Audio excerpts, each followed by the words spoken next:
Andy. What's up, Thailand?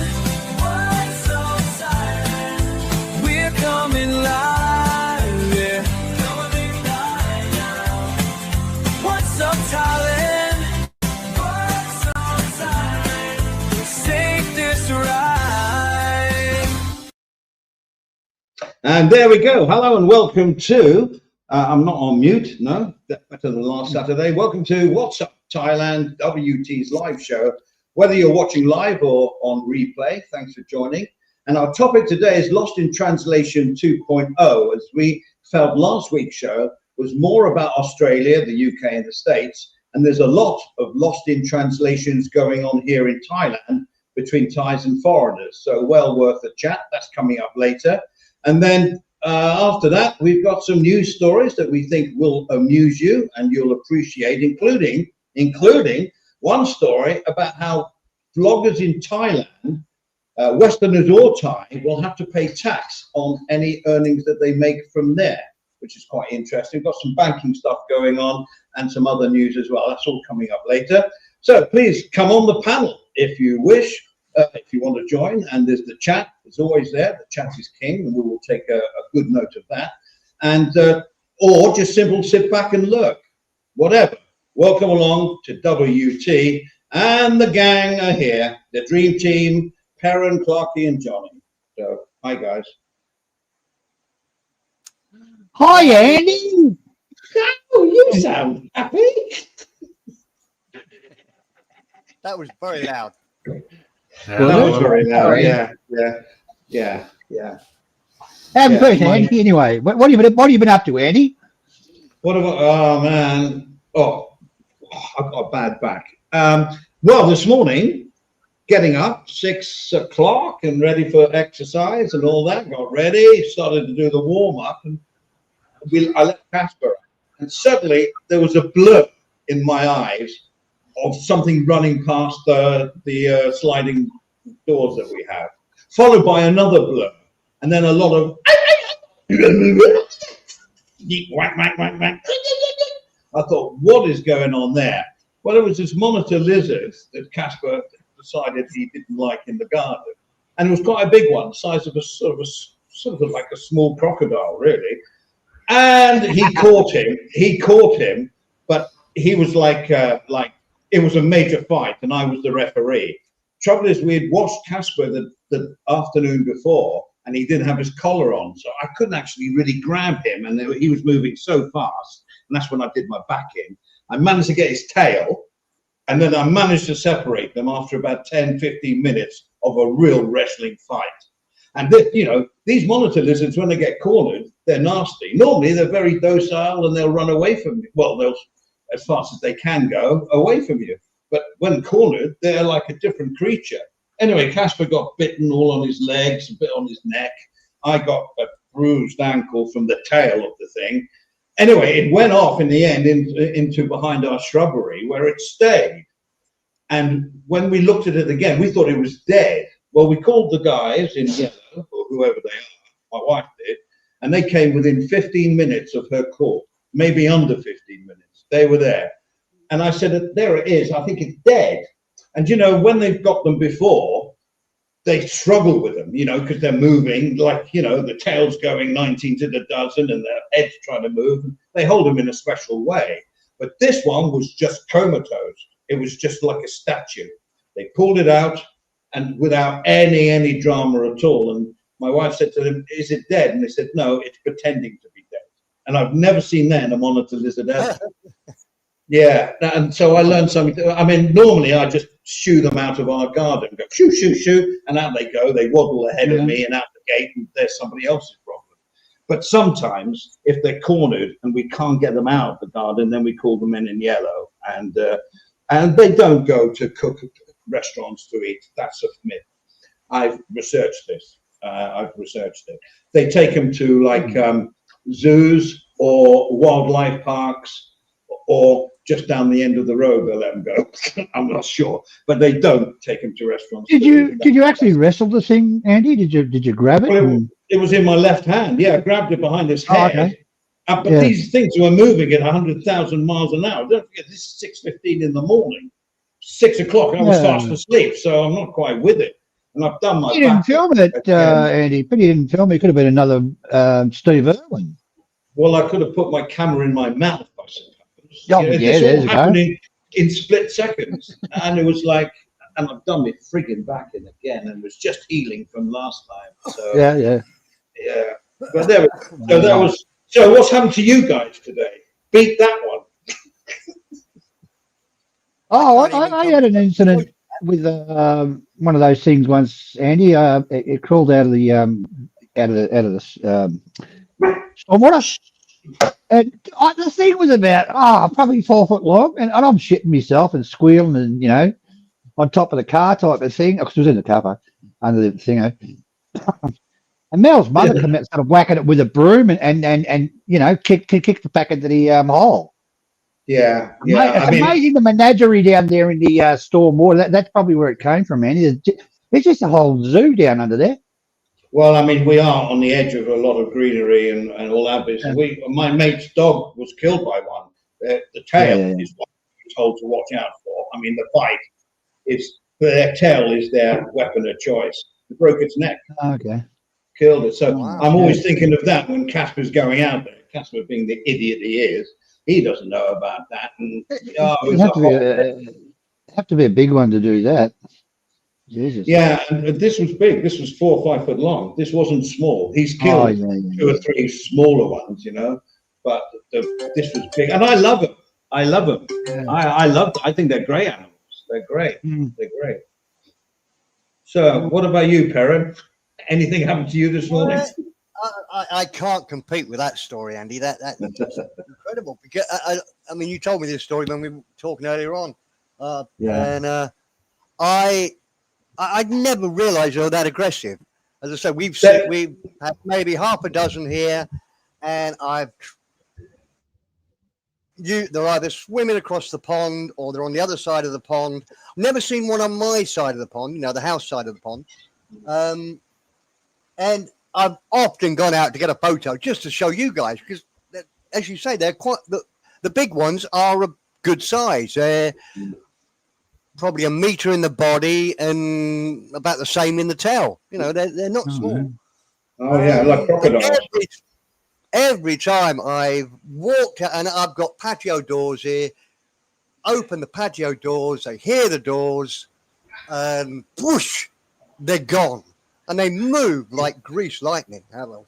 Yeah, well, our ones waddle. They waddle because they like crabbing things. They waddle, and I've been seeing they don't even run from me. I just say out. Go on, George, off you go, and I, have a broom handle or something, and it just waddles away from me through the gate. That's it. Yeah. I'm not. My wife's shit scared of me. Well, I had an experience with me dog, Andy. It was very sick, and it looks like it's going to die. It's been like it for probably the whole week, and it can't shit properly, and blah blah. And I thought to myself, oh, that's the end of it. And I rang up the vet and said, how much does it cost to have them destroyed? What euthanized? So about $120. We'll book it in for 4 o'clock. I said, and I'm looking. I love the dog. I thought, no, I'll a couple of days. Next day he's bouncing around, he's wagging his tail, he's running everywhere. Oh, geez. He said, you tried to murder me, you bastard.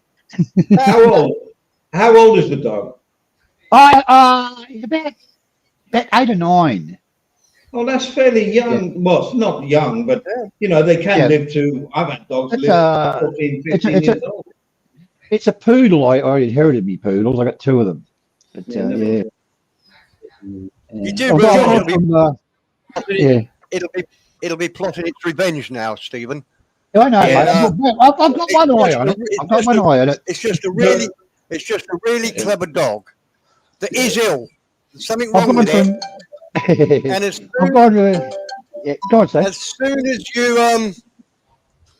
as soon as you went to the vet, gentlemen, I've got to go for 2 minutes. Hold on, I'll be back in a bit. Yeah, they're miniature. Well, look, I used to have a pit bull. It was nuts, really.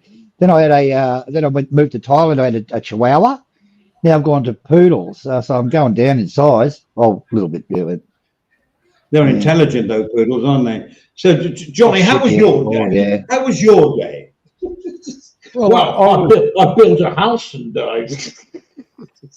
no, I was just thinking about you and your monitor lizard. Well, in Australia, you grab your nulla nully and you give it a smack in the head and you get your fire going and you cook them. Well, I know, but no, I'm not. No. Not sure You about don't you don't skin them or anything like that. You have your coal bed and you just lay them on the coals and you just turn them over and shit like that and jump into it. You bushman. No, and I'm sure some people do. They do it with the rats up country. They have all those traps together. I get all that. But just very quickly, I don't want to rub it on. When Perrin was going on about trying to take a photograph of one, about a year ago, my dog was outside, lying down, not asleep, but looking at things, and a pigeon landed on his head, and he didn't move. I went to grab my camera, and I spent about 30 seconds to get the good shot. Just as I was about to click, the bird flew off. But what a photograph that would have been. He had a pigeon on his head. Yeah. Well, even pigeons are good eating. Oh yeah, I've had pigeon. Yeah. No, it's just that I have a affiliation with monitor lizards. I have a friend who's why are you eating your pets for, Andy? That's an English thing, is it? eating pets. I didn't say I eat pets. Pigeons, pet. Well, it is if they're up in the loft and you race them. Yes, but we have pigeons. No, I haven't eaten a pigeon here. I've had it in a restaurant once in my life. I don't see you eating pigeons. In France, you know. In France. All right, who answer that bloody phone? I tried. It just keeps going. Sorry, guys. I'll mute myself. No, don't worry about that. Well, the fancy word for pigeon in a restaurant is squab. Correct. I don't know. I do think it was in France when I had a pigeon. Pigeon. No, they call it something else. Yeah, that's where the squab come from. But back to the monitor lizards, I have a friend who's a teacher up at Thammasat University, and he sent me photos of his campus where, all the students in their breaks go out and go for a smoke behind the bicycle sheds and whatever they get up to and sit there, have the sandwich. There's monitor lizards everywhere. And there's one student on a laptop, literally 1 meter from the student is a monitor lizard, just basking in the sun. You know what I mean? They're not, they're not aggressive animals. They look aggressive. Bloody hell. They're lizards, for heaven's sake. But they're completely harmless unless they're cornered. And of course, they fight for their own survival. You know what I mean? Bloody great big dog charging them down, I don't blame them. Well, get your mate to study Indigenous Australia as far as their eating habits and put monitor lizard on the menu, and then there won't be so many around. I think they're actually not endangered species, but I've never heard of Thais like wanting to eat them. I mean, I've known, a lot of things that they eat. Let's face it. That's a good topic, by the way, for another show. I've eaten a food with maggots alive on top. Oh, nice. Tell us all about it, Andy. Yeah. Do they deep fry the maggots, or because they'd be crisp and crunchy? Well, that's how they should be. But one was live. But they're sugarcane. They're worms, Andy, not maggots. They're worms. Sugarcane. Larvae. Yeah, you got it. Yeah, well, we would call them. Not maggots. Yeah, pulp. They're quite nice though. They're very nice. You have them with, like peanuts when you're having a beer. Stop. Yeah, they're good. They're actually quite good. But you don't eat the black. I've had them before, Andy. You don't eat the black bit. Yeah, the black bit. You don't eat the head bit. The black bit with the 2 black eyes. Yeah, they're actually quite nice. They're the same as witchetty grubs. No, I haven't. Look, when we talk about our wildlife, even in Thailand, but in England especially, Australia, you're miles ahead of all this indigenous stuff. I mean, you got so many animals and insects and bloody snakes and things going on. So, you know, you're the top of the tree. You are the experts in all this stuff, you know. In Thailand, we're not. We don't have big spiders here. We don't have like tarantulas. We have a few scorpions. I've never seen a scorpion in You got 40 years. tarantulas Never in seen one. Thailand? I've never seen one. Only in a zoo. Yeah. Vietnam's What did got you say, Stephen? Hey? Spiders? Yeah. You say Yeah. spiders? Yeah. Yeah, Oh, I you got haven't seen one. tarantulas in Thailand, haven't you? I think, yeah. Those big hairy things that are like the size of a dinner plate. Oh, yeah, I've never well, seen one. I haven't seen a shaved one, but yeah, pretty hairy, I guess. I've seen one scorpion in 25 years. Yeah, that's what I'm saying. My wife- I've seen. My Yeah, wife I s- just brought a meat cleaver down onto its back. Bang, dead. And she said, "Come and look at this, honey." well, I've seen them grilled in markets. Yeah, yeah. All right. And have you seen the Scorpion Queen?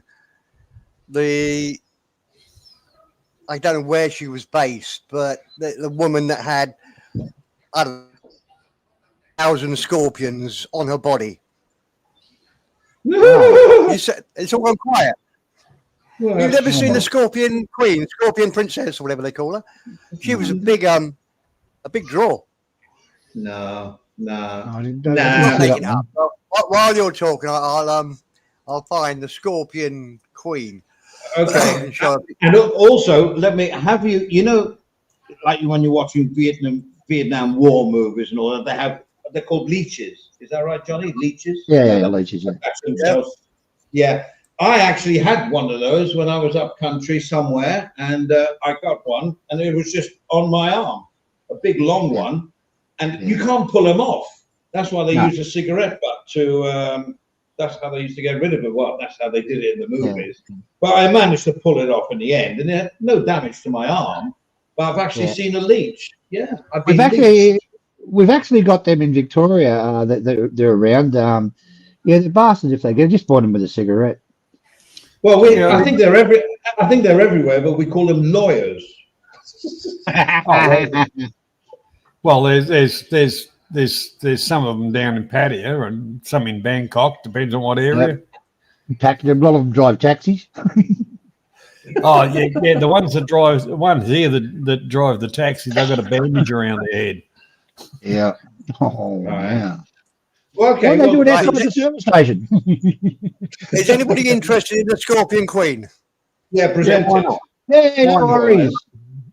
Give me a second. No, All right. Present, sorry, I'm in a mood today. I'm on ibuprofen. share screen.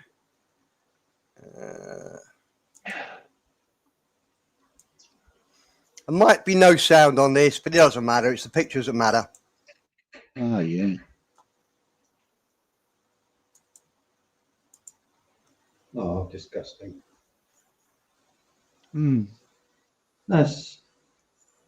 Well, where's the bit on the end of the tail is where the poison is. The curly bit at the end that's the head bit, right? Yeah. I want to see more. Let me get rid of that. Yeah, the poison's in the Closed the mouth sting for on 3 the minutes tail. and 28 seconds. The second is for spending no less than 33 days inside a 12-meter square glass cage with 5,000 live scorpions. But just because she's the Scorpion Queen, that doesn't mean her subjects don't sting her. While in the enclosure, she was stung 13 times. Ooh.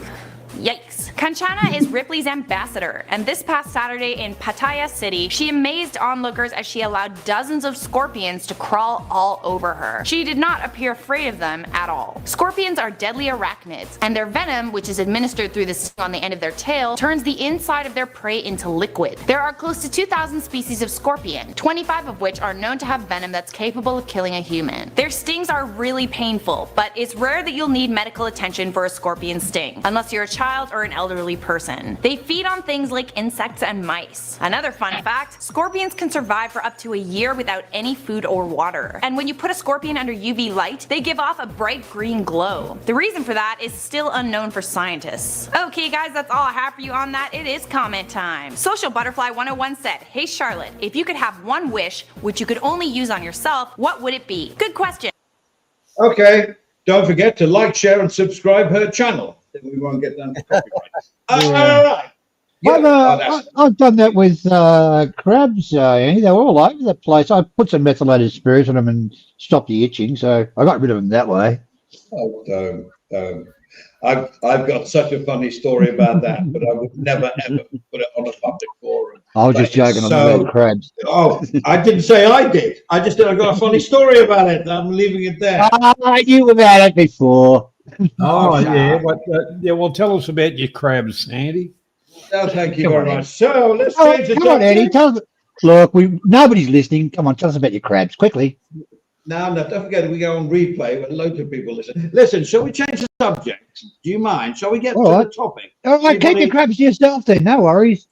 Yeah, I'm not going to get crabby about it, but Lost in Translation 2.0, as I said in the intro, we did it last week and it got quite a lot of views, and I thought it was great, the colloquialisms and all that, UK, Australia, yeah.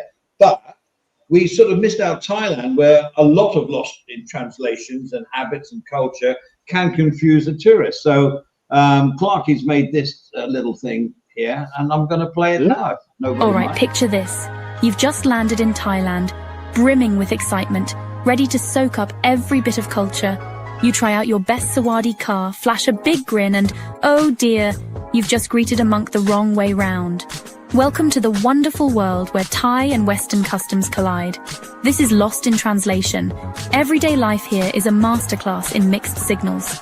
A thumbs up might mean great job back home, but here, let's just say you might get a few puzzled looks. And don't get me started on the language. One word, 5 tones, and somehow you end up ordering a plate of confusion with a side of giggles. But here's the real magic. It's not just about the laughs. It's about those light bulb moments when you realize a simple gesture or a polite yes can mean 100 different things, depending on who's smiling back at you. You'll discover the hidden rules, the ones never written in guidebooks, like why my penrai isn't just a phrase, it's a whole philosophy. So why do these little misunderstandings matter? Because every awkward pause, every well-meant blunder is a doorway to actually understanding one another. You learn as much about yourself as you do about this vibrant, sometimes baffling, always enchanting place. If you've ever wondered what really happens when cultures collide, or you just fancy a good laugh at the things that get lost in translation, this is the journey for you. Come along for the ride. Let's get it hilariously wrong and brilliantly right together. Lost in Translation 2.0.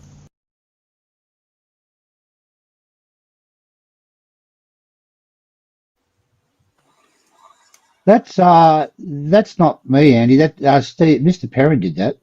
Oh, I'm sorry, I get a bit confused. okay. All right. Well, it was absolutely, Is it the name that does it? I've decided not to call either of you any names. But Andy, I can call him Steve. He can call me Steve because we know who we're talking about. But you two guys, Johnny and Andy, Mr. Perrin and Mr. Clark, or Clarky if you like. so I thought that was good. I don't know. We've got all examples of stuff. I don't know. Yeah, it's done well. You're going to be quiet, Andy. Okay, I'll be I didn't hear quiet what a you little bit. Let you go. I'm stretching. Oh, you want me to? Okay. I'll go straight in with the problem that is a good thing and a bad thing. In that, because of all the Western movies, some of these things are changing. And whereas you knew about this, I mean, I'm talking about the thumbs up story there. I never realized that thumbs up could be misinterpreted as a bad thing. In the Western world, thumbs up is good, well done, it's a cheer for you sort of thing. Yeah. But apparently in Thailand, certainly in the past, wasn't really serious, but it was just it was almost a childish thing that said sort of nah nah nah nah nah up your bum type of thing. But because of the Western influences, movies and whatever, now most Thais, certainly younger Thais, all take it as a good thing, a cheer for you, a positive sign that you're doing okay. My wife, who's, I won't say her age, but she's no young chicken. She'd never heard of thumbs up being a bad thing. Andy, you had. I'm not. Yeah. You don't need to comment on it, but you'd already heard of it. And when I checked Yeah. Netflix, I'd never. And I use it all the time. And the worst about it, Andy, I use it in the most dangerous places. I use it when I'm driving. And you know what ties are like? You know, the worst thing you can do is insult a tie when you're driving. I mean, even bibbing on the horn, you're risking the guy coming out with a gun and shooting you because you disrespected him. And I've used it, the thumbs up, all the time. Fortunately, I've only been doing it for the last 25 years, so I think You ain't got up too many enemies. I think we're okay. So that was my first thing. Now, does anybody else want to come in? There's so many. I could talk all night on this subject, but do you want to? Does any? Oh, I've got one here, gentlemen. What about if you're walking with your woman, you say, "Oh, you can't cross the road, you chicken," and they want to punch in the face. The reason is that calling a Thai woman a chicken is like calling her a loose girl or an idiot or a person will do as she's told. I've never heard that. Say that again, Stephen. You'd say to somebody. Say again. You'd say to somebody. You call a Thai woman a chicken. Yeah. All right. Yeah. It means the opposite. In Bangkok, it does anyway. It means the opposite. You're actually insulting them very badly, and they probably won't talk to you for the rest of the day. Yeah. So, It means a young person that's up for sale. Actually. Yeah, that's right. Yeah, that's right. Yeah. So if you're in Thailand, don't use the word chicken. Call anybody chicken. What about a spring chicken against an old boiler? You probably still get slapped across the face, Johnny. Wouldn't you experiment with that one? It's not PC. And another one that goes with the thumbs. Ask Nitsa. John shall tell you. Well, this is weird because there's a new kids movie out called it's a Minecraft new movie. Quite a famous actor called Jack Black is in it, and he's got a line in it which has gone viral. And his line is "Chicken jockey, chicken jockey," and everybody is shouting that everywhere. So I don't know how it's going to go down in Thailand. Chicken jockey. I mean, if what you're saying is right, a chicken is a young girl that you're a chicken jockey. Jesus, what? Well, here's another one. It might just be Bangkok, Steve, because Andy said virtually the same thing. So it should be just Bangkok thing. Yeah. Well, I remember one that I learned, and you can only use it. It doesn't work as an aggressive thing. But if you're with friends and somebody says to you, "Oh, Andy, I remember you yesterday. You did this and that. I think you were naughty." You can go like this. You flick the back of your hair. You go, "I've been right." Or you don't have to say anything. Just flick the back of the hair, and that means. But it always gets from everybody a laugh. So it's like the word naughty. If you say, if you can say halung among friends, or even halung is a nice expression. So is the hair flick. It's like, I don't care. Get on with it. Let's move on. And that's a thing.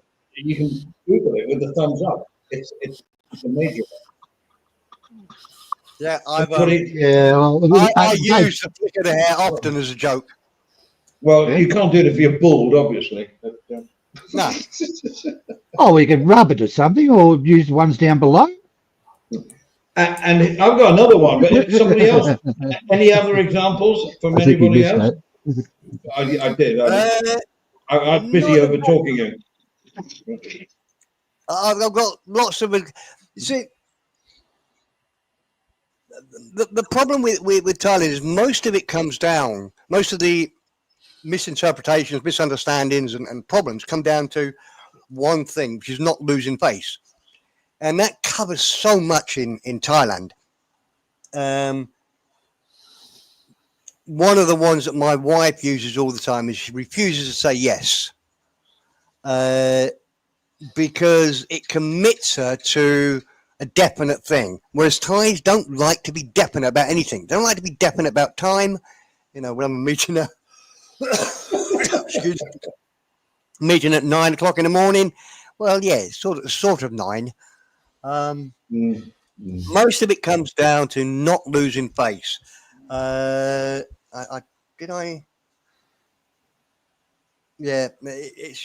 it's directions.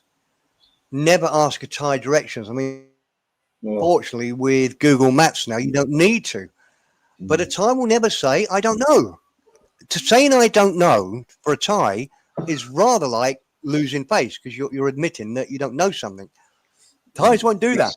That's so right. They would rather so right, yeah. they'd rather point you in the wrong direction confidently than say, no, I'm sorry, mate. Just if you walk down there, maybe there's a guy down there that's lived here for 10 years. He'll know. They'll never do this. I mean, the English are really good at it. We quite like being asked directions. But Thai, and we're precise in giving them. Yeah. I mean, the Yeah, best go one. past that pub. It's closed now, but go past the one that says closed. Go past the church that was bombed during the war. It's not there anymore. Or the best one. I have used this once in a city. I won't say which city, but it's a city with a big one-way system. And they said, "How do I get to this hospital or whatever?" So I wouldn't start from here, because they were driving. The hospital was 200 yards away. But to get to it, they had to go right round the city again to get back to where they were. So how do I get to here? I wouldn't start from here. Yeah, I mean, I'd like to say hello to a few, like Dutch Farang. He's come up with a good comment. Get back to that in a second, mate. And also JG, and there's a few others here. Chat's moving really fast. It's good. Whatever. So this taxi drivers here, if they're getting better, to Dutch Farang, they are getting better. In Bangkok, it used to be, even with GPS, a nightmare, as you quite said. You just said, what I find strange are taxi drivers with navigation open and still not knowing where to go or asking where it is. It's literally in front of them. But they are getting the old taxis that have now had to go, the old taxi drivers, sorry, that are going to GPS. They're not quite tuned in, but the younger guys do know it. But so many times, I've got my GPS on my phone. I can see it in front of them. And he goes, "Where are you going?" And I said, "Where that bloody pin?" Well, I don't swear. Where the pin is? That's where we're going. Okay. Like, they don't quite get it. I don't. Is that because they're just old school, or they want to confirm that they don't probably believe in the app? You know, like, yeah, grab, it's all done for you. Sorry, Johnny. Well, that my last trip over there, I told you about that one. Oh yeah. We got the taxi, and I said, right, I want to go to Soi 8 Sukhumvit. So the driver headed off, and I thought, what's he doing on the freeway? Anyhow, he goes down and he pulls up, and I thought, no, this is not quite right. And I see a sign saying 8. I thought, oh, well, what the hell? I got out and I went to walk down the soy, and I thought, this is wrong. There was a tree covering the 1. It was soy 81. That's Unut out that way. Yeah. And do you know, they have trees by these little blue signs, right, which is soy something, 80/1 or whatever. But there's often trees or a telegraph pole in front. And when you're driving, it's impossible to see. Yeah. But the taxi drivers, Andy, they know exactly where they are and exactly where they're going. But if they get lost, it's going to cost you more money. Yeah, very rarely they don't know where they are and how much they're. But I love the way that when I was in Thailand, I got picked up in Sukhumvit Road and taken home, and the taxi driver went for a bit of a tour around wherever we were. And I got home and I said, I'm not fucking paying him 400 baht, because it was only about 10, 15 minutes away, to Mal. And Mal said, yeah. And he turned around and he said, I picked him up. He kissed a black woman goodbye. And she said, do you know what he just said about you? Blah, blah, blah. So I started chasing him around the taxi trying to murder him. And I thought after that I'm going to buy my own car. But geez, going back about 10 years ago, gentlemen, taxi was so bad in Bangkok. They were really, really bad. Do you know if it rains, they double their price? I suppose that's okay. Anyway, Yeah, whatever. I mean, let's face it, gentlemen. I like that word.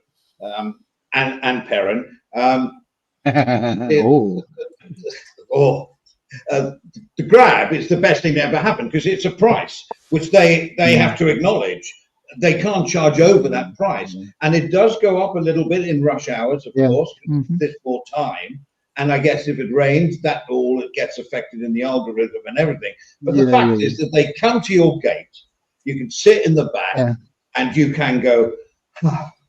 You're going to get to the door of where you want to go because it's up to them.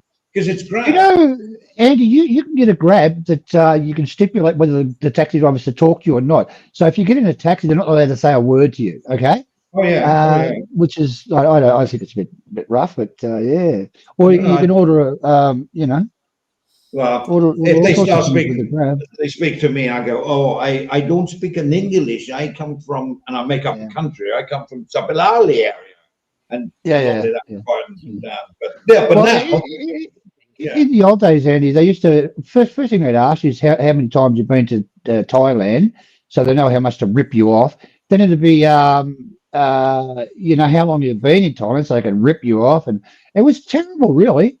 But the main thing when you got in a taxi in the old days was you had to take a photograph of the number on the door or on the dashboard. So anything happened. But so I don't have a lot of trouble with taxis in Bangkok back in the early day. But early days. Grab's fantastic. Really good prices. Bolt's good as well. But, Grab's using now. They're using taxis as well. So they are. Yes, but I guarantee 85-90% of most people now are not hailing taxis. You are if you have to, you know what I mean. You can't be bothered getting on the app. Well, sometimes you're only going a few, but yeah, most. I mean, sorry, Johnny, I kept hearing you trying to talk, but no, I was just going to say because the one thing that would straighten the taxis out is your other apps. You know, you got your Bolt, you've got Line Man, you've got Grab. There's a few of them, and you know, they're all in competition for the baht. So that the taxis have had to really clean their act up because you're right. Not many people hail on taxis anymore. It's all, through apps. Yeah, I mean, where you get the hailing the taxi is when you churn out of Soi 4 or Soi Nano or whatever at 2:00, 2:30 in the morning. The drivers, there's rows of them, and I would bet my house none of them have got a meter on. Well, I won't get into a taxi without them putting the meter on. No. Well, I don't get into taxis. I always do. That sounds a bit snobby, but it's not. It's for peace of mind. I only order them because the problem is, though, if you're downtown in the middle of loads of things going on, them trying to find you, that is a problem. You know, so I'm on the edge of Soi. But then on the Grab, it says what car they're driving and the registration number. So, but it's extra work. When you're living in the burbs, it comes to your gate. There's no mistaking that's for you. You know what I'm saying? Yeah. But, anyway, what were we talking about? Oh, another one about. Sorry, I've got another example about translation. And I'm going to get a lot of stick from this, and I think it's an Asian thing. But you see male Thais walking down the street hand in hand. They're not gay. It's a thing that they do here. But Thais, Westerners will look upon them. Oh, look at those.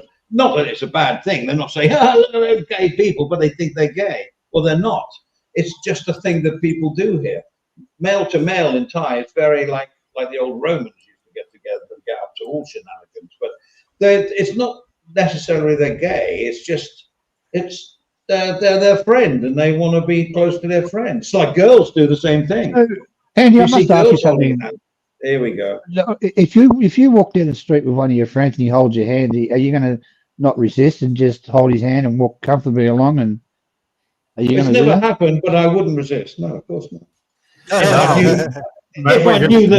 It's if I the knew red how- around, no, isn't it? The red Get around. in front of Andy ever again. no, listen, I wouldn't do it to you or anybody else, and I wouldn't do it. I wouldn't be the one doing it, and I would have to know the person very well that held my hand. I would have to be for a few seconds only. But you know what I'm saying, though? That's another Thai custom, and it is a custom. You Right. see it. I don't know if you see it in Bangkok so much now, but I don't know. Anyway, that's the thing. So they'd give you a kiss first, then you'd hold their hand. Is that what you're saying? And I think what you're trying to say, Andy, is that it's not considered strange in any way. Correct. Correct. It's just normal. The same way as a child would go for the parent's hand. Security, girls are isn't friends. it? Yeah. Girls that are friends, or look, I've even done it with girls that. Oh, no, I don't know how to put this without me sounding horrible. But Sorry. friends of my wife. No, it still sounds bad, but it's not. It's just Say it. normal. No, I'm not going to.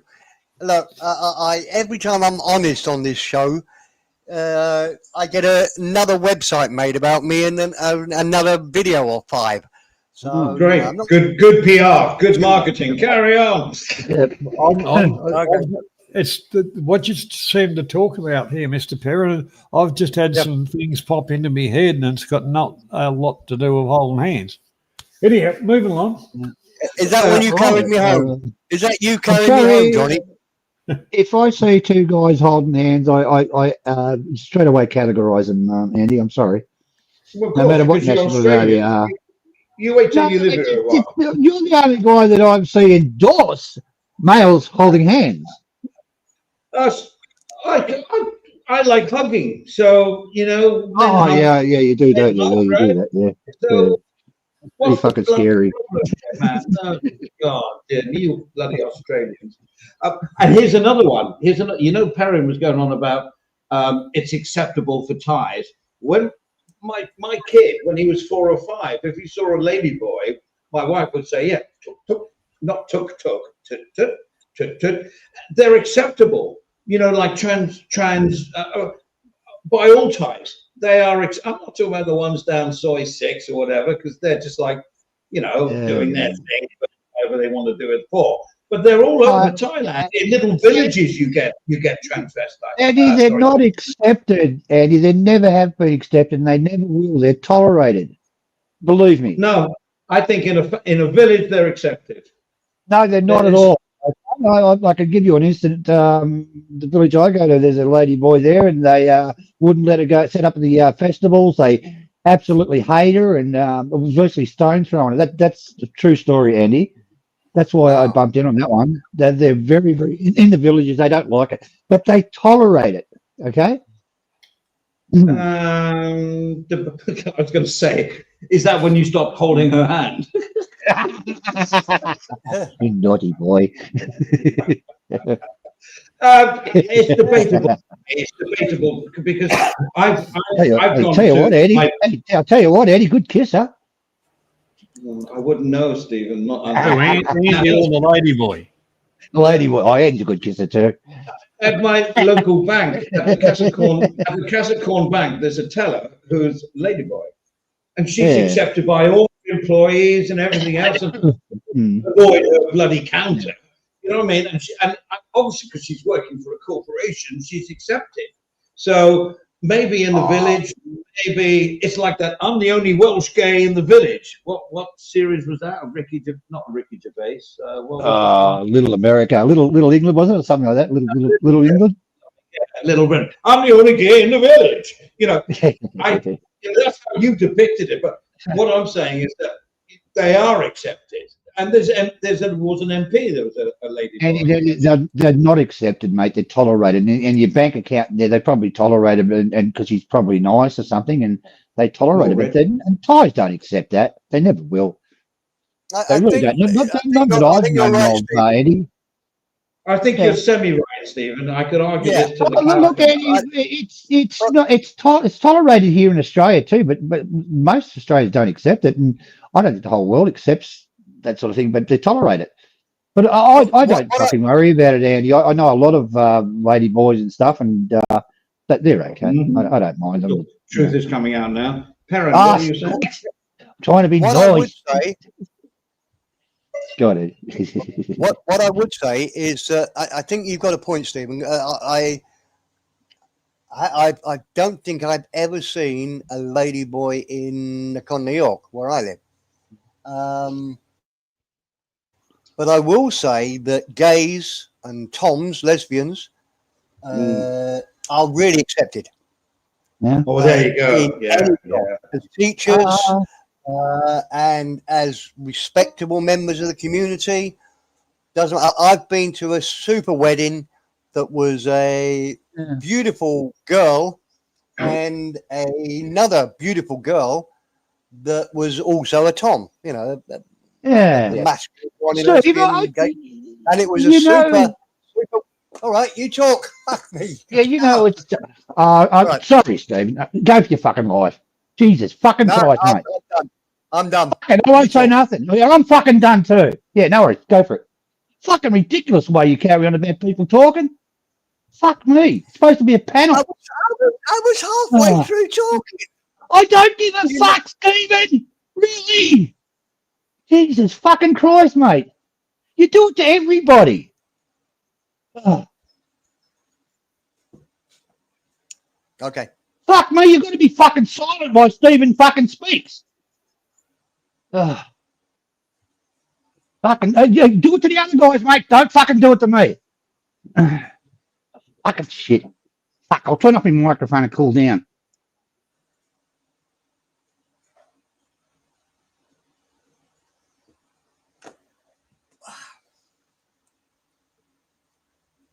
Well, I'll go and get another whiskey. Back in a minute, guys.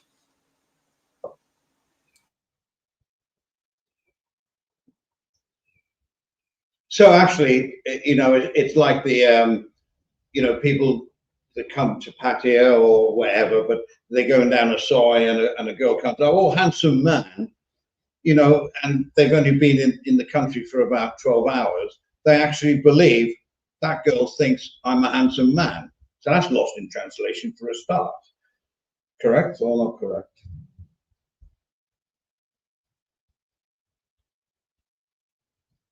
Oh, the panel is dead.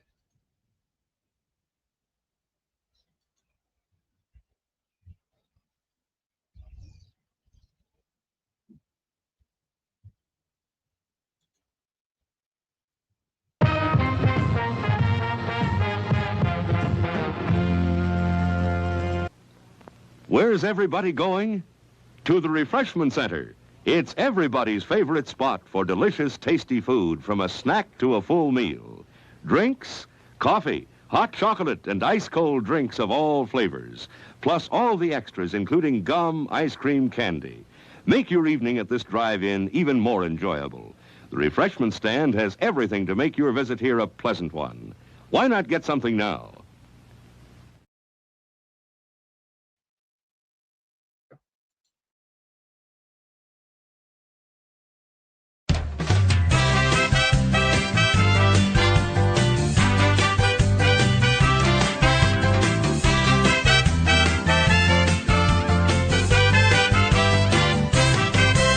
He drink a lot, he mac. He say tomorrow night that he coming back. He come my bar, he sexy man. Has anybody seen the little drunk farang? He pack one, his mouth so sweet. I think he go to Walking Street. He spend big money, but he won't get far. He buying lady drinks in a go-go bar. He say he love me and he say he care, but he got girlfriends everywhere. He break my heart and he make me cry. Why I fall in love with a butterfly. He drink a lot, he mac. He say tomorrow night that he coming back. He come my bar, he sexy man. Has anybody seen the little drunk farang? He know my name, he not forget. He say he'd take me to Phuket. You are my T-Rex, that's what he say. But he go for soapy massage every day. He get tuk-tuk, he get in Mao. He dancing on the pole in Soy Bacau. He say he buy friends drink as well. But he cheap Charlie, he not ring the bell. He drink a lot, he mau mac mac. He say tomorrow night that he coming back. He come my bar, he sexy man. Has anybody seen the little drunk Farang? He buy me drink, I like red wine. He say he pay for my bar fine. He drink a lot of ice cold Chang, and now he run away with my mama sang. I look for him, look every day. I heard he drinking in LK. In Pattaya, well, he's superstar. He drink with all the ladies in Jibby's bar. He drink a lot, he mau mac mac. He say tomorrow night that he coming back.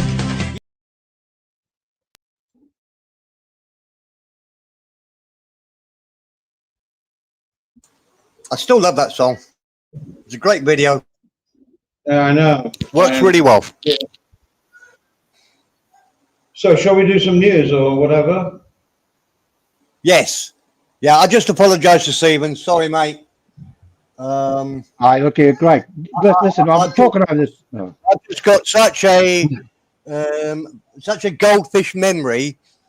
When I'm interrupted halfway through a story, I've lost it, and it's just gone, and it's into the ether, gone forever. So I'm sorry, mate, that I That's all right. not messing with you. Let's move on. Take care, Blue. Mate, I agree with you. Yes, Stephen. You'll go off about anybody doing that if someone agrees with you. I just don't get it. It's just surprising. But yeah, okay, all right, I understand. No worries, mate. Okay. Yeah, So we're ready for the news. okay, here's the first news item. Hang on, Andy. What happened to the lady boys? Well, they're still here. Pasture. Sorry? We put them out to Steve? pasture. Come on, Stephen. You were talking about lady boys. What's your confession? Me? Yeah. No, I don't know. I was talking like that. I was just saying I think you're right that transgenders aren't really accepted in Thailand, just as they're not accepted anywhere else in the world. It's a bit unusual. It's only been accepted in the rest of the world over the last 5-10 years. It's always been a bit weird. Cross-dressing, that sort of thing, has always been a little bit iffy, whereas we've all known there have been gays and lesbians all through our lives. It's been hidden for a lot of our lives, for us older gentlemen, and that must have been absolutely horrible for them. Look, but go on. now it's all accepted. I don't like the fact that some of them just take it too far, and it's too sort of, without no pun intended, it's in your face now. You know, the guys in the gay balls and yeah. So that. Oh. My turn now. Your echo's on, mate. Why? Echo. Jorgen. Look, one thing I will say. We've got an echo here. Why do they accept lesbians and don't JP, I'm sorry, mate, I've got to mute you because you are clearly the problem why we've got big problems here. So I'm muting you until you sort out. Can everybody else hear me though? Yeah. All good. Quiet. All right. No, the gays that are in your face where they sort of dressing so provocatively, you know, and they're down the house street in baits and whatever on cars, and you think, my kid's seen this guy dressed up in leather, in a leather thong at 1 o'clock in the afternoon, I might be called a prude, but I don't agree with that. If they want to be gay, no problem at all. So that side of it's like, crap, again, it's a really complicated situation. I thought we were only talking about Lost in Translation. Well, it is lost in translation. What I would say is gays, and my only point was that gays, lesbians are totally respected in Thailand. They simply go on what qualifications you have and how good you are at your job. So you can be a teacher and be a Tom, you can be a teacher and be a gay, as long as you've got the right qualifications, or as Andy said, work in a bank, whatever, doesn't matter. But isn't that the same the world over? Isn't that the same the world over now? It possibly is, but I think Thailand is ahead of the curve, ahead of the Well, Stephen said the Thais tolerate them, whereas in the past they weren't tolerated in the West, but now have been accepted. Can I ask you guys a question? Okay, so I said they tolerate the male race doing it, okay? But how come they accept the lesbian race? No problem at all. How does that work out? That's a very good question. Seriously, have you had anybody going against lesbians? Oh, yeah, what part of lesbian are you from? Jeez, well, because it's amazing. I can answer that, Stephen, if that's okay. Women, I'm trying to wait for a fucking gap here. Sorry, Steve, I was taking a piss out of you. Women are very feminine, right? It goes with them being females, feminine, whatever. So they have a head start when they start to love each other. Whereas men, very male, it's a little bit more not natural to a lot of people for them to be like that. That's all I'm saying. Hello, Jay. Hello, mate. Very queer. Hello. Hello. To put it simply. Turn your mic up a bit, Jorgen. I'll do it. Oh. Go on. There we go. Whoop. I'll be right back. Be prepared next time, JG. You're still low, JG. Yeah, I've turned him up a bit, but he's got so many things going on in his little thing.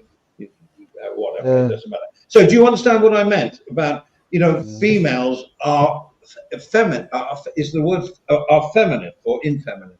Feminine, right? They are because they're females. And then, of course, you get all the male perverts that like, that sort of thing as well. But there's not so many females that will enjoy gay relationships, but they'll accept them because they are feminine as well. So there we go. It's all the heterosexual guys. Oh, I don't fancy that. I mean, who wants to do what they do? And, but tolerated in Thailand and accepted. And around the world. You totally lost me, Andy. I've lost myself. Steve, I think he was talking about postal workers, the stamp lickers. Oh, trust Johnny. Yes, true that.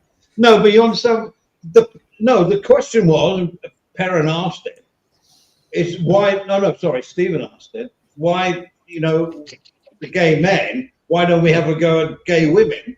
And I say that gay women are probably more accepted because they're feminine, whereas males are not supposed to be feminine.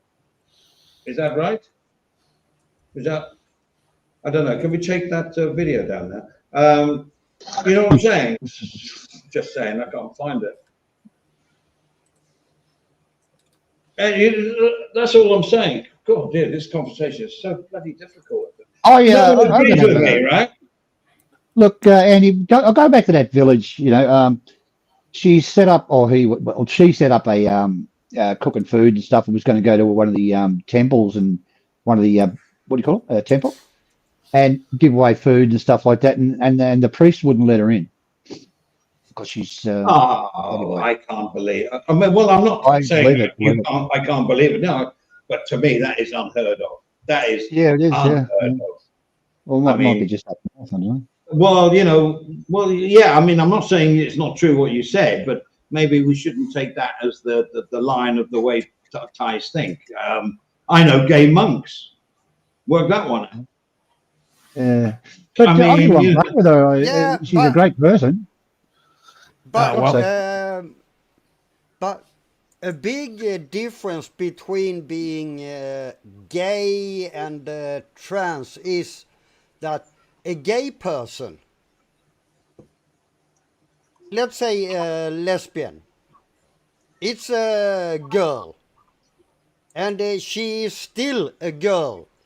But when it comes to trans, they are, let's say, a man that wants to look like a woman.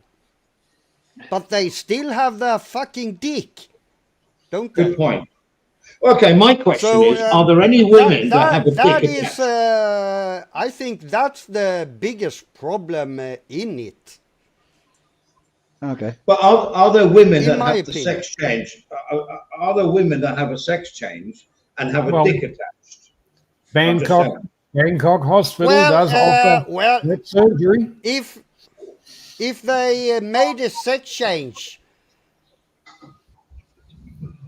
how do they do a sex change and still have their dick? That doesn't make any sense, does it? A lot of them, Jay, a lot of them don't have the sex change because they can't fucking afford it. I don't know what's probably in the 200s, I suppose. I don't know. Mine wasn't that much.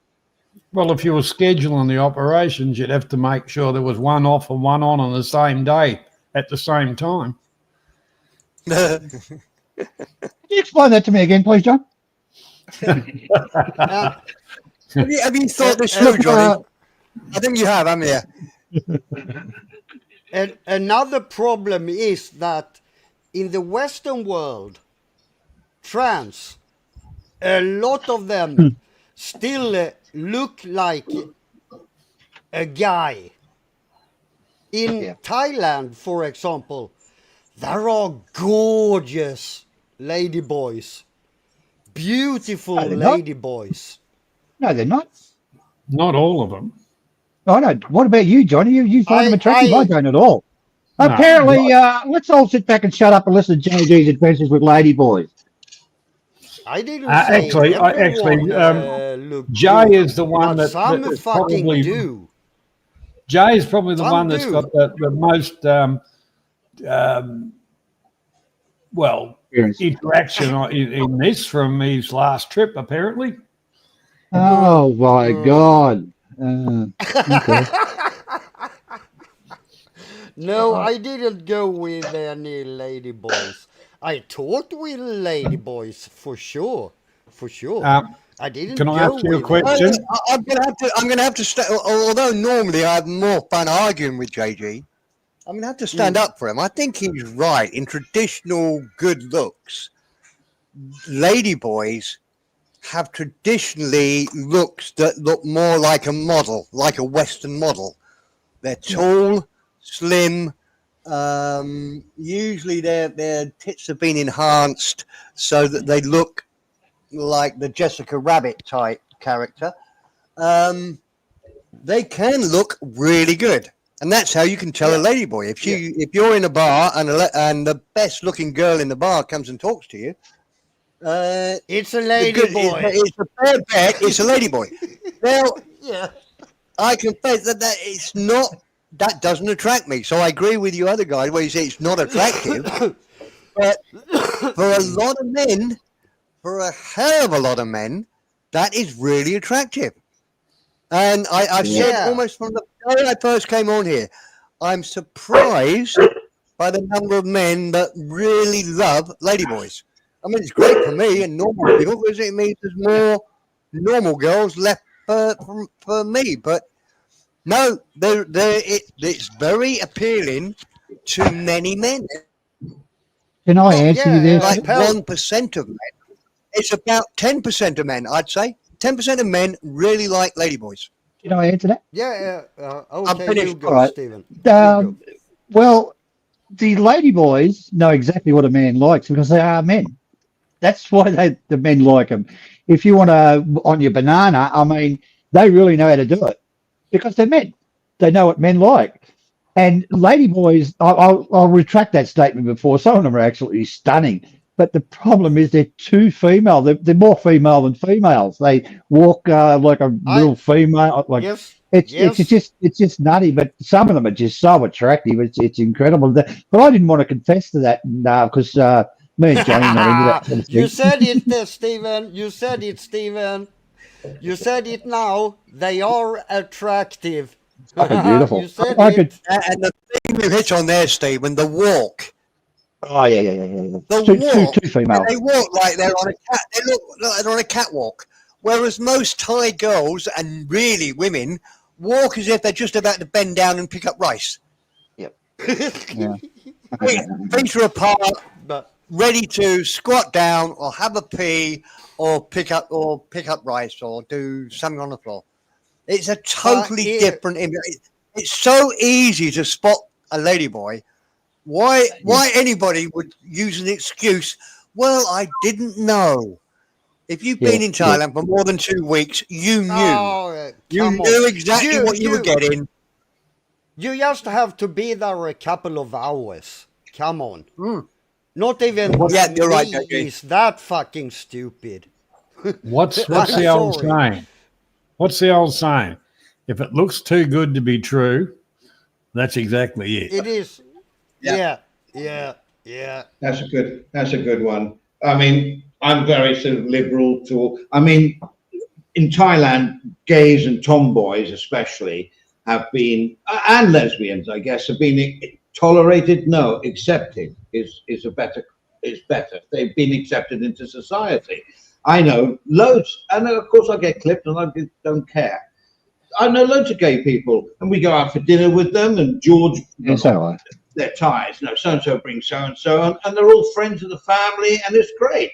And one of them's got a kid, and adopted, and they're brilliant parents and everything else. To me, it's pretty unnatural on how they do their sex stuff. It doesn't really, like float my boat at all. And that's the whole thing that I'm not quite sure about. But I'll let that slide because they're not doing it on purpose. They're doing it because they're naturally like that. And that's how they've been built by, the Lord or whoever builds these people.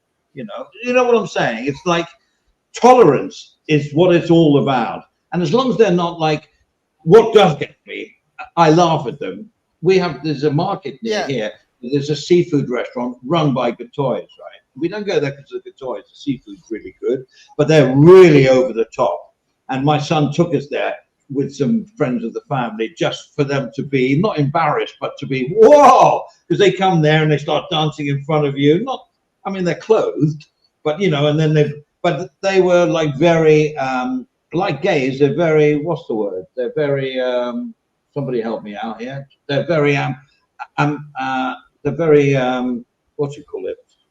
They're over the top in a sense. They're very like drama, creative. They're drama queens. They're like that. What they do. Sorry, Johnny. Andy, I was Animated. watching. I was looking at some videos and stuff like that, and I seen this really attractive woman. It was just so attractive. You turn it on, and g'day, my name's Sheila. I was like, Jesus Christ. You really got to grab between the legs. You really have to when you meet a girl in Thailand. I would hate that. I can honestly say, Oh shit. in my 68 years on this planet, I have never touched a man's dick apart from my own. Yep. I would hate. I couldn't even think about checking. No, I don't want to know. We believe it. We believe it. Yeah. But Perrin, if you knew and they were good friends and over a few years or whatever, the good friends of yours too, a gay couple, you would have dinner with them or a drink with them or whatever. You'd invite them to your house. Yeah. You would not worry, right? Not at all. But what I'm saying, I misunderstood. I just heard. I think Stephen said it checked them, or no, I'm not putting my hand on anybody's down there. No, and touch wood, I've never been shocked. I've never checked when I was drunk and just playing, and never checked and found one by accident. I've been very lucky, I think. So what? So Did you hear if lots you're of stories? if you're in a gym, hang on. If you're in a gym, right, and there's loads of males Yeah. walking around with no clothes on, do you feel uncomfortable? I think I do, yeah. Yeah. Then you Yeah, have no, to be a little. I- Then you have to I, be a um, little gay. Then you have to be a little gay if you No, I think are totally the opposite, uncomfortable. JG. Totally the opposite. Come on. I in don't want that, to. in that environment, and you feel uncomfortable, you are afraid you will get a hard on. No, Not I to- just. Come not to put it on. too Look, far. I'm not going to. Who I just who think in their right it's mind just cares? not right. It's crude. No, and you know, look, Who I'll give you an cares? example of why it's crude and why I'll admit I'm a prude and I'm a bit mentally ill. But Andy and I watched a video the other day of a man that just was on a live stream and he sat with his hands on the back of his head. So all you could see was his armpit hair. To me, that is disgusting. So if it was Well, shaved, it's, would it be? disgusting. If it was shaved, if it was Talk like that for 30 minutes, and I thought, oh no, well, come on, man. so if it was And- shaved, it would be acceptable, right? I don't know, shave Andy. I Because shave my pits. it's horrible. Let's put it that way. JG, I It know. does- I've seen it you does, in your prime. yeah. I've seen you on the cover of the magazine. It looks disgusting when they do this, and they have this fucking bush, right? Or you are talking about another bush down there. Yeah, I don't want to see that either, JG.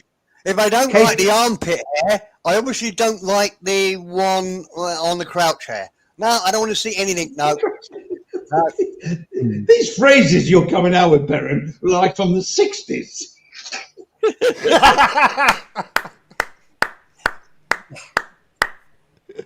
Oh, no, but I understand that.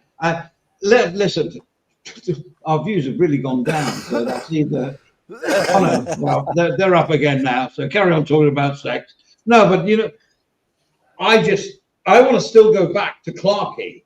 And I thought, no, you're wrong. But I've been thinking about it as I do. And they are tolerated. But I think the word is not tolerated. They are accepted. I honestly think they are accepted. But hey, some village, you know, God knows what goes on in those villages in the sense of incest and bloody whatever they do up there. It's all going on. You know what I mean? Child abuse and everything else. So maybe, you know, being like that is totally out of order. So I get that. But there are many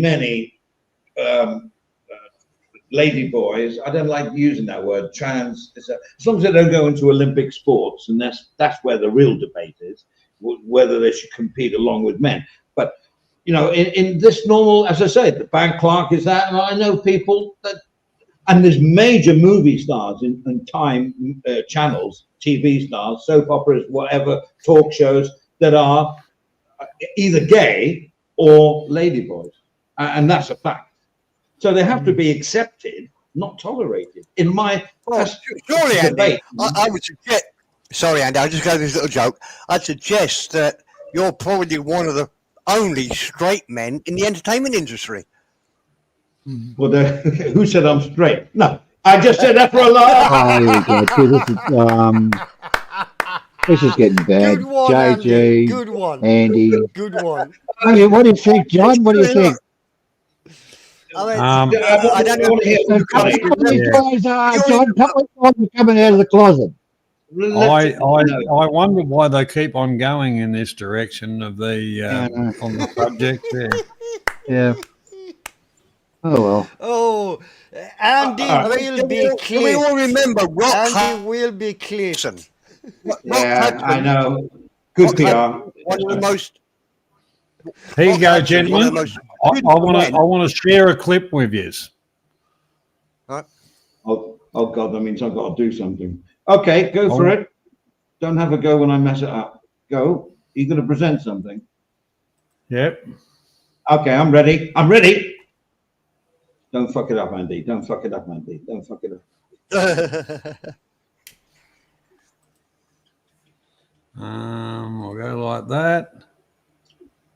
And then a bit of that, and put a bit of the other on, and there. And share. All right, ready? I'm waiting. Hang on, screen one. Yeah. Screen one. Share.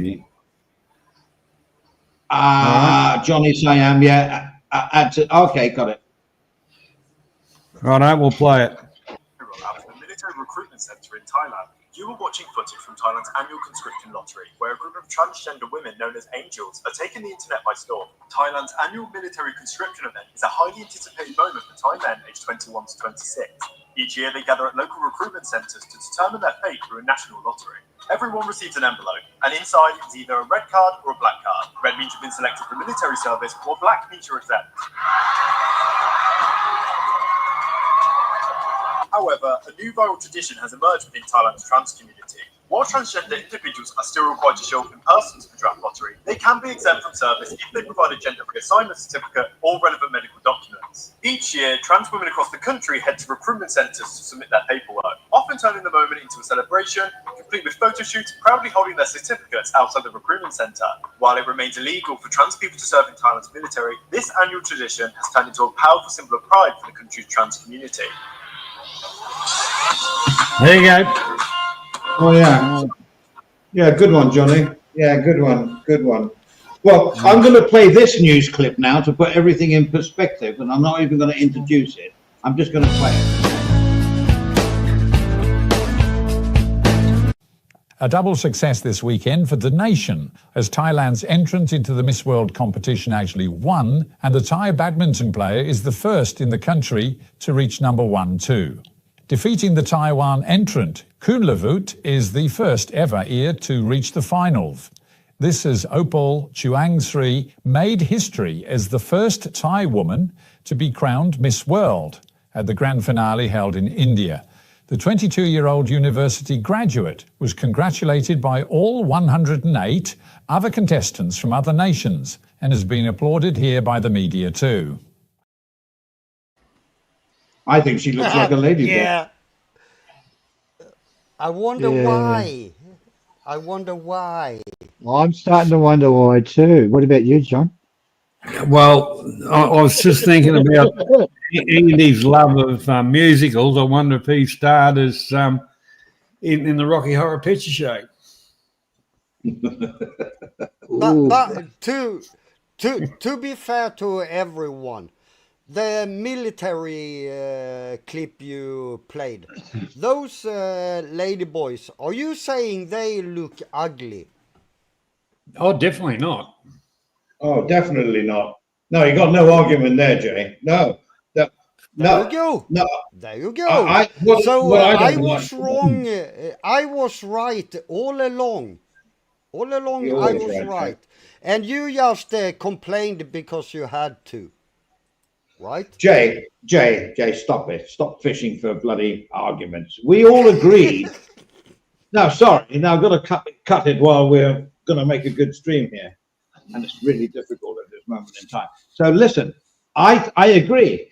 I think we find them attractive, but of course you got the parent factor, like they got a dick swinging, you know. What about ones that have it removed? What about ones that have it removed? How are you feeling on that one, parent? It's a good question. Do I know it's been removed in my decision, or I don't know? No, you don't know. Well, I would guess it's going to be an unusual pussy. Okay, my second question would be: you didn't know, but afterwards you did. I would feel a bit dirty, a bit bad. I thought that. To be fair, one easy way to tell if it's real or not is that when you are down to it, is it wet or not? JJ, pussies are always wet when I go down to it. Me views too. have suddenly gone up. I was just saying That's It's a way second to hole from tell the if back of the it's neck. real or not. Sorry, JG, I missed what you said. Say again, mate.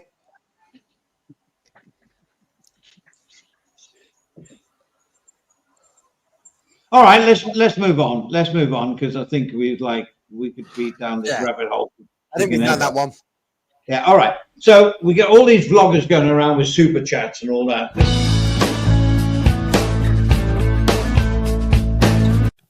Bad news for vloggers and YouTubers, as the Revenue Department Why has is announced that it everyone will muted be working besides to me? track down those who post their tales, with a firm expectation that most will not have paid income taxes due on their earnings, foreign or Thai. If you're earning and living here, you're expected to pay.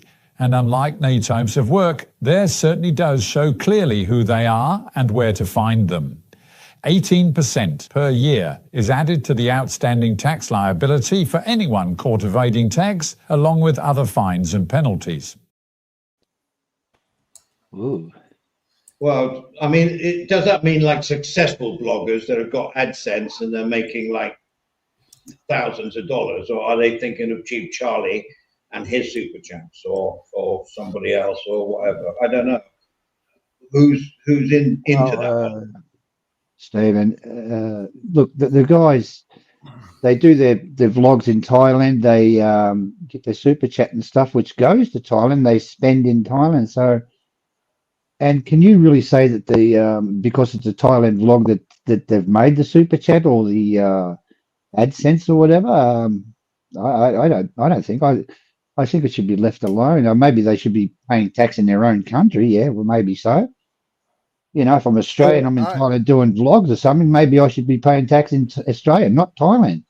That's a good point. What about the ones in foreign countries doing vlogs about Thailand and getting super chats?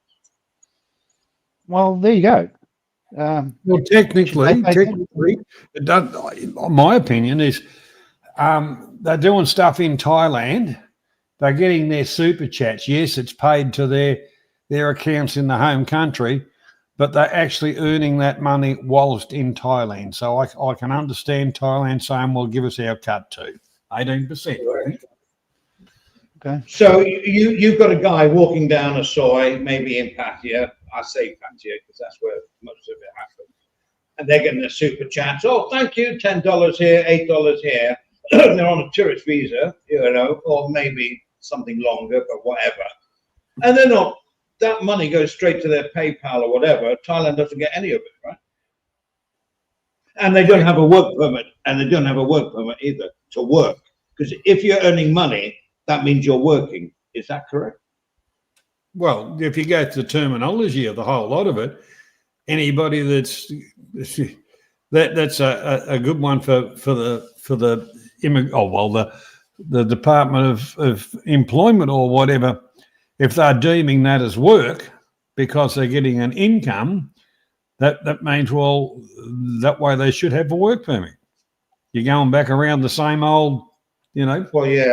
I mean, call me old-fashioned. We used to work on a creed. If you're doing something and you're getting paid, it means you're a professional.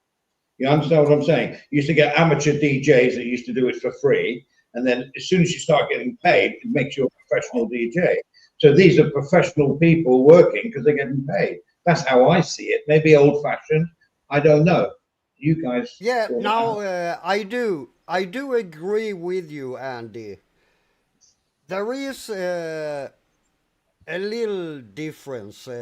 Let's say someone is doing great videos about Thailand, showing good stuff, not saying bad shit, and makes a little bit of money. I wouldn't care for less. But if another one makes videos about Thailand, like annoying everyone, what it's called, nuisance streamers, they should be fucking taxed and put to prison. But if you just chill around, make some videos about Thailand, no one really gives a shit if you pay tax in Thailand. But I think if once you're again, an JG, I think ass, you're right. if you're an ass, then definitely you should fucking pay tax. Can I But if speak, you just JG? make a Can I little answer bit you? extra, who Is cares? my microphone not working? Hold on. Yeah, No, it's we working. can hear you, mate. Yeah, we It hear is you. working. Okay. Well, shut the fuck up then, JG. Fuck me. Okay. JG, I Okay. agree with you. I think you're absolutely right. But I think it's a tricky one, and I've almost lost my thought. Fuck me, my brain is disappearing. JJ, I apologise for interrupting you, mate. What happened is no my worries, man. microphone No is just worries. falling down. Give me your point again, JG. Sorry? Fire me up again, JG. I want to argue with you. What were you saying? I was saying that if people are doing videos or streams, being nice Yep. to. Okay, being yeah, I nice. remember now. Fuck me, Jesus wept. Is my dementia coming in quickly or what? JG, I think you're absolutely right. But I think it's really tricky for any country to start taxing people for working in their countries doing videos. Otherwise, if you're a BBC news reporter doing a report from Thailand and you're on the ground in Thailand, maybe Thailand should be able to tax some of your income. It's such a grey, vague area. It's so hard for any government to say, well, JG, you live in Sweden, but you're earning a bit of money because when you have a holiday for 3 months, let's say in the future you have a holiday for 3 months, you've earned $10,000 from earning here, so Thailand wants some of it? No. It's so hard to prove that they get it. No, it sounds like I agree with you. I would put it a little bit like this.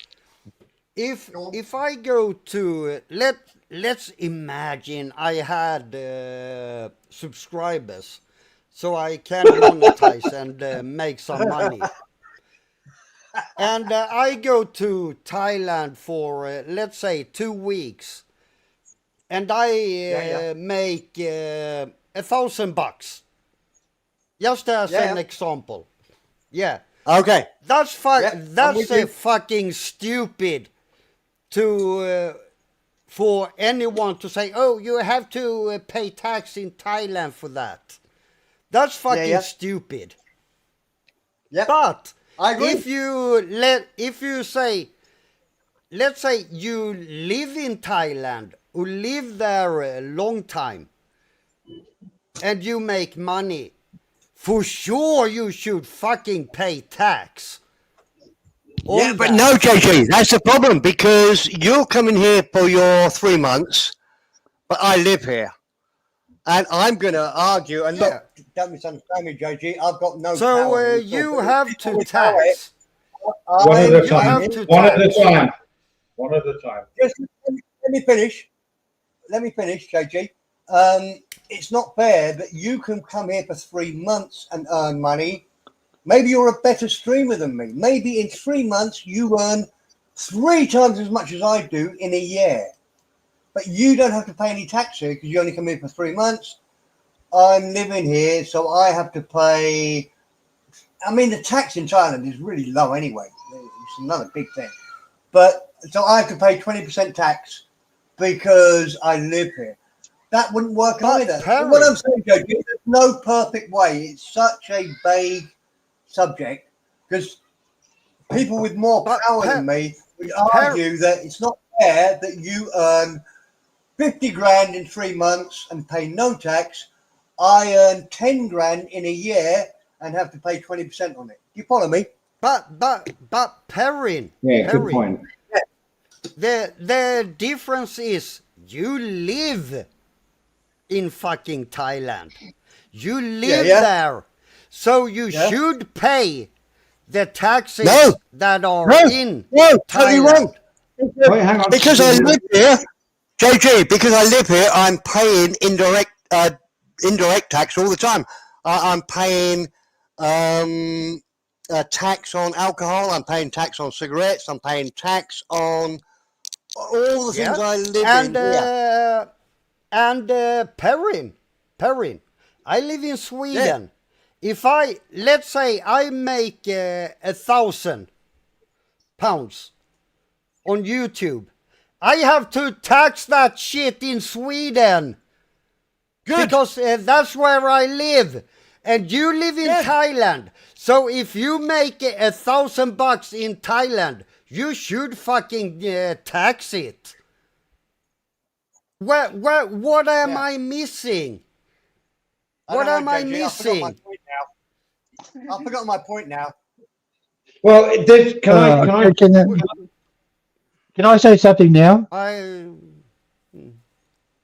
I've had my hand up for half an hour, Andy. I've finished my argument with JG for tonight. There you go, man.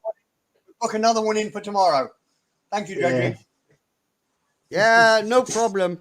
Right. You couldn't say I won the argument. You just say, that's it. When you finished, JJ? When I went to Thailand, I looked at YouTube and seen what was going on and how you do this and how you do that, going back all those years ago. Now, I watched a lot of films. So, if they bring the tourists to Thailand, should they really pay tax, or should the Thai government give the vloggers that are doing the good vlogs and showing the good parts of Thailand, should the Thai government should be paying them, do you think? Yeah. Well, can I say my point on this one? Well done, Stephen. That's a good point. Here's the thing. We're talking about such a little niche of revenue. It's ridiculous when you talk about YouTube.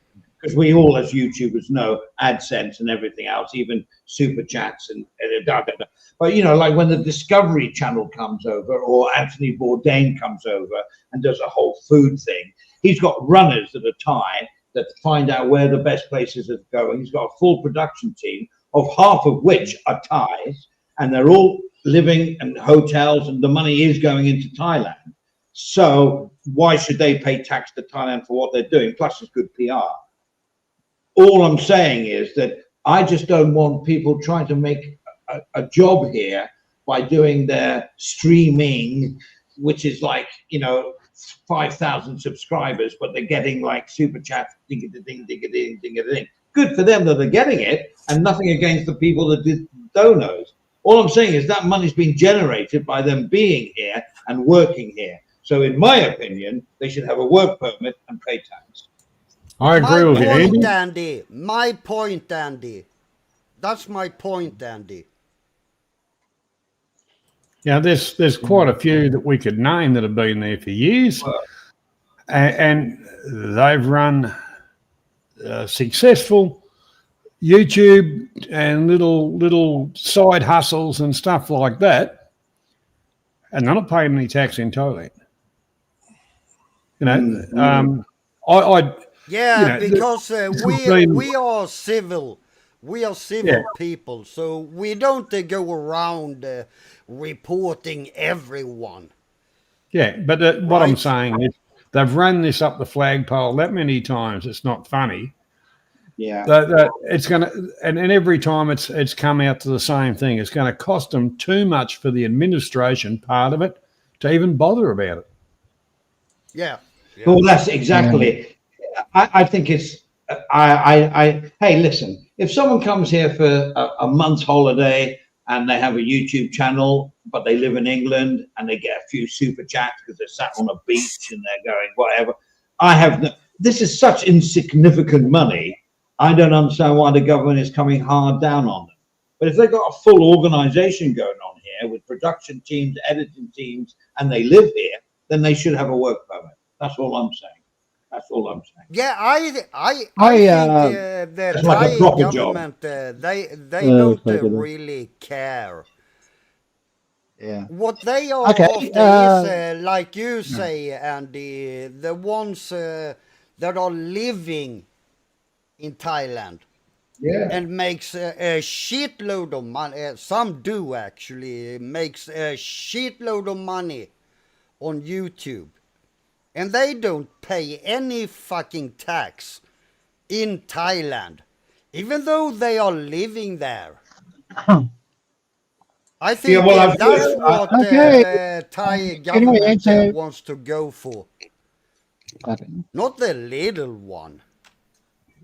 Well, and can I also I've answer? heard. Sorry, Stephen. You go for it. No, you go. Well, I used to have a very big channel, I thought. And I used to, with Kevin Thailand, he used to get, well, here you go, boys and girls. He used to get 1,500 a month. Now, he was doing PayPal and AdSense and the other things and shit. I used to get about 450 a month, okay? Now, the money would come in, but I'd spend it back in the business. I'd go to places and spend, actually all the money was spent in Thailand. Should I have paid? But I never asked for money. It was just coming off AdSense. I see, Kev used to ask for, I don't think he did really, but he wasn't a real beggar, but he was getting money sent to him. But I didn't do that. I just got it off AdSense because I was getting 15,000, 20,000 hits, and they weren't bought. That's what I actually got. You can't get that now. But that's sort of money you look at, and a lot of the guys doing them now. I mean, they bring tourists into the country because a lot of people will type into YouTube, what about what's it like in Chiang Rai, and you get all these films, and it's not going to come from the Thailand Tourist Bureau. It's going to come from the YouTubers. So okay, so they decided to go to Chiang Rai. So what actually brought them to Chiang Rai was that YouTuber. Is the Thai government going to give them money, and then they can tax it? I mean, you understand, but some of them are shocking, videos, and they're begging for money, and I'm against that. It's fucking disgusting. The guy that sits on his sofa eating bloody taco Cheerios or something, and just You leave loose alone. I'm sorry. Leave loose alone. You're talking about Spoon. Spoon, sorry. He was too. Sorry, just Spoon. But actually, I remember having this same chat with Oz about it, and he was saying, which was very validating, he said, look, some of these people, they come here and they spend the money at the bars, and the girls get the money to send up country. So the money is being filtered out, maybe in the right way. It's not going to the government where it's going to be lost in, let's buy another submarine, or let's buy another F-14 or something like that. You know what I'm saying? So maybe it's going more direct to the people that want it. And that's a very good argument. Because they're bypassing the tax system, but in a good way. And so I don't know. It's a good debate. It's a very good debate. I've always agreed with that argument, Andy. I've always agreed with that argument, Andy.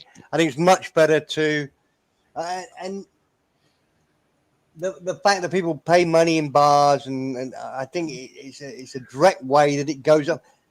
And when they try to get rid of all the Palangs, or they're derogatory towards them, don't they realise how many houses have been built by Palangs that have been scammed by the Thai women and what have you?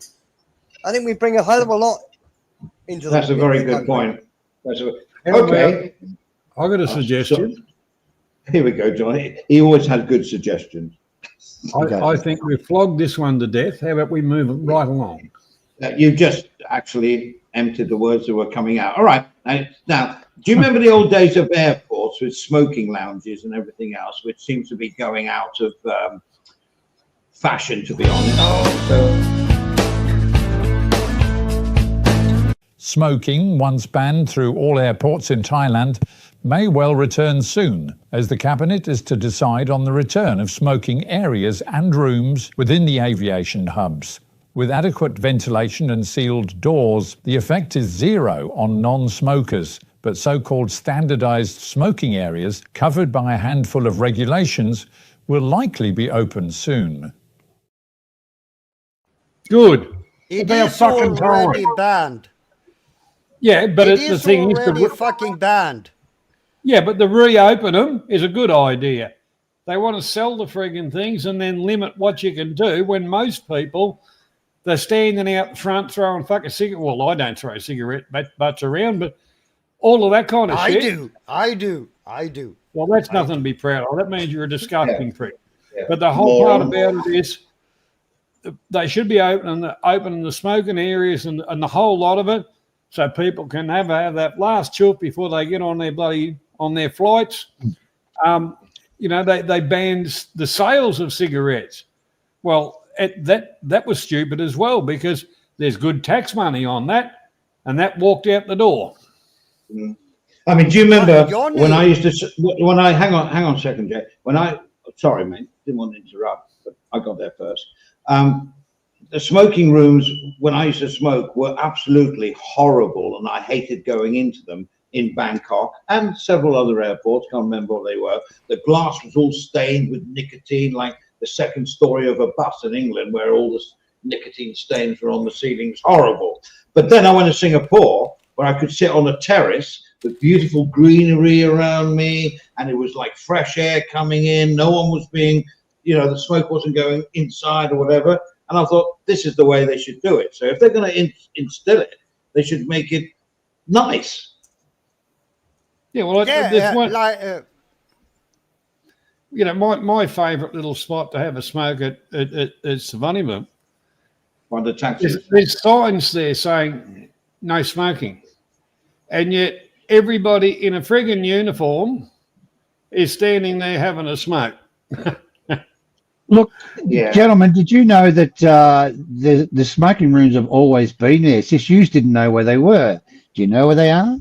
They're in the prayer rooms, the Muslim prayer rooms. If you go there, when you go through customs, go to a prayer room, and there's a smoking area. No. Don't make it a fucking religious thing. Go fuck yourself, honestly. No, but it is. I religiously like to have a cigarette when I want one.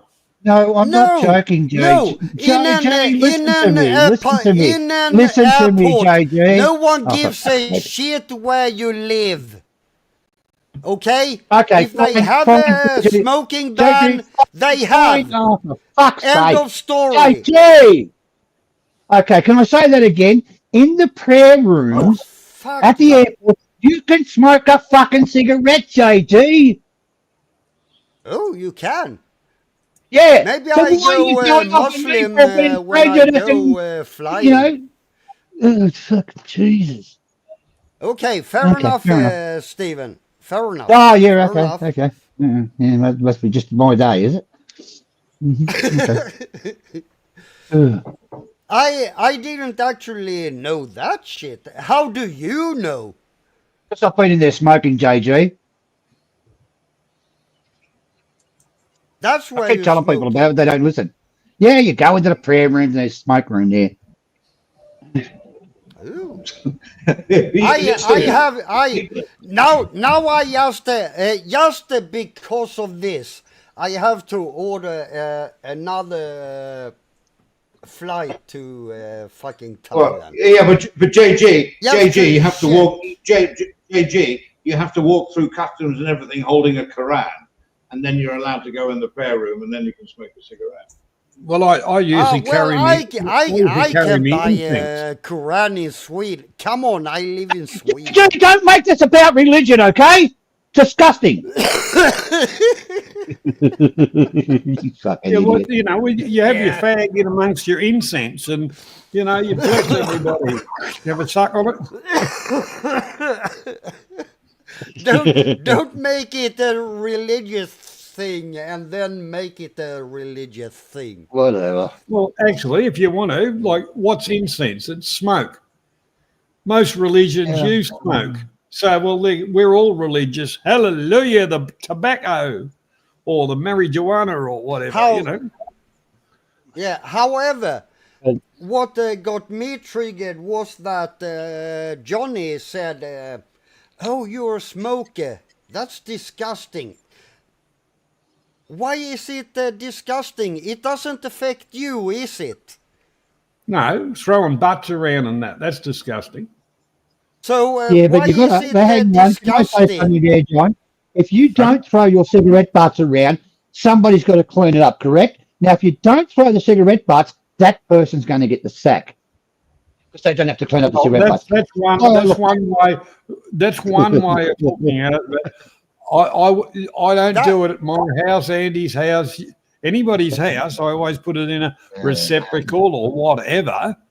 It was something I was brought up with. But, you know, the whole part about it is I can understand both points, but I think, you know, just throwing butts around all over the place is one of the things where the army or the amount of people that say, oh, smoking's disgusting, you know, that gives them an angle to point at us. Yeah, I think JG's more or less a savage. That's why he does that. I always put my cigarette butts where they're supposed to go. But JG, please lift your game a bit, please. That's disgusting throwing your cigarette butts around. Make me sick. Stephen, when you put them back in the packet, make sure they're out. That's a problem too. And don't put them in your pocket. We've all done that before. Yeah, Thanks to Lucky Boy. Well, all right. Shall we move on? Yeah, no worries. Well, it's up to anybody else. I'm just suggesting things. Not all down to me. Yeah. I got one here called fake tiger attack. Yeah.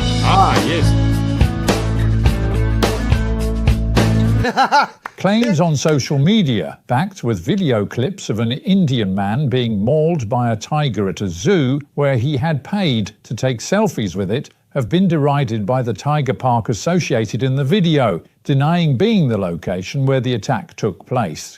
The clip, which has been removed from much of social media, showed the man being led to the animal by its trainer and encouraged to be with it until it turned on him and caused several injuries. But there may be a lot more to the tale, as the Phuket park in question has denied that the attack took place there and has told Thai media that it actually took place at a Chonburi-based venue. That's a beauty. That's a beauty. Yeah. That poor bloody tiger, you know, he's probably decided, fuck it, it's time for a feed. I want curry in a hurry. and the whole part about it, that was all blown up by that lesbian Canadian cunt of a thing from Peter that's done nothing but fuck people's jobs up, lie all the fucking life. It's a cunt of a thing. Who's that? Who's Fuck Peter? Peter. Yeah. Peter is the one that carried on about it, the fucking lesbian bitch from fucking Canada that carries on. They pay people to do stuff so they can get a film of it to discredit everything. They're fucking liars. That fucking thing should be hung, shot, drawn, quartered, fucked up the ass and fucking shark bait. Jeez, I hate that. Really so. Not to put a finer point on there, Johnny. Yeah. Okay. Yes, well, all right. All right. The other stuff is fine. I thought the smoking one was really good. Nice one there. All right. So, well, let's have a go at this one. This is one for Stephen, I think.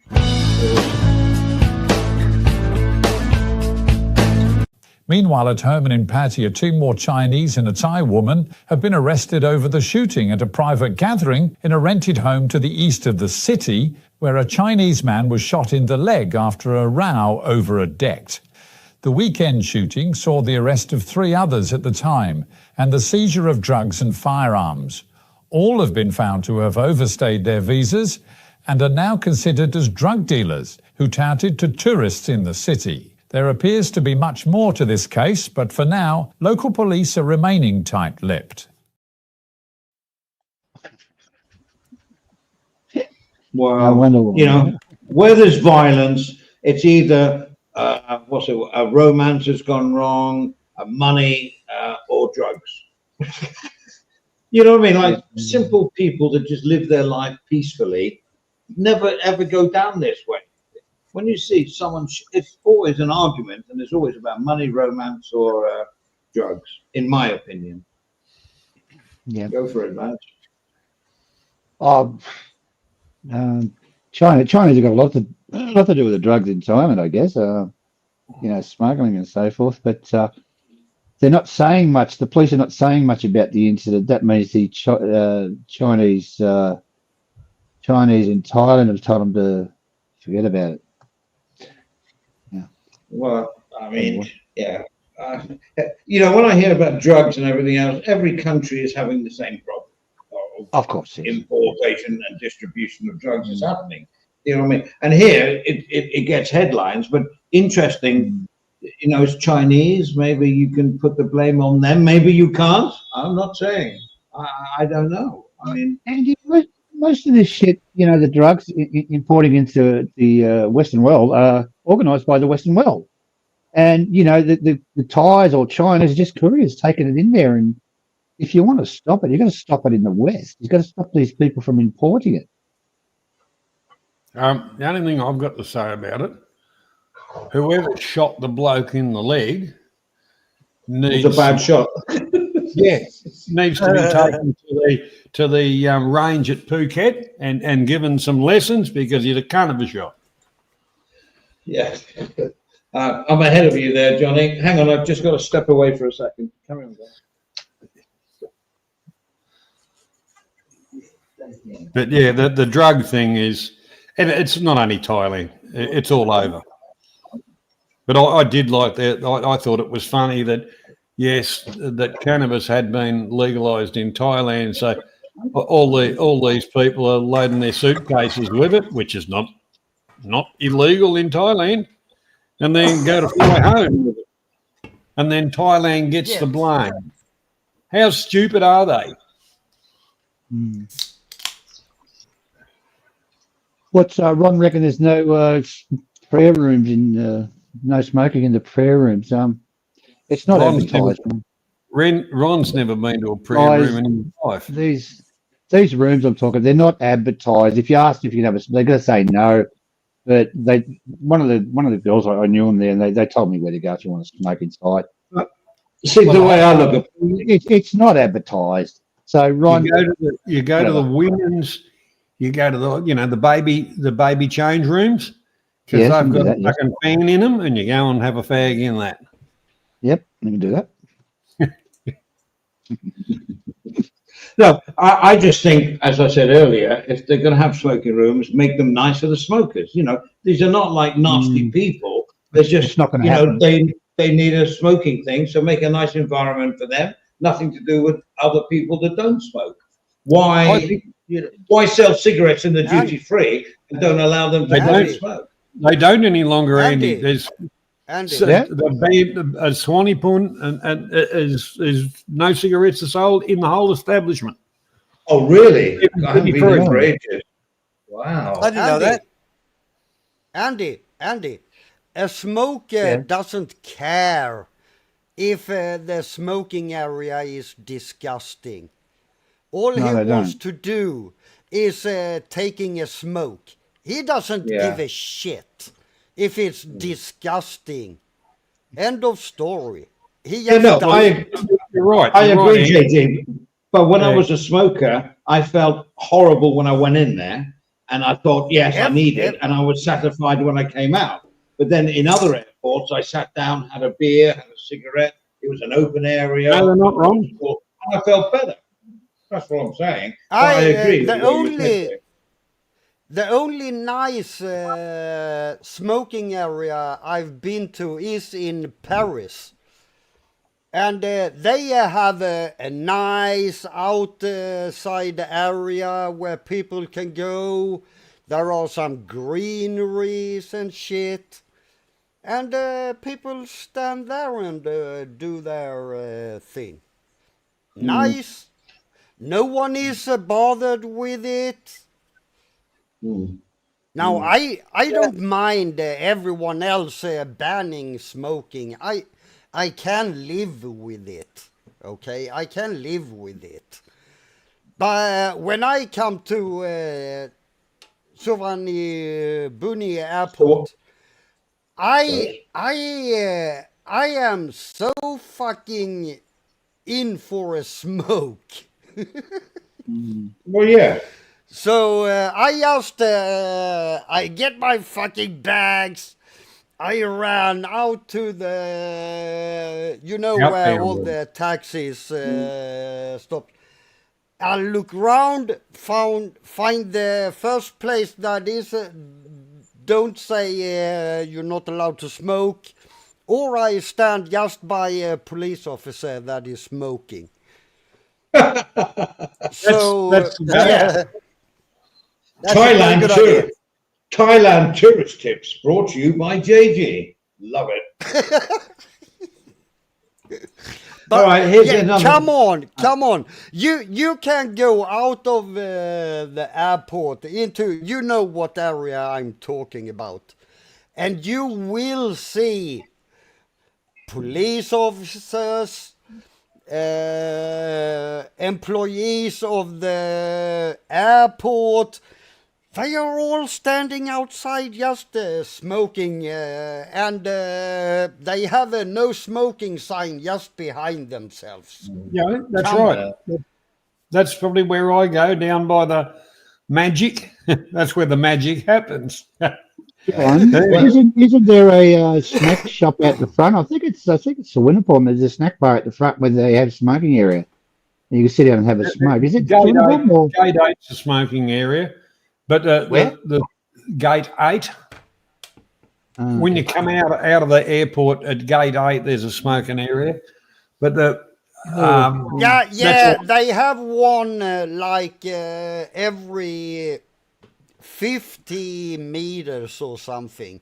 There is a little pot where there are no signs. So just stand there and you be good.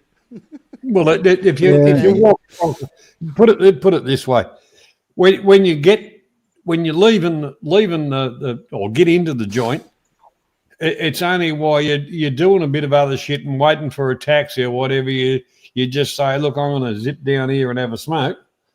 But when you get there, you've got a bit of waiting time and all the rest of it.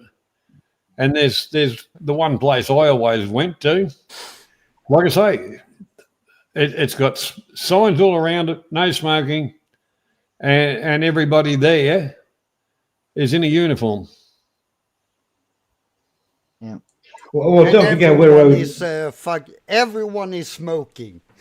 Well, don't forget we're OGs, and we can remember the days when you could smoke on planes, smoke in shopping malls, smoke in hotel lobbies. You know. Even I remember days. I was, I think, 16, and we were flying to Bulgaria. Yeah, and we could sit in the plane like.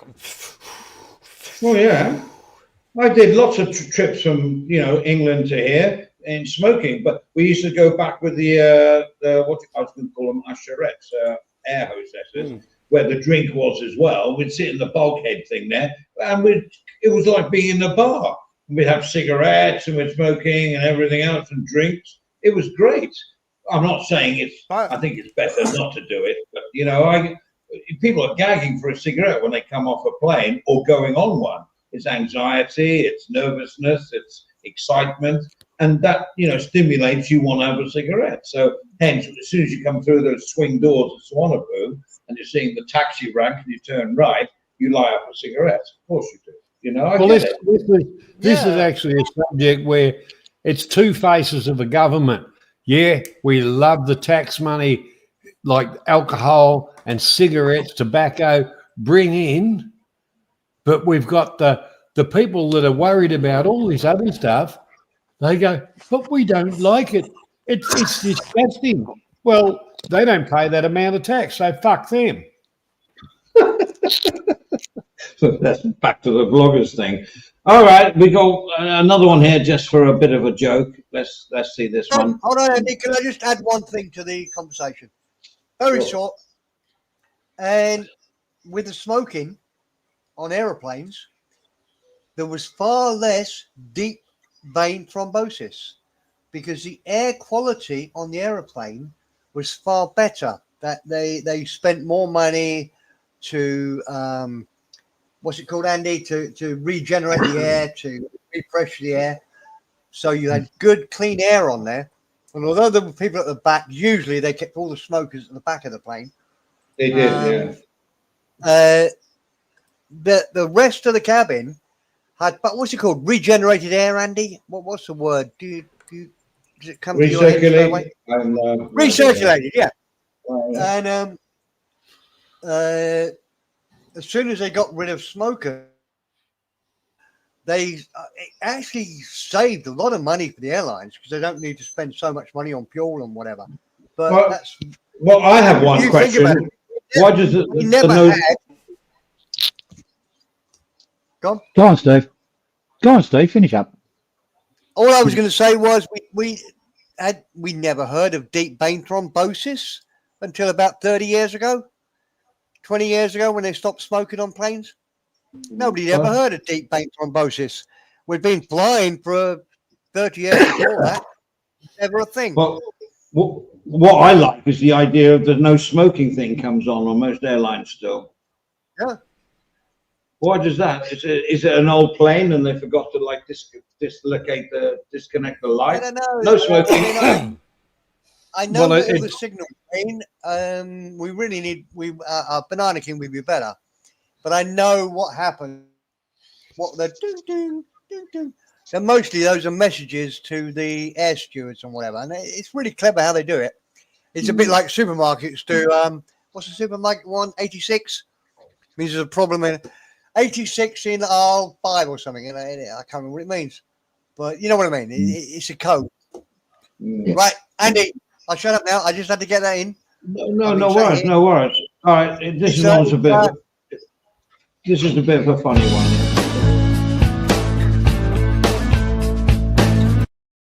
Meanwhile, at home and in Pattaya, well, the Dumbest Burglar Award has been issued today following reports of 2 men being arrested here after being caught on CCTV robbing a home of valuables and copper wiring. But enough news for the less than dynamic duo after they were arrested, as they won't be released at any time soon. But worse too, as it turns out that they robbed the home of a retired district court judge. Both suspects admit the crime but claim to be unaware of the homeowner's identity. What a bunch of fucking idiots. I know, we covered Holy a story about shit. these copyright. I know. Carry on, guys. That was hilarious. Well, you know, man. dumb is what dumb does. Yeah, you can't make that shit up. You can't. Rob, one very quick point on all of this. In all the sorry, Go on, Steve. Go on. one very quick point. If you were unlucky enough to get caught doing a crime, maybe you just didn't know, or maybe it was deliberate. You made a crime, quite a serious one, where the cameras came in. Would you reenact it and sort of point at, yes, I did put the hatchet into his head here, as the Thais do? I find it really strange that you always see them pointing to, yes, this is where I shot him. This is the gun. Do you follow me, or is it just me that finds it weird? It's disgusting, actually, Stephen. You know, when those two people got killed on those islands, those English girl and lady and gentleman were killed on that island, they had the two Burmese guys that were accused of it pointing at things and shit, and you know, and when they found the bodies, the police were pointing at their heads smashed in and shit like that. And when you see them on the overpass, and when there's an accident, they're pointing at body parts and shit, and it's a habit. It's not a nice thing in Thailand when they do that.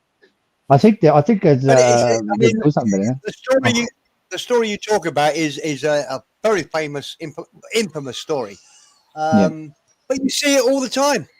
It can be robbery in a jewelry store, and you'll have the two perpetrators pointing at, yes, I came in here, and you'll have the woman behind the counter pointing at the guy that came in and saying, that's the man. Yeah. It's very weird.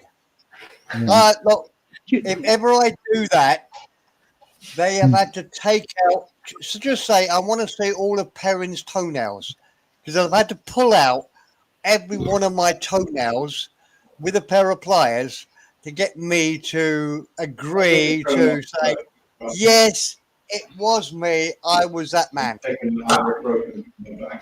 Look, can you turn off Andy's microphone, sir? You know, if say let's not, if one of your relations got killed in Thailand that you loved and shit like that, and you didn't really know about it, and you watch it on the news, oh, that's my blah blah blah, and you've got a copper pointing at it or someone that's done the crime pointing at it. I mean, that to me is disgusting.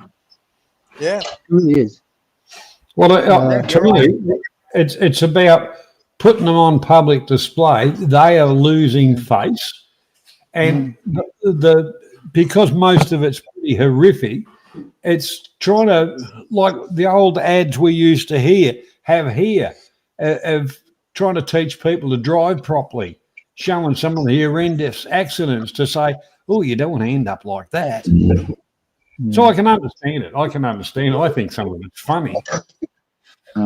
Yeah, but to be honest, I've never understood the reenactments because it's only for the media, because the police obviously could do it secretly. You understand what I mean? So it's like, so as you guys have said, it's probably to deter people from doing it, but I don't think that's a big deterrent.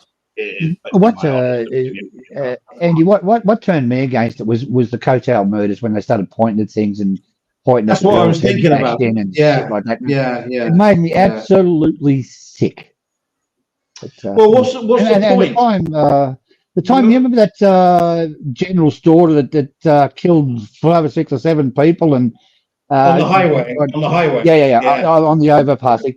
And she's on the phone and shit, and they're pointing at the corpses and stuff and taking photos. Because going back 10 years ago, they used to do that, but YouTube stopped it all now. You can't sort of put that sort of stuff on the YouTube or make it public. But it was ferocious, really was. Well, that's a very good thing about the Lost in Translation thing. Do you remember that? We started off. You remember that one? I must watch that. What time's that on? Called Lost in Translation 2.0, if you want to have a reference point. So my point is, Thais do like the more morbidity. Is that a word? The morbidity of things. It's like they love horror films. They do the Thai movies. I'm talking about horrors and ghosts and spirits and people like, you know, all around the world you like horror movies. I get that, you know, bloodthirsty ones and that. But the Thais seem to be obsessed with looking at that side of things, like the evil side of things. And I think it's like when you watch one, you think, oh, I'm glad that's not happening to me. So when you watch a YouTube video of someone being decapitated on a motorbike going through a bridge and all like that, you look at it and you go, yeah, but it makes you feel good that you can stop and you can still be alive. You know, there's that. It's like a horror movie, right? You watch a horror movie and you're screaming, but you're thinking, thank God I'm not there. Does that make sense? I don't know. Am I being too deep here? Or? Well, the whole part about it, you know, with the Thai news and that, even that elephant had its name and shame for knocking over that bloody convenience store. Again, sorry, I missed that. I'm sorry. The elephant, didn't you see that story through the week? An elephant did a smash and grab at a shop. Oh yeah, ran them off. We've got that one, Andy. See? Oh, have we? All right. Well, carry on talking while I try and find it. Go on. Yeah, the whole thing is, it doesn't matter if it's news. It's all name and shame and all the rest of it. So that, you know, that elephant would be feeling very ashamed of itself as it's watching the YouTube thing. Yeah. All right, let's talk about. I couldn't find it, Stephen. I tried. I'll look at it. I'm getting it. All right, another one, right? And I'm dead against all this because I think it's either clickbait, working people up, like the COVID thing. That's why I'm limited to what I want to put on here, because I think the media, and we are part of the media, very small media, but we are part of it, about the COVID thing that happened back in 2019, was because we all got wrapped up in it. And we kept on posting stuff about, COVID. So here's another one. Here's another disease that, you know, let's promote this one, shall we? And make you. A 53-year-old Thai man has become yet another patient being treated for anthrax in the northeast of Thailand, on the Cambodian border, where despite warnings, he had a predilection for raw beef, which he regularly ate. The provincial health chief believes that the patient was infected by the raw meat. This as the regional health executive repeated warnings not to eat such and to refrain from coming into contact with farm animals unless thus employed. Cattle, sheep and even goats can suffer the disease, which can be fatal to them and also to humans. It's highly infectious, and the most recent patient is being kept in an isolation ward under constant supervision. Well, there you I go. don't know, Andy. It's not an outbreak, is it really? Well, that was the title of the news story, but yeah, wasn't anthrax the one that comes in powder and they were sending it in envelopes to MPs in England and all that shit? Was that? Yes, am I that's right fine. there? Yes, that's right. Yes, So what are we to do as citizens that want to live a good life do about this news article? What do we do? Well, it's not new. This country and many other countries, 50 years ago, that was virtually eradicated from Australia anyway. It's been around. It was grown in laboratories and sent to politicians and all that kind of stuff, but it's predominantly carried by the bovine. Which could be anything with 4 feet and a hoof, right? Well, a horse's hoof. Yeah. Oof. And cows. But the whole part about it, if you don't cook your meat, then you don't kill the bugs and all the rest of it. But anthrax is a very deadly disease. Yeah. Well, I think no one's denying that. But if I was a news organization, would you actually make a point of reporting this? I mean, to me, it's almost misinformation. To me, to me, the world got together and supposedly vaccinated everything and God knows what back when I was a kid. So why is that disease still around? Although Cambodia is, a third world country, but the amount of these people going in there, we're going to do this and we're going to do that. Obviously, they took their money and did fuck all. That happens a lot in Cambodia. Yeah, well, what do you do, Andy? I mean, if there's an outbreak of anthrax on your border, do you report it and tell people to be careful, or shut up and don't report it? I mean, and then it spreads all around Thailand. So what I would do if I was in charge of that situation, I would disseminate all the information I had, look at past records and everything else, and I would actually try and contain the situation that was happening in the region that I was in charge of, and stop letting the rest of the bloody country panic. Because there's lots of people. I went up country for this wedding thing, and when I was vaping, the lady that was in charge of this little compound, she came up to me, "Don't vape." And I said, "Why? It's not that unhealthy." And she said, "No, you'll get arrested, get a 20,000 baht fine, or thrown into jail for 5 years." They believe everything they read, or not read, listen to on the Thai media, she was absolutely right about what would happen, but they don't get the reality of things. And this is an up-country thing. I will talk about that wedding that I had in China in the future. But what I'm trying to, she came up to me, and I can vape anywhere in Bangkok easy, outside or inside, depending. And she came to me, and she wasn't nasty. She said, don't vape. It's against the law. You'll get like 20. And that's what she's just heard from the media. So all I'm saying is, anthrax, don't eat that bloody beef, you'll get anthrax. It's not eating beef, Andy. It's eating raw beef. It's transmitted that way. If you cook your steak, you're not going to have a problem. But a lot of Italians will eat raw meat. They'll eat a steak raw because mince meat usually. I love steak tartare. Steak tartare is lovely. One of the Okay. best. Well, will you go over the north of Thailand and eat No, raw steak up there? Well, there you go. Why won't you do that? Why? Why? Because I wouldn't Because of trust the that news process. report. Because of that animal. news report. There you go, Andy. Well, there There's you your go. question for you. Yeah. Good Well, point. the real part about Sorry, John. You're right in what you're saying. They spent a lot of shit and stuff on the internet, and it was So it's half a dozen of one and six of the other. Go on, John. the whole thing about it is, instead of saying Cambodia, although they've got the blue over the temple thing, the Thais having a bit more money, and we're talking about a line in the sand. We're not talking about the Mekong River separating them. Yeah. That can quite easily, and cattle being bought from one place to the other, they can quite easily get into the Thailand. So what they should be doing is going over and vaccinating, helping the Cambodians vaccinating, which protects their own. Yeah, I know a lot about it because coming off the farm, No, but in England we had the same thing with mad cow disease back in the I don't know, whenever it was. People stopped eating beef. They were frightened of. Yeah.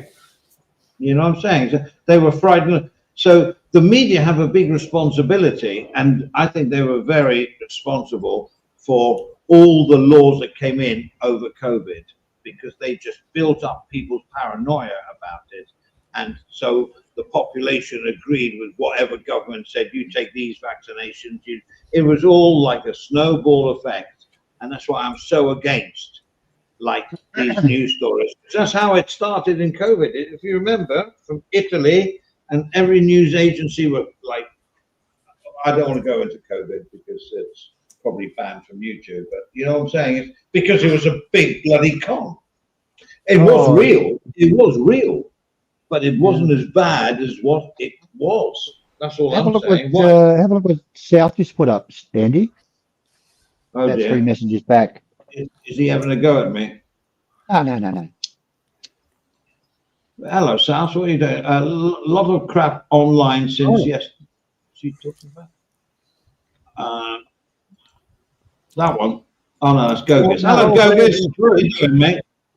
12,000 troops. Fuck, eh? Yeah, it is getting ramping up. South, let me ask you something. Who owns that temple? They call it a Khmer temple. Now, the Thais call it a Khmer temple, so who does it belong to? It's you know actually, where Khmer's from, don't you?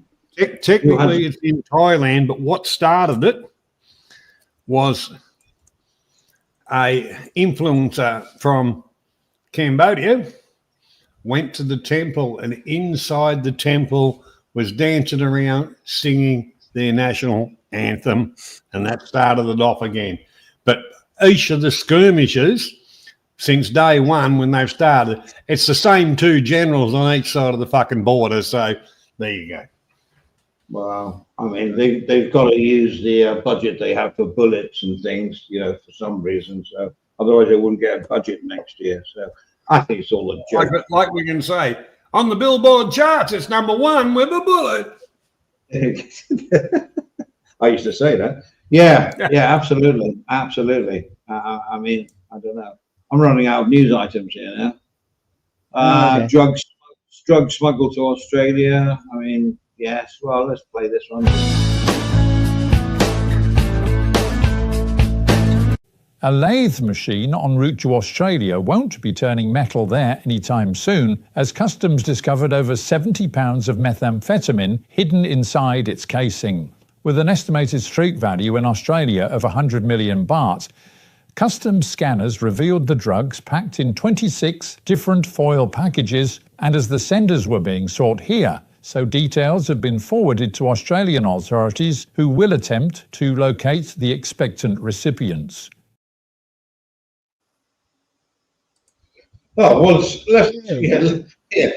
try something new. Let's disguise drugs in something, Well, obviously Steve, have you got the one with 70 Go ahead, pounds Steve. is not that heavy, is it? What is it? It's a small child? 70 or me on a diet? Yeah, that's It's not kilos, right? I mean, I can almost understand why they. And that gave, was it 100 million baht for the size of a small child? That's pretty. I can see why people are tempted. It's not a lot, is it? No, well, you know, the thing is their lave's not going to turn up. So it actually will, but the thing is it'll have trackers and God knows what in it because they'll be after the ones that are importing. So, but why would you buy a Chinese lathe in fucking Thailand to send to Australia? Wow. You're right, Steve. Very amateurish. Andy, there's a video on there about the English drug smugglers. Yeah, I got it. Maybe play that one now because they're all related, really, aren't they? Absolutely. Here we go.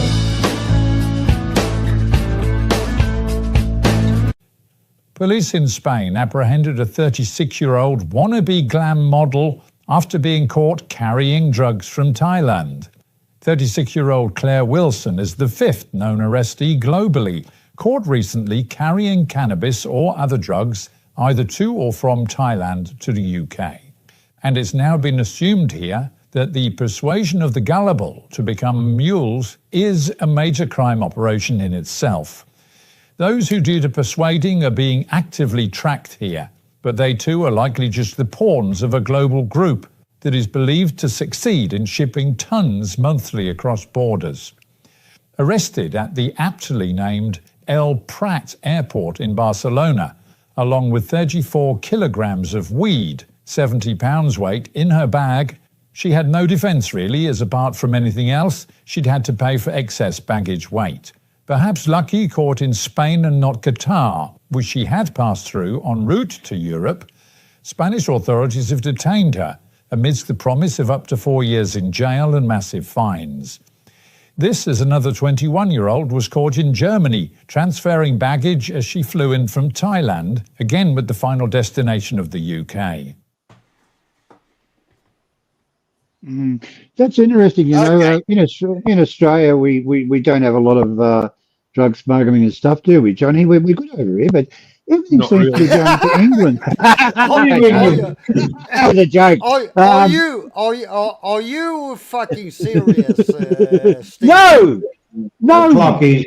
Clarky's just stirring the pot here. I know what he's doing. Actually, Jürgen, our customs and border security are pretty fucking good here. You know, people putting in the machinery and all that kind of stuff for years.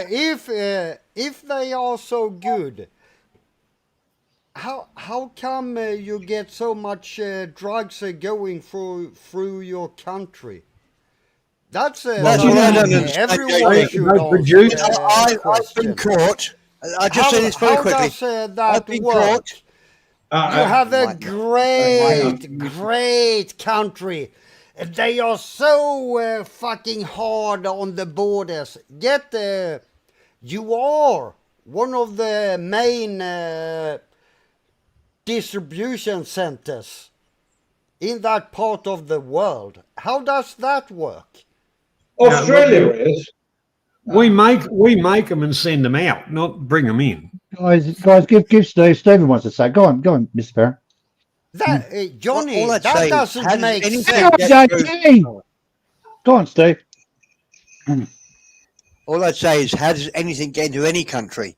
When I travel, if I go with handbag luggage with 2 cigarette lighters on me, I get pulled up. If I put a phone charger into my big luggage that's put into the hold of the airplane, the main luggage, that gets pulled out of the airplane, and I'm called onto the forecourt to explain why I've got a battery charger on there. So if I get pulled up for that, how does anybody expect to get through with 70 pounds of pills, drugs, anything. That's what amazes me. If I can get pulled up, and look, I think most people who met me will say, look, I don't look like a gangster, but I still get pulled up and stopped and whatever. The systems in most airports are really cool. So why do these people still get drugs put through? And I genuinely don't know. I don't think they're paying for it, but I don't understand it. And why would anybody try it? If I get pulled up for having 2 cigarette lighters instead of 1, or having a small charger on my phone, okay, I'm done. Well, I read about these mules, and it was coming from like a cartel spokesman, if you can believe that. And they're saying we send 500 people across, and maybe 5% of them will get caught. The rest makes us millions. They can't do it. They can't do it. Yeah, that's why I don't understand that. Why? Why do they get caught? Why don't they get caught? They get picked out, I guess, from like I don't know, when you go through I don't know. Yeah, that's the point. Maybe random. Random, I would think. No, it's not. I mean, the X-rays and everything work. I mean, my suitcase with the phone charger in it must be X-rayed on the way from the departures thing, where you're checking in your luggage, to the aeroplane. It must go through an X-ray thing. And they can spot that I've got a 6-inch by 3-inch charger on it. So I'm dragged onto I mean, it's quite funny. And they were super at the airport there. But look, Andy, I'm not being clever. I honestly don't understand why they can catch me, but they can't catch somebody that's got 70 pounds of drugs in their suitcase. Well, I think it's becoming an outdated way of smuggling because, as you say, it's pretty obvious, isn't it? I don't know. But don't forget, these people have got like millions traveling through their gates every month. I don't know. Yeah, but no, look, I can understand that before all the technology. You could say, oh, yeah, we flood them with mules, as you say. But now you could have 10 of us in line and we'd all get caught. We'd all have the same X-ray. We'd all have something doesn't fit. And I don't know why. Maybe I'm just missing something. Well, South says, look what South says. When I used to go sailing, I met a guy who was, at a football match, I met a guy who was customs guy. And I said, I've got a great idea. I said, what I'll do is I'll put the drugs into really strong black bags on my boat, and I'll bring them across the channel. And if happens that a customs boat comes along, I'll just cut the wire. That the black bags will be weighted, and they just fall to the bottom of the sea, and I'll be clean. And he said, you don't need to go to any of that trouble, Steve. He said 90% of the people we catch through people telling us it's happened. Through intel. Yeah. He said we rarely catch people just on spot checks or whatever. Most of what we do is I hear you, Andy, talking in a bar about something, and I want to help myself with the police, and I tell them that you're planning. It's all intel and stuff like that. Very rare do they catch somebody in the old detective sort of ways. Yeah, but I still don't understand. That doesn't clear anything. I still don't understand why people can get away with it now. It doesn't make any sense to me whatsoever. And I'd love to hear anybody give me an explanation. Well, I don't think they come through the normal channels, to be honest. They don't come through bloody commercial airlines anymore. They're flying it in or they're boating it in. You know what I mean? The mules are going out now. Well, unless they're ingested, and then it's very hard to catch anybody if they've swallowed them. Yes, yeah, I'd agree with that. It's tricky with digestion, but all the ones we've seen lately have been bags full of, I mean, what was it? 70 pounds of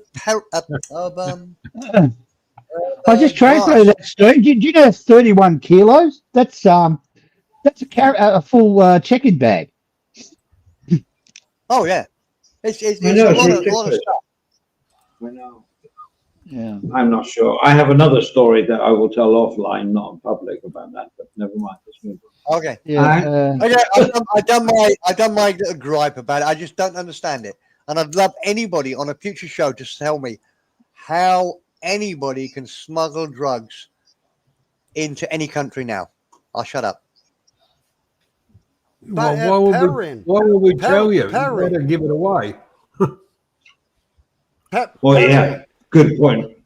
Let's do an imaginary travel. I start in, let's say, Copenhagen, because that's where I fly out from. Okay? Someone comes to me and give me a package. I put it in my bag, and we go on our ways. I go on the airplane. No one fucking checks my luggage, do they? They do an X-ray and say, yeah, that looks like a couple of shoes and an Flip-flops. DJI Mavic drone. Bongs. And I come to Thailand. They don't check shit when I go into the country. So there we go. 1 Well, the kilo thing is- into Thailand. Jurgen, like I say, your luggage is X-ray, whatever. Thailand don't worry about it because they've already told that's all clear because it's been checked. And it's double checked before you even get to your bag. That's a good point. I'd say so. You're right there, Joe. That's actually what I just fucking said. I Yeah, know. no, that's It's what I'm double saying. checked. Yeah. Jay, we're Even agreeing with you. carry-on But, bags checked. But they Yeah, but- just do the X-ray. Jay, don't bring religion into it. What Well, the if you've got fuck are you broken bone, screaming it's about, X-ray. Steven? If you can't speak normally, shut the fuck up. Okay, Moving right along. just shut the fuck up. The grown-ups are talking now. We don't want any pensioners fucking up shit. You be Alright. careful what Stephen? you be careful what you're saying here, Jay. Come on. Horrible. Horrible, man. You all know that was a fucking joke. Yeah, of course. We're all. Listen, a question to Jay and also Stephen and Johnny. When you come into Thailand at Suvarnabhumi, you go through the green, right? Have you ever been stopped going through that green? Never. Nope, Never. There you go. I rest my case. never ever. Never. There you go. Yeah, But I don't Yeah, that's smuggle, what- I don't smuggle And, anything. I don't know what case I'm trying to prove, but Yeah, but I don't smuggle anything illegal. I don't know why people are saying or arguing with me about it, because they know I'm fucking right. They don't check shit. They don't. I've lost the train of thought here now, to be honest. Hey, Dutch. What exactly do they check? Yeah, Well, they they throw your bag. They throw your bag through the X-ray. That's it. But it's already You're done and dusted. Yeah, but you've seen that bag thing. I've watched their monitors as the bag's going through, and there's browns and grey areas. I don't know what they're looking for. Like, I thought it'd be like bomb material, like wires or a canister or something like that. You know, I don't know. Andy, I'm not blaming any airport for this. It's just how it is. They can't fucking check every bag. They do. They just can't. They do. They do. Yeah, with the Every day. X-ray. With do. X-ray. They do. With No, X-ray. no. I think there's confusion here because they check through that on check-in your hand luggage, but the suitcase seems to go by that girl. She puts a tab on it, and then it goes to fucking somewhere. I don't think it gets checked. Andy, Yeah, look how thoroughly they check your. Look how thoroughly they check your I'm ticket. Oh, so for fuck's sake. No. fucking sorry. Hang I've on. never, ever, I've Right, never, next trip, Jurgen. got Jump in a someone suitcase. going through Jump in my a suitcase luggage. and- Oh, and let's check see if out the there is journey. any drugs. Never. Let me just Never. add. Jack, That was my go on, point. go on, Steve. One at a time. Come on, guys. One at a time, please. Okay, Andy, that was my point. They do check your big suitcase. Where? I had a through the X-rays on its way to the plane. Oh, there's another Where- station where they check everything. Yeah. Yeah. Well, can I must say have. something? Can I say something If- here? if- Look how thoroughly they check your check-in baggage. You've got to take everything out. Don't you think they're not doing that to your check-in? And the battery that Stephen said, yeah, they'll find it. They're trained to do it, Yeah. and now they've got I AI to didn't do know it. that. So when that little, hang on. No, I want to clear this. no, I want to clear this no. up, Jay. Wrong, They Jurgen. wouldn't. Jay. No, they When Let that- everybody else talk. Jurgen, please. So Jay, everybody, when you put that suitcase, you're the one that's going in the hold, and they put the tab on and everything else. When it disappears on that conveyor belt and goes in through those bloody doors, they then check every single suitcase on X-ray. Yeah. Yes. That's all I'm asking. I didn't know. I didn't. And Andy, But they must do, Andy, because Andy. that's exactly it. Andy, what about my hand baggage? I've seen Come that on. go through X-rays. You can see it. Yeah, You can see it going through. It goes through baggage. I have to take out my cameras and everything. Yeah. Who? Uh, Now, AJ, now, you're missing no, the no, point. no, AJ, no. You're missing the point. Perrin, I Shut up. wasn't done. Shut up. Perrin, You no, are missing no, I the was point. talking, Perrin. Perrin, You are missing the point. I was Let me talking, explain Perrin. why you are Perrin? missing the point. Perrin, We all understand that Said hand Perrin. luggage goes through. Perrin, We are all surprised. We Tell are that all when surprised I'm done. that. Tell that when I'm done, Perrin. Why, JG, do you need to be the boss of conversation?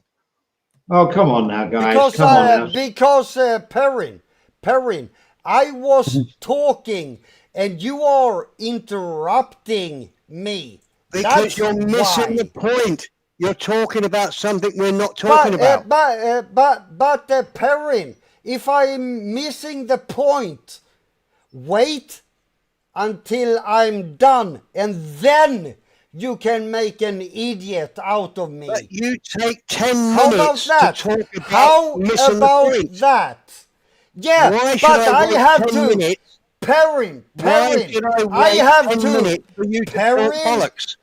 Perrin, Perrin. Very easy way to fix that. Oh, Johnny as well. Fucking great.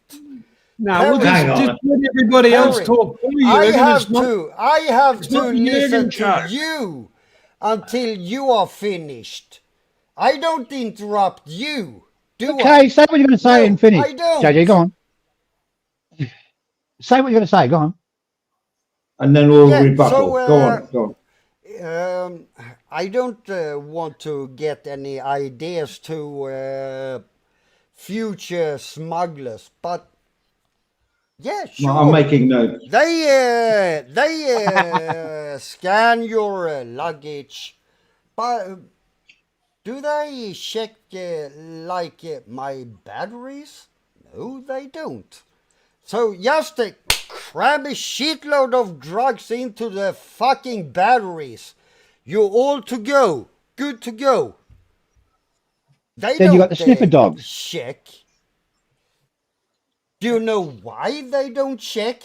Because they don't have the fucking time. So my question is, in all my naivety, as I've said 3 times already, so when my big suitcase goes through, they put the tags on and it disappears on that conveyor belt and goes out, do they check that like with an X-ray? That's all I'm saying. That's all I'm going to say. Yeah. All right, that's all I want to know. Okay. Moving right along. Of course they do. Hello, Dan. Come backstage. You were there for a moment and then you disappeared. All right. Okay, so cool. I'm not trying to make an argument here. It's something I didn't know. So you've got 70 pounds of bloody weed in your suitcase. How do they think that's ever going to make it through the bloody customs? Which is going back to our earlier conversation. So, right? As Perrin said. How? Andy, How wasn't can they that miss my it? point? Yeah, it was everybody's point. Do they check my batteries? No, they don't. And I travel with a shitload of batteries, like power banks. Power banks, batteries in the drone, batteries in my camera, batteries this and batteries that. Do they check that? No, they don't. So of course I will be able to fucking bring in shit. Well, you do that. They don't. They don't check that because we can. Can I say something now, JJ? And we don't have the fucking time. Okay, you finished? Yes. Okay. Can we talk now? No, go on, Stephen. Yeah. Sure? Okay, Stephen. Okay, Stephen. Thanks, Go buddy. for Thanks, it. buddy. Yeah, you're welcome. Look, like I was trying to say before, JG. Look at how thoroughly they check your check-in. Okay, you got batteries. Okay, fine. You can put them in the heels of your shoes. You can do all sorts of weirdo shit. But they do have sensors now that will pick up on drugs. Plus, you got the sniffer dogs and shit like that. They've got machines that can. Excuse me, I'm talking, JG. JG, I'm talking. Control yourself, please. I'm just agreeing with you. I don't care. Just control yourself, please. You're out of control. And if you want to smuggle drugs into Thailand, JG, well, you're going to have first experience in the jail. We can do a live stream from jail with JG. Great content. Yeah. Maybe give okay, us I have just Googled it. Go on. I've just Googled it, right? Good one, Stephen. Good one. All right, quiet everybody. So I just Googled it, thanks to AI, but it says, yes, check luggage goes through security screening, including X-ray scans and sometimes manual checks. They will weigh your luggage and send it on, where it will be scanned out of your sight. So I didn't know that. So I've learned something now. So I ain't going to take any drugs out of, when I fly to England next time. Who was saying before? Someone was saying that someone gives you a package to deliver in Thailand. For my friend. Okay, fine.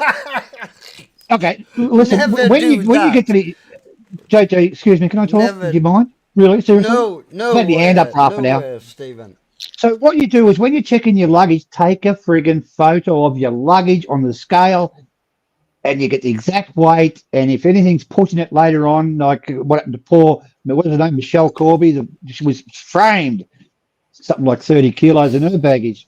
Bit bulky, but that's all you do. Just take a photo of your luggage. If you're there and your hand and your carry-on, if you can do that, just take photos. Ladies and gentlemen, another WUT tourist tip from Mr. Clark. Yeah, great. I mean, Yeah. photo. Yeah, because they always ask, "Did you pack the bag?" And I've always wanted to say no and see what happened, but then again, I wanted to get on the plane. So. That would be a mistake, Now- surely. Now, to go to Thailand, for example, you don't have to have a big travel luggage. Okay, bring your backpack. That's it. Yeah. But we like to change our clothes and our shoes when we get to Thailand, you dirty bastard. Clothes and shit in Thailand are dirt cheap. You can even You steal don't underwear. have to bring. You don't have to bring a full suitcase to I don't believe he Thailand. wears underpants, Johnny. Well, he stole a pair of underpants, but anyhow. So, well, let's not go down that way now, because it make Jay like even. Anyhow, The only ones that are bringing suitcases to Thailand are the ones that are going through what's they called like travel agencies. When you go through one of those, of course you will bring a fucking big ass suitcase with clothes. You don't have to. Bring your backpack and you're fucking done. Another tourist tip from WG. Just buy the clothes in Thailand. Yeah, you've got a big bag. How do you smuggle your shit in? But here's the point. He's just a dirty bastard, mate. He takes a fucking backpack and he stays there for a month. You filthy animal, JJ. Make me sick. But he steals underpants off people. Steals underpants. Throws his cigarettes on the floor. Gentlemen, listen. Yeah. Oh, he's fucking full of it. No, gentlemen, listen. So we've answered the question, why when you come to Suvarnabhumi, you go through the green because they don't really care, because your luggage has already been checked from another airport. Yeah. You understand what I'm saying? And if they are slightly suspicious, I would guarantee through the whatever internet or whatever they have on the computers, they'll say, they won't say anything because they've already checked the guy. So you got to agree. Once you leave the airport that you're leaving from and you're arriving at a new airport, you've already been checked out. So that's why they're very they don't really care. They might flag something for somebody for the other country to worry about. Oh, that's a good point. I mean, they do look I know they look of where you've come from. So if you're coming from a suspect country, they may pull you in. But if you're coming from Europe, I guarantee you they won't stop you because you've been checked thoroughly. Yeah. Anyway, moving on. I hate this, but I'm just going to say it. So here we go. And the tale of a man losing not one but 4 cocks in Nong Pru has hit Thai media following a brazen robbery of his home that saw his 4 prized fighting cockerels stolen.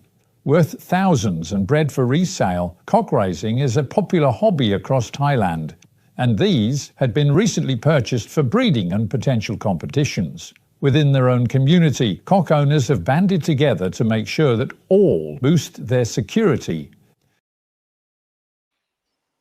That is actually a good one. The problem do you mind if I talk about fucking illegal. Hang on, Jay. Hang on. Not illegal. You don't know what you're fucking talking about. Isn't it? Now, a prize cock. The cockfight I went to on my last trip, the Muhammad Ali type, head card.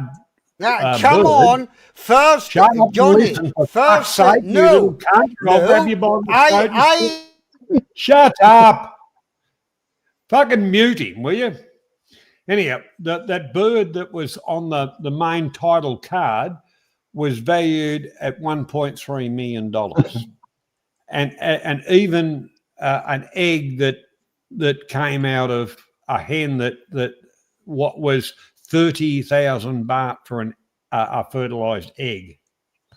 So it's big money on the cockfighting circuit. and it is legal in Thailand. Yeah, agreed. G'day, Gordon. How you going? Welcome. You know what obviously generates the value of them is the gambling factor. Right? Well, the gambling factor at all the ones I've been to, there is a little bit of side hustle here and there, but it's not. It's gambling's illegal. We know that. But as far as the cockfights, there is prize money, and as far as the fighters and all the rest of it, that's it. G'day, Wolf. Hello, Wolf. G'day, Jenny. But it is legal in Thailand, and it's actually a sanctioned sport, because the one I went to was actually run by the local government.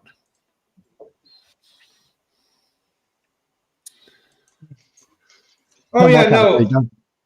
But there are two types of cockfighting, right? The ones that put the gloves onto the claws so they don't kill the other bird, and then there's the really raw ones where it's to the death, and that's the one I don't believe in.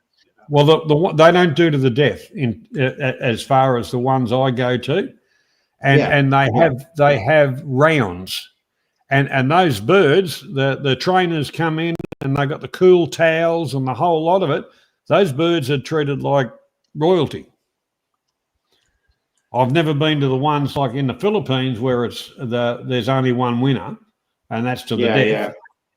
Yeah, exactly. And I'm all for, it's like racehorsing or anything, horse racing. It's fine. I get that. It's sport, and it's, whatever. Formula One, it doesn't matter. It's may the best cock win. I'm not talking about Stephen Clark here. So my point I'm trying to say is that, I don't mind that, but it's the gambling that keeps the sport alive, like it does in every other sport, to be honest. So what's wrong with that? Like gambling's illegal, but there's nothing to say I'll buy the next round if that bird loses. That's not gambling. No, but we all know what happens behind the scenes. But but the ones that are sanctioned, and they're usually at fairs and different things, because it's a very cultural thing as well. I tried to put up the video of it. And YouTube squashed it. And I appealed it half a dozen times with YouTubes, and in the end, I just told them to go fuck themselves. They want to have a real look at what they have got on their bloody channel. Well, go on, John. No, I've finished. Look, cockfights, I don't agree with it, John. I mean, they put fucking razor blades on their claws and shit, and they're mutilating a bird. And I mean, okay. So I know some countries they do that. I don't know about.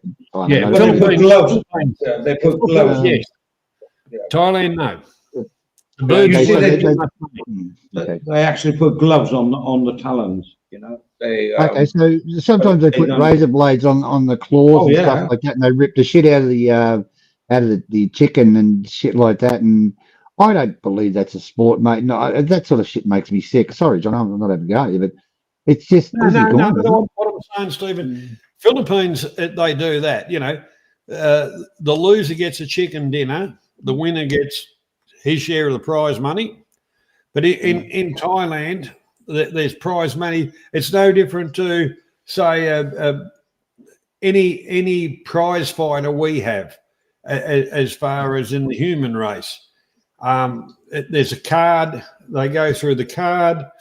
The winners, the roosters get appearance money, but it's by invite. It's not just any bloody rooster.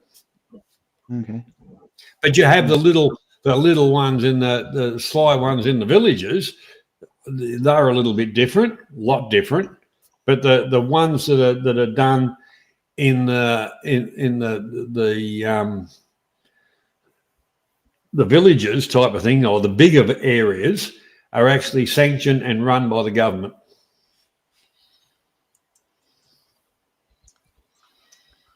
I mean, we've all seen these, even in my little soys, the big bamboo cage over these cockerels. And I know they're very revered animals because of the money that's been spent in them getting there. They're all like a stud. It's like a stud farm. These things come up, and there's a lot of pride in it's like a stallion. You know what I mean? It's like a lot of pride gone into it all, and it's fine. But the fact that animals are fighting is a little bit of a mute subject. Well, okay, let me put it to you this way. What do you think when you get two dogs fighting in an arena and ripping the shit out of each other until one of them's dead, or the bullfights when they get the bulls and they spear them and shit like that? Do you think that's a sport, or do you think that's a bit cruel? Or of course I do. Of course, I think all that's cruel. Of course. Yes, but that's what I think, John. Anyway. Well, these cockfights are slightly different, and I don't know. Here's another debate. We could talk for hours about this. You know what I mean? Innocent little animals, and to fight to make people money on gambling, because that's where the money is. I don't care what anyone says. It's gambling money. Okay. So, you know, are they being it's like riding on elephants. Now you can't hardly ride on elephants because the public have said this is not cool. But before, everyone rode on elephants. They were being exploited. That's the word I'm looking for. And I'm not sure. And I used to fox hunt back in the days. And, you know, to be honest, although foxes were a vermin and they were like really bad for the farming community, why should we kill them for sport? And that's the thing I don't quite agree with. I don't know if Johnny can. No, I'm on your side there. Well, do you understand what I'm meaning, Johnny? You know, a fox is vermin, and vermin is a predatory animal where everything on a farm is there to basically make money, provide food. So if you've got something that is stealing off you, killing your basically your income, yeah. But like I say, with the cockfights in different countries are different. I don't agree with cruelty to animals, but from what I've seen of the cockfights in Thailand, some of the places that run the big studs and that, their chook houses aren't chook houses. They're probably better than your bedroom, Andy, and it's all air conditioned. The whole deal of it. No, I get all that. I think now I've listened to everybody. I don't think I like to see innocent animals because they're all below us in the chain and they're all there for food if we want to keep them that way. I don't like it to be used for sport. And I think that's where I'm going to stand on this one. What about bloody? What about poor JG down in bloody Patio having those cockfights? Yeah, but that was a different cock. You trust you, Clarky. Oh, sorry. Oh my God. Yeah, but you understand what I'm saying? That's my only bone of contention is for it to be used for human entertainment and money. And everything else is fine. I mean, the food chain, I worked in the slaughterhouse for months when I was becoming never on about that. But I did. I know where my meat came from and I have no problem with it. I've killed animals, no problem. But I've done it like humanely and I've done it to feed. Now, you know, foxes, yes, I get it. Same as rabbits. Myxomatosis was a terrible thing that they gave to the rabbits. But I actually understood it.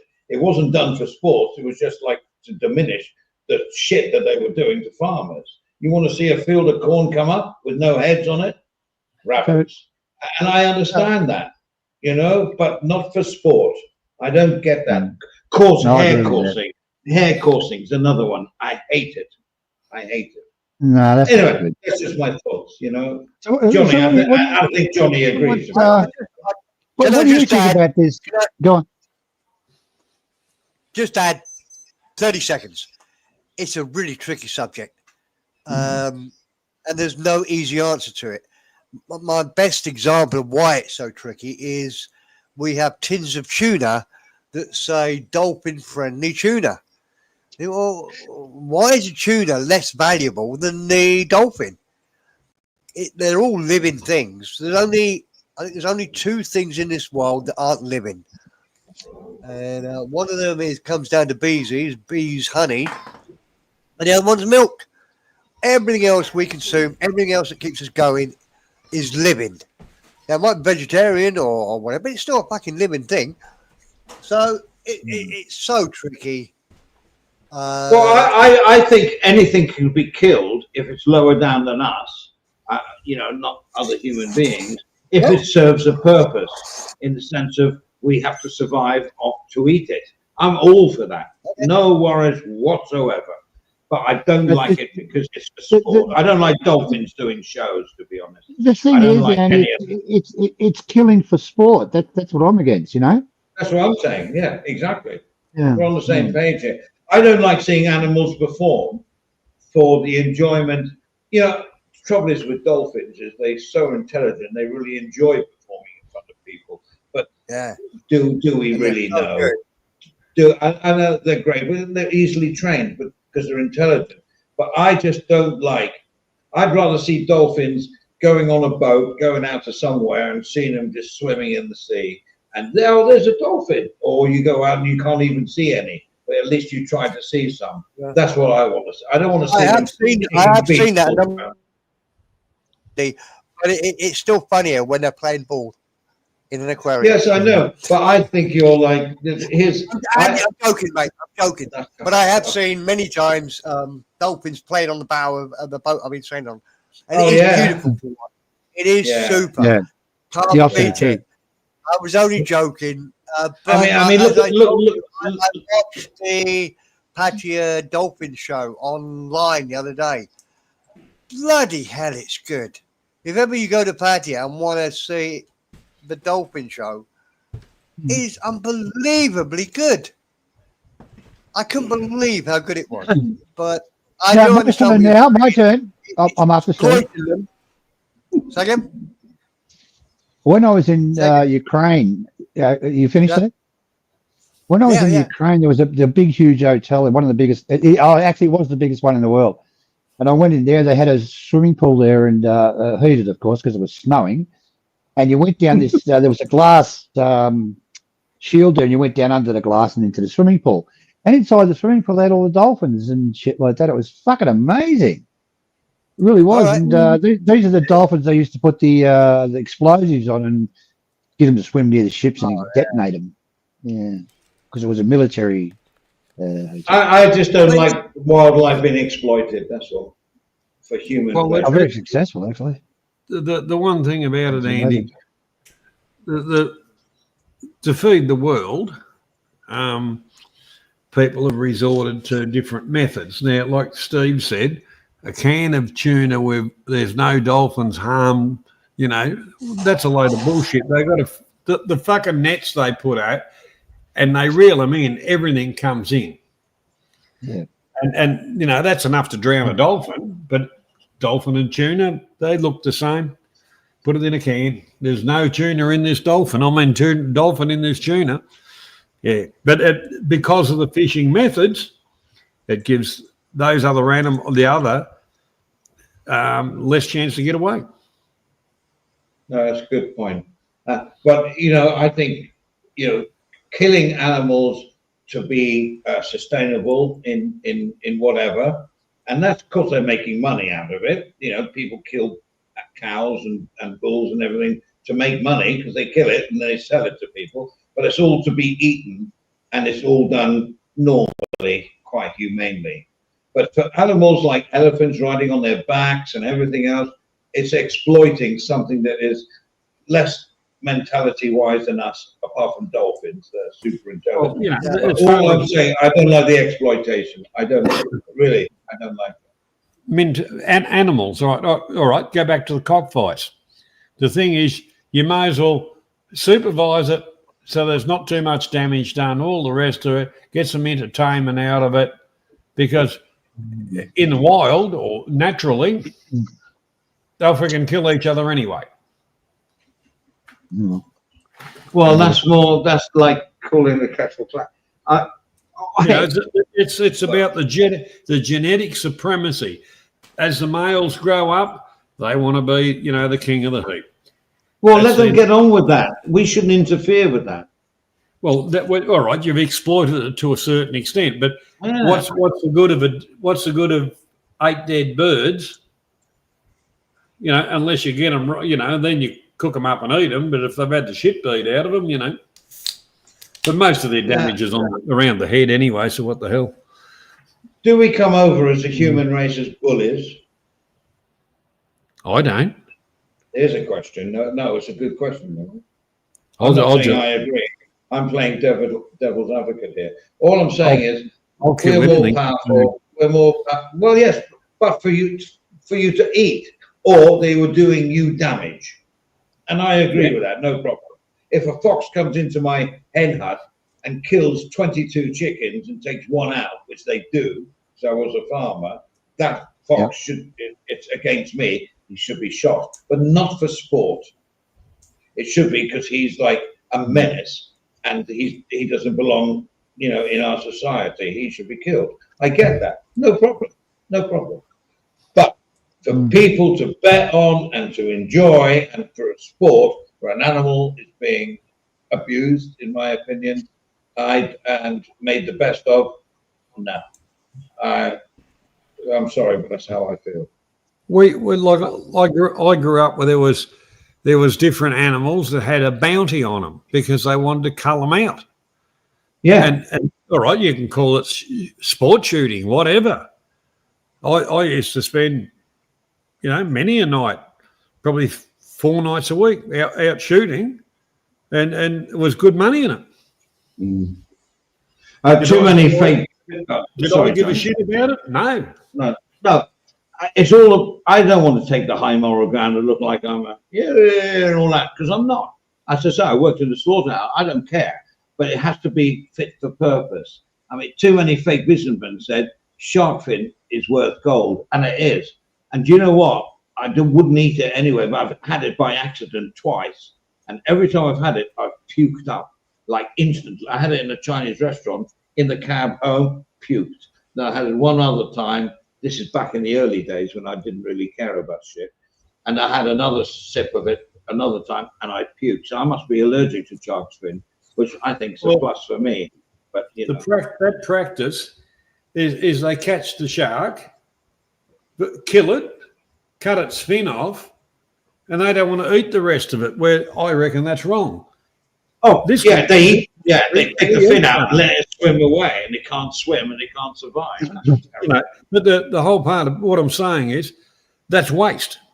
Here we'll throw the shark fin away and keep the flesh. Yeah.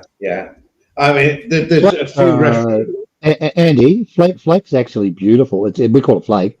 Shark's actually beautiful to eat. It's the best fish to eat. Really, it really is tasty. Yeah. Nothing wrong with that. Why shouldn't we eat them? They've been eating us for millions of years, so we'll eat them back. That's not my argument. That is perfectly kosher for me. Kosher, wrong word. It's fine for me. It's fine. Nothing wrong with that. But if you were just killing, you know, like the fishermen, they catch fish and they throw them back. That's cool. Yeah. But, or they take it and they will grill it back at home and they eat everything of it. That's fine as well. But yeah, just killing for pleasure, I think it makes us back in the Stone Age. I don't. A lot of you know, the Japanese were going into Antarctica and for scientific experiments and killing large whales in masses, and just for scientific experiments. And you know, you got the Japanese that someone just mentioned it. Two Monty fake businessmen. The dolphins regularly go into this harbour. They net across the harbour, so they can't get out. And they kill the fucking lot of them. I know, it's like a massive. Jay would understand what I'm saying. When I was in Norway, lived there for a couple of years, whale birth, as they say in Norwegian, but whale beef was everywhere. You know, it wasn't like horse meat. Whale beef was almost like a normal thing for them to eat. And I've had it, and I can't remember how it tasted. But would I eat it now? Of course not, because time has moved on, right? And preservation. Yeah, that is, let's say, in the past. Yes, of course. So you understand what I mean? but sure, they all did that shit. You know what I'm talking about, right, Jay? You know, and then Yeah, and back in the early 70s, I didn't know about preservation of animals, conservation, didn't know anything. You know, I would have jumped on No an one elephant's knows. back. Yeah. So we're being educated, and these people that are educated sometimes are poo-pooed by some people like us. And that's too confessional and but it's moved in a correct way. You can't ride on an elephant's back in Thailand now, says me. Bold statement. I'd be very surprised. Well, you can, but Can you? let's say, I don't know. well, it isn't fucking complicated. Yes, you can. Come on. No, I reckon, hey, and I'm talking out of my arse here, but because of all the publicity, all these get the elephant sanctuaries and everything else, there's so much media against people doing that. I would be very surprised if there is anybody doing it. That's all I'm saying. Yeah, I don't know. That's one thing what people think about it, but you can still do it. Well, I'm sure you can. I mean, you can go and see Pat Pong alive. The question is, should you do it? I be honest with you. When I was in Thailand and we went down and they were asking, do you want to take a ride on the elephants? Me personally, I was like, no. Beer was like, yay, let's do it. And I was like, nah, I'd be good. No, Jay, that's because you're frightened of heights. So it was actually me stopping Thais from doing it. No, I get that. So all I'm trying to say is we have moved forward. We have moved forward, you know, in that. And I'm being educated as well. You know? It isn't like the Thais gives a shit. It's all about image, right? Correct. It's all about image. how Thailand looks for the outside world. Thais don't really, in my opinion, Thais don't give a shit. In my opinion. And in my experience, let's put it that way, they don't care. Like I think said, that's a bit harsh. They said, yay, let's go on elephant walk. And I was, I don't really feel like it. And they were like, well, come on, let's do it. And I was still like, No, I get that. I mean, a baby elephant in Thailand costs around about 2.5 million baht. Just saying. South, go fuck yourself, okay? Oh, South, bless him. Where is he? Hang on, South. Jay just told you to go fuck yourself. Let me highlight that one. I haven't read it yet. Here we go. Where was it? Start off with KG. Where is it? He knows I'm joking. Dan is trying to join us, by the way, and he's tried 3 times. Backstage, we're just getting a black screen. Hang on, Jay, calm down. Yeah. Judah, it's like, it's a black screen, mate. I can't get you to join. And we're allowed more than the amount of panel here, so I don't know what's going on here. I'm just getting a black screen, mate. I don't know if you can hear me, Andy, but I'm seeing exactly the same as you are. I can see the name, but nothing there at all. There's just nothing. It's really weird. Unmute your mic, maybe it might help, and camera, and see if you can test. Can somebody else try to join? We're not going to put you on, but can we just see somebody else try to join? Make sure that it's not us. Anybody, just try to join. We're not put you on the screen. We just want to see if we can see you backstage. Does that make sense? nobody's I was watching. going to go off and come back on, but you're not going to put me back again. Yeah, exactly. No, 'cause- yeah, no, but No way you're okay, coming yeah, back. no, I'll do do that, it. do I'll that. do it. I'll do it. Okay. There's always a martyr. Right, let's not let him back on now. That really piss him off. Now, Yeah. He would. I be fair to We're trying, Dan. him. Sorry. I Who? be fair to Dan. I won't attack him. Okay. Well, we don't do attacking on this channel, mate. We don't care. Let him on. Oh, Okay. But we can't. I won't. Oh. I won't attack him. Right, Jay, watch my lips. Yes. He's been trying to come on backstage for 3 times, and all we're getting is a blank little screen down there, and we can't make him join. Clark has just left and come back on. So I'm not going to go at Dan, but maybe take your, don't come on with Cam and Mike. Might help. I don't know. I'm just saying. Dan, you're going to have to go into your settings and hit the allow button. Do what? The allow button for his allow. I'm trying to help Yulandula now.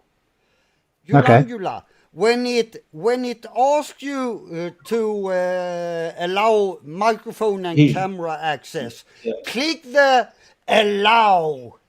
Okay? That's it. And you're done. Don't make up Jay. fucking shit. Jay, Don't make Jay, up stop. shit. Jay. He's not making up stuff. He really wants to Of join. course We he would love to is. welcome him. Well, stop swearing at it. Do you know how long Yulandula have been around? He knows how it works. He knows exactly how it works. Never mind. Hello, South. But no. It's How's like I sent me backstage. idiots. It's like Here's me, idiots. Do you want to go that say, backstage? oh, I don't have a camera, and yet they are sitting on their fucking phones that Jay, what the hell are you proven going have on a about? fucking camera. No, I can't do it. No, that doesn't matter. Just because you got your camera on. South just because Perrin asked, anybody can join, and he's here. We can add him here. There he goes. That was With our camera. Andy. That wasn't what I said. Oh, sure. Was Okay. it? My bad. I've been going for 3 hours now. worries. I've just taken No, a shit shot. about- You guys always about- turn my comments into something I didn't. JJ, stop I'm making used these to it. Don't make these wild accusations as you're always the downtrodden guy. You've come on here, we've listened to you, you've added and you contributed, and we love you. And you've been very good. But don't ever thank take you. no, seriously. No, I don't want to be patronizing. What I'm trying to I say is don't love him. I don't love him. there we go. Give me a hug. There we go. I'll go on camera. Welcome, mate. You keep looking at yourself, Andy, please. I'm gonna hug. Let me hug Jay. There you go, Jay. Yeah, well, squeeze a hell of a lot fucking harder. There we go. There we are. All right. Cool. There you are. There we are. I've got There you Chinese go. AirPods here, or one AirPod. Can't hear anything. That actually Hey, guys, made JJ. me a little bit.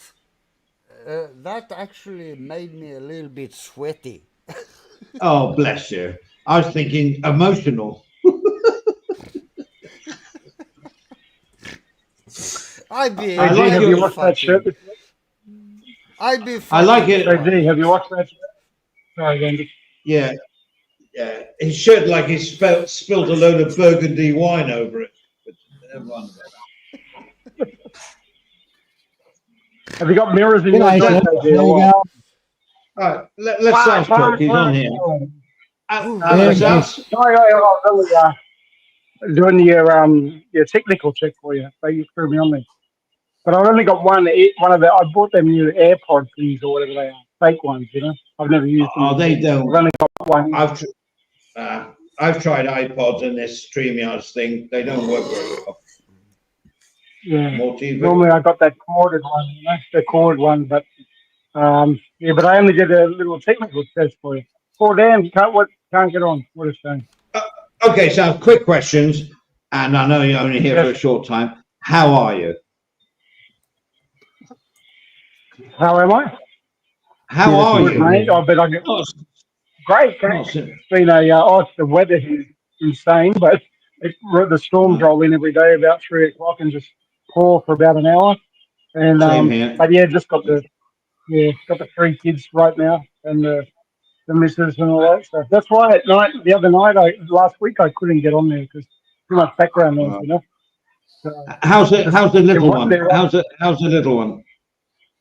Great, yeah. She's a bit over 4 months now. She's done really well. Wow. So yeah. But the lady that looks after her, she leaves at 7 p.m. So yeah, a couple of you guys.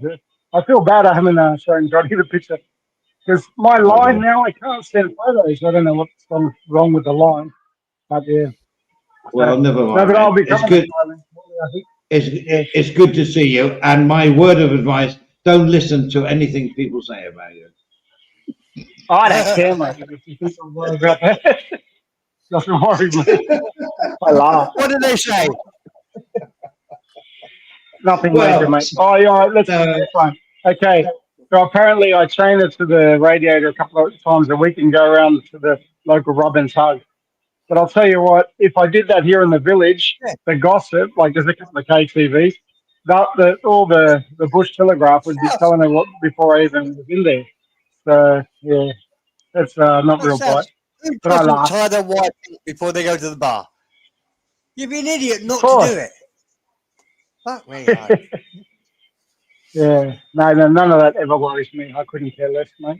You know me. Exactly. You've met me. Exactly. This is online. Like the thing about most of us, we're expats, or and it was always positive, and that's all I ever joined. Like it was global, and then it was this, and So and I used to obviously everyone watched Bar Finds and Ban and all that, have a good time, and yeah, that's all it's meant to be. Discussing topics, having a bit of fun, and that's all. And like we all That's laugh what we're at trying JJ to because he. Yeah. Yeah, that's what we're mate. trying to do. It's like an uphill climb, but you know what I'm saying? We're happy. We do what we want to do. It's a hobby. We enjoy, and that's it. Other people have a different way of doing it. I tuned into Gypsy, the guy in Australia, this afternoon. Yeah. I don't know if anybody else saw it, but I've always liked the guy, and I never realised he knew who all of us were. I thought he was just, on the outskirts or whatever. And he doesn't get many viewers. But he did a great stream today. He was in Super Breakfast. China looks great. I don't know who's been there, but I can't believe how affluent it is. He lives in a place that's designed for OAPs, retired people. It's fascinating to watch him. He only gets 5 or 6 viewers, but he does a great show, and he knows who all of us are. Yeah, he used to come on Global a lot, Steve. He's very good to have on the panel. Very, very clever guy too. I was on with him a lot. I'm sorry, mate. I didn't know. I thought he was on the outskirts of. No, he Twitchy beautifully. He gave the best assessment of Twitchy I'd ever heard. It was super. Really enjoyed it. And we had Lieutenant Nescapi on there as well. It was just a nice little afternoon. Anyway, may put a link to his channel in the chat if you can, Steve. I've lost his channel. Everybody come see him. He's a good guy, actually. Very yeah, he really is. Well, very, very I think clever. he's very good at golf too. Very good at Mr. Perry, you remember?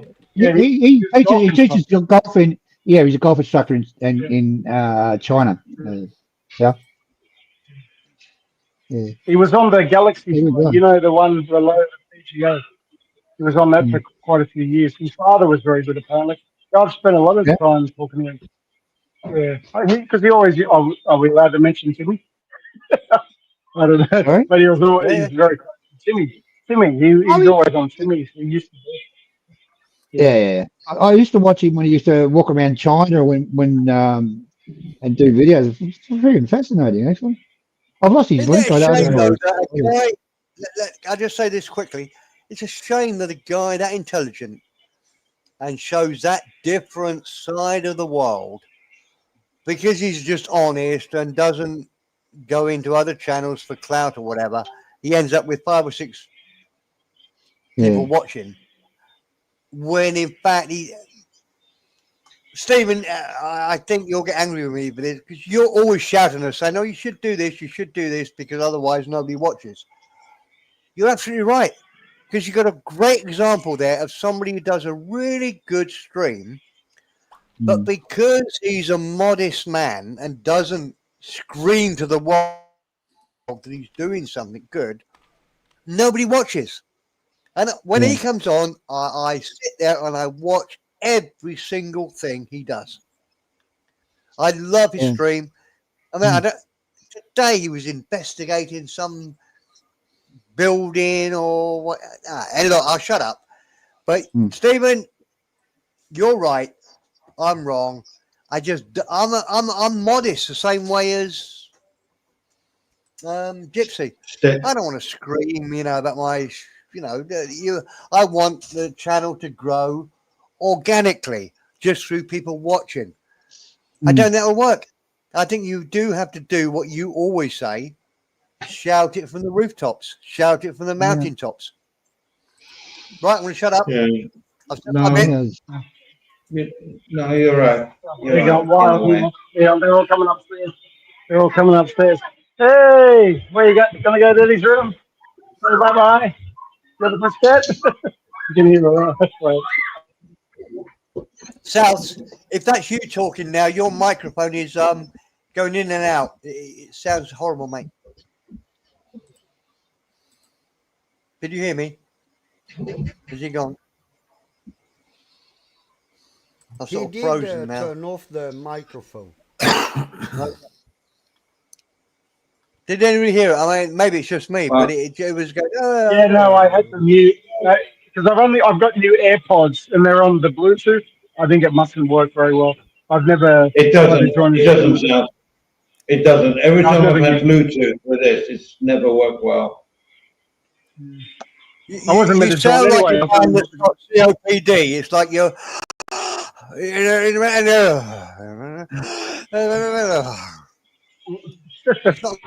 Would you like me to speak like this? Is that better?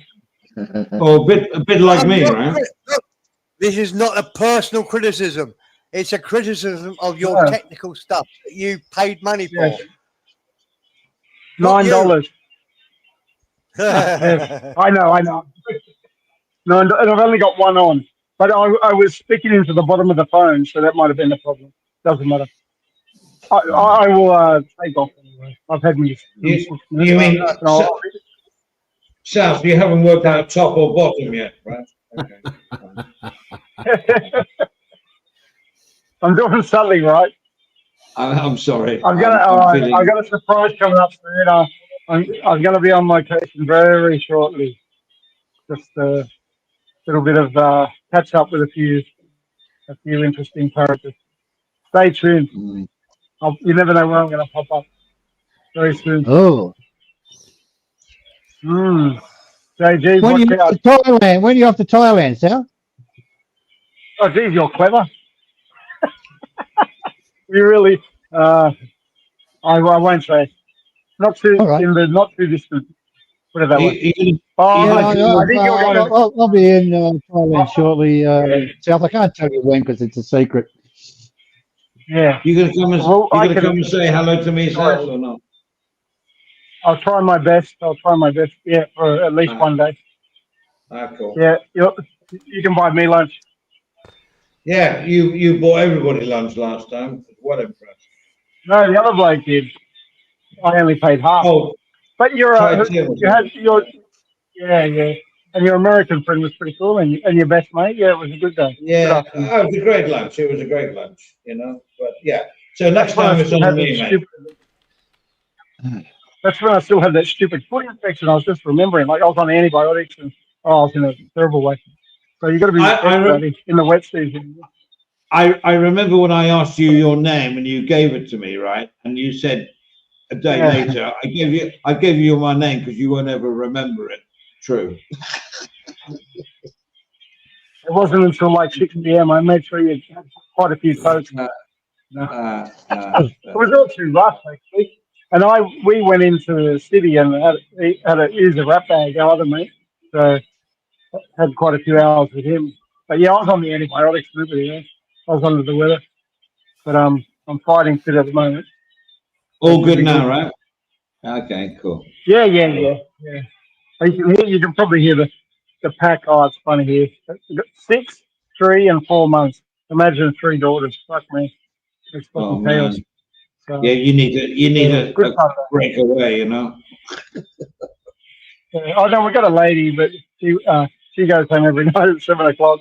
She can't deal with me oldest two. They're just monsters. They're both like me, but the little ones are alright. So I don't want to. I can't put the camera on us. Can you hear all the? Because we've had so much rain. You can hear all the wildlife out there. I'll put the. It does waking them up, doesn't it? Yeah. Since the rain, we always get to monitor lizards and a few snakes when it rains. I don't know if they're trying to go for Yeah. higher ground, but yeah. Well, our lake was empty a week ago, and now it's like full flood. Like even today, it's pushing into all the rice fields. So Yeah. it's going to be good for another couple of months. It's a beautiful time of the year, actually.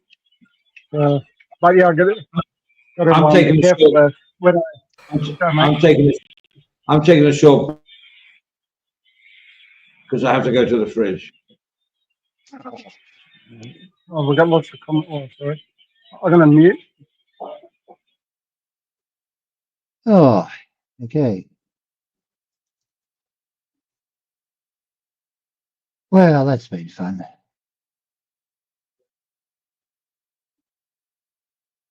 What are you doing, Johnny? Sorry, I just wanted to mute to read the comments. Sorry. Stephen. JJ. Stephen. Read my comment. You put about fucking 30 up there.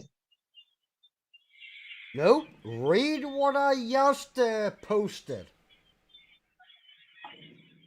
Can I get a spinner so I can remove doxing? Do you don't seem to fucking care, do you? I can't do it. I got no buttons. You have to ask Steve or give me a spanner so I why can remove the question if you people doxing. Fuck me dead. I haven't got buttons. I can't do anything. You have to ask Steve or Andy. John English is a John English. Fucking sick of a fucking brick you are. But just to fucking remove it then. Can I answer? JG? Stephen. Just fucking remove it. JG, you're shouting at windmills. You're shouting at the wrong man. Doesn't matter, obviously. I have the power to... Who should I shout at?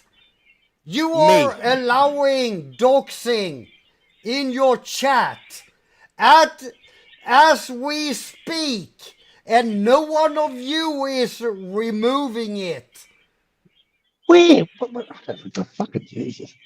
JG, we are... You are. Old men. You are. Right, JJ, you can't keep talking and expect us to listen to you. You have to have a breath and let us answer you. Otherwise, we just say, fuck you, JG. Why do we want to talk to you if you don't let us speak back to you? You speak, then stop speaking and let us speak. Go. Okay, speak. Tell me, how do you defend doxing on your precious channel? Now I be quiet. How do you defend it? Number one is not precious. Sorry.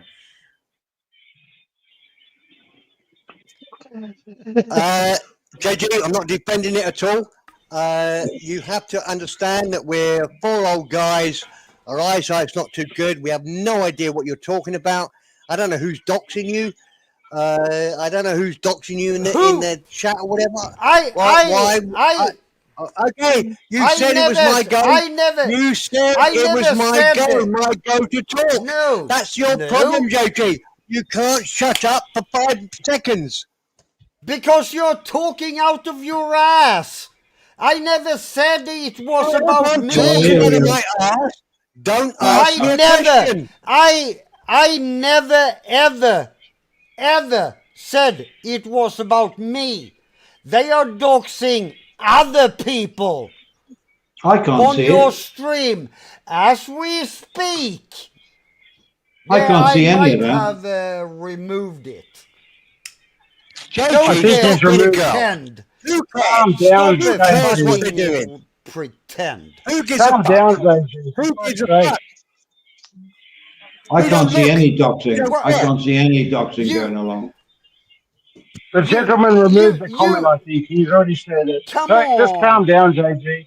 Compared to what all these people have been through, no. You can't. Come on. You can't talk about doxing like Perry did. Mate, you're just Who looking cares? for an argument. JJ, shut up. You're just looking for an argument. Gotta stop it, mate.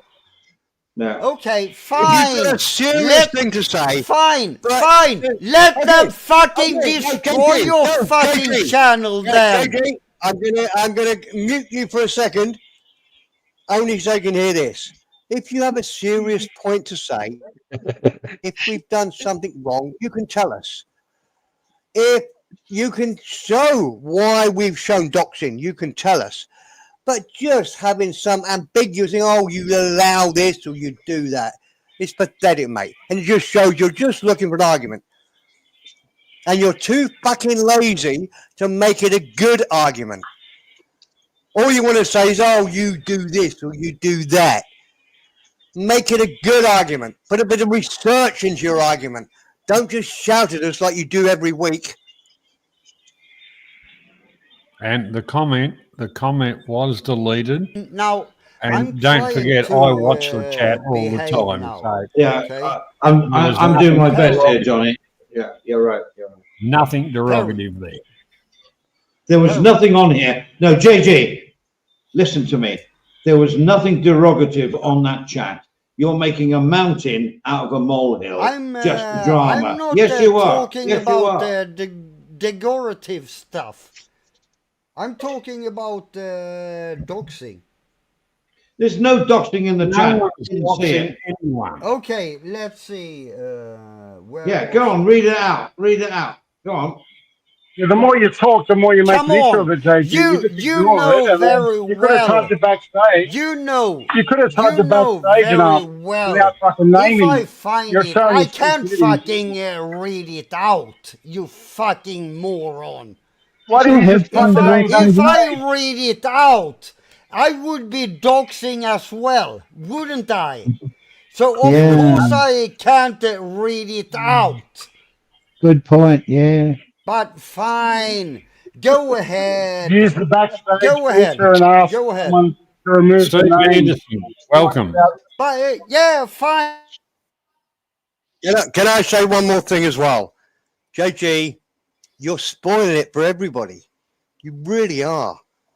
You know I like you. You know most of us here like you. But this rant about, oh, you're letting it. We're not those guys.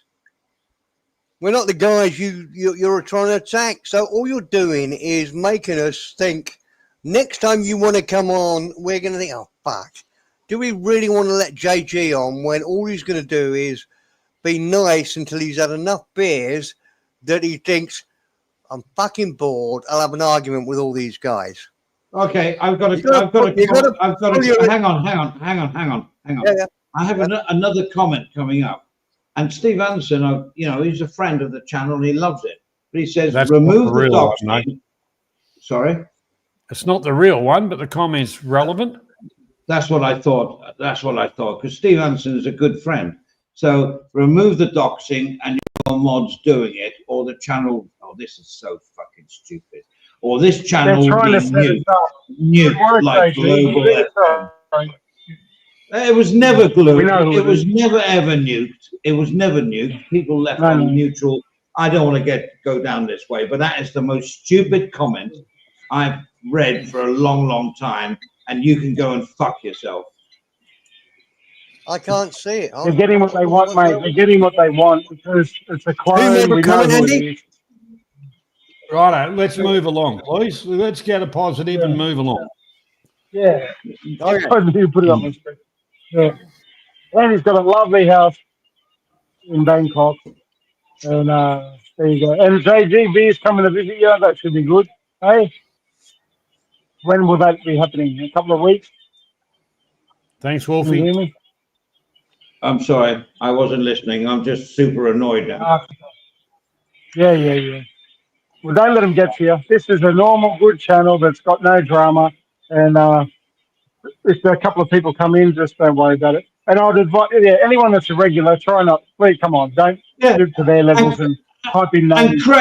And Craig, don't say we did not warn you. Craig, you're a mate of ours. Why are you giving this shit? No, Why are you doing this? Craig, Andy, that's not Craig Rusin. These are fucking They're old coming in, Andy. They're coming in. It's all the alts. It's all the clones coming in. Just, you know why they're coming in? You know why they're coming in? Because we're doing a good job, and they're jealous. 100%. Because we don't talk about people. The one like thing they about do. it, Andy, the one thing about it, like I'm watching the chat as I always fucking do. Yeah, and the one thing about it, our mods, our backbone, our core people are whacking it before I can even do it. So they're bloody quick. They're onto it. Okay, cool. Big up to the mods. Big up to the Yep. mods. Because Craig is a good guy. So how can they think that Craig would say something like that on our channel? He would never say that. Never say that. Never say that. So you guys can go and fuck yourselves. And if you want to come under alts or whatever, good luck to you. Go back to your channels where you talk about everybody else. We don't do it here.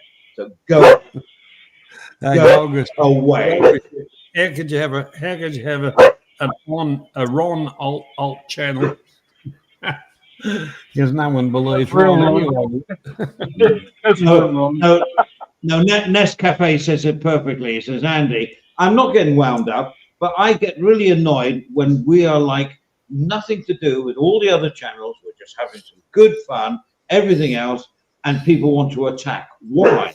Because they think, well, I don't know why, but we're not them. So Lieutenant Nescafe says, Andy BK, it's a Craig profile. Craig would come on the panel and he would have something to say, which he would. He would come on and say something. So these people, who you trying to bloody, Andy, do you notice I haven't said anything? Just fucking ignore them. That's what I do. I'll just fucking delete them.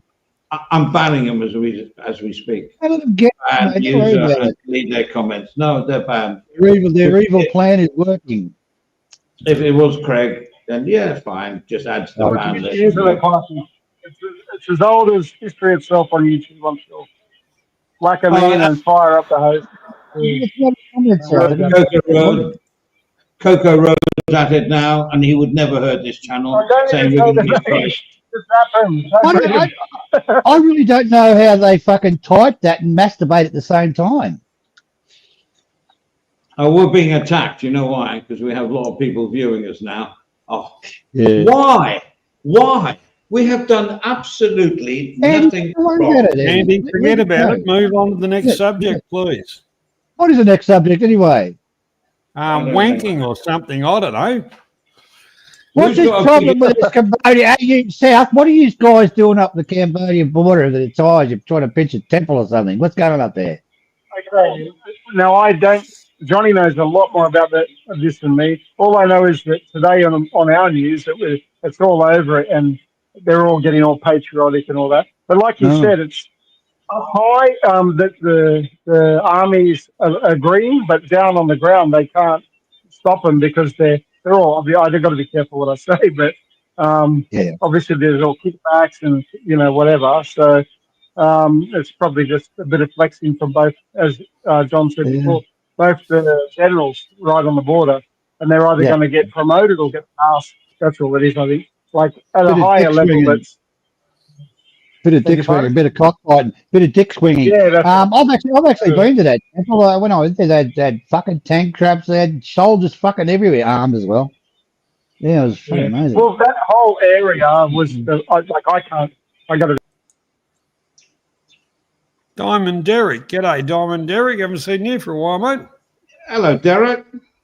What happened to South? He blew himself up. I don't know. What's that on Hello. the screen now? I got no I idea. don't know. Well, I just think shows how the internet lies to us. Oh, that's If you nice. look at this, Let's do an Adrian laugh. oh wow, I'd forgotten that. No, I'll never forget. So look, I can't really see it because my screen's quite small. But can you see what this is? Is the average IQ?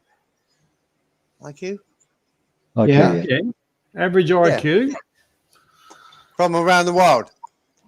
And the Where's reason we Thailand? know it's lying because the UK isn't even on there. All We time. got the don't obvious ones. That don't Singapore, surprise me. Hong Kong.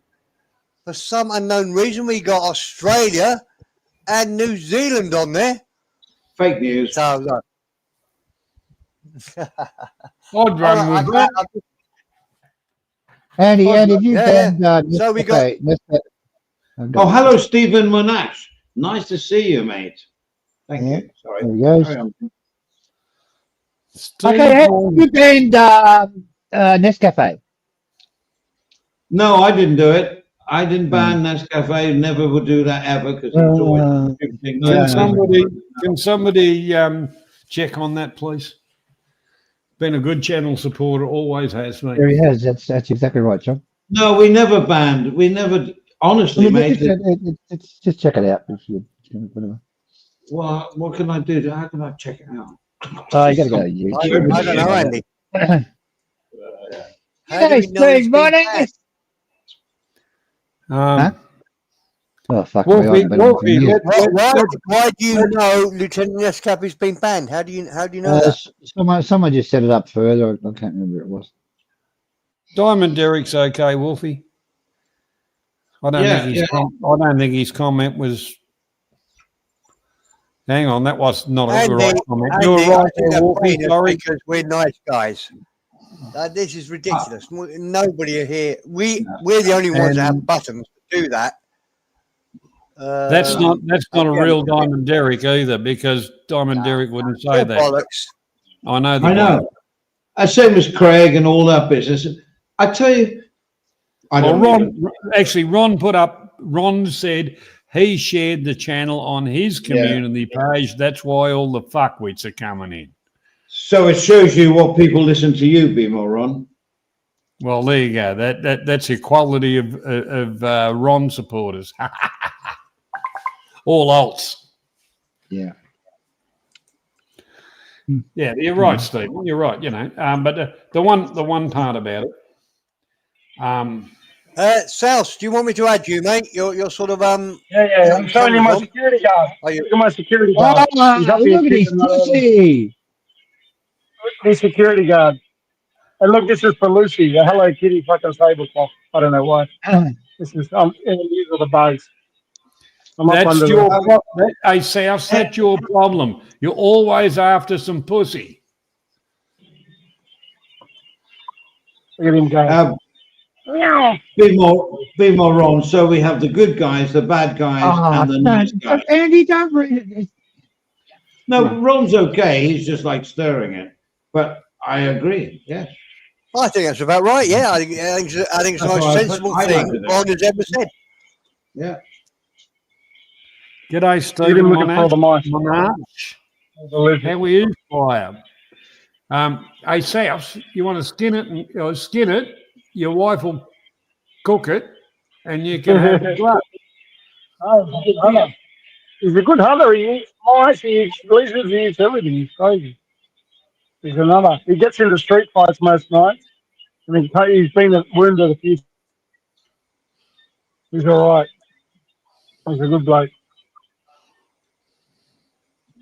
I hated cats, but I love him, so I got to keep him. He's all right. Oh, But yeah, that's the way. he's That's the he's way it been goes. beat up a few times. Yeah, they love him. So what do you do? I'm I muting him don't now. hate him. I'm just fucking allergic to him. Fuck, it's a fucking scratching when I touch a cat. And a pussy. Comes out of crabs. Well, you got to get your pussies in the road, Stephen. Not scorpions, it's crabs. Oh, shit.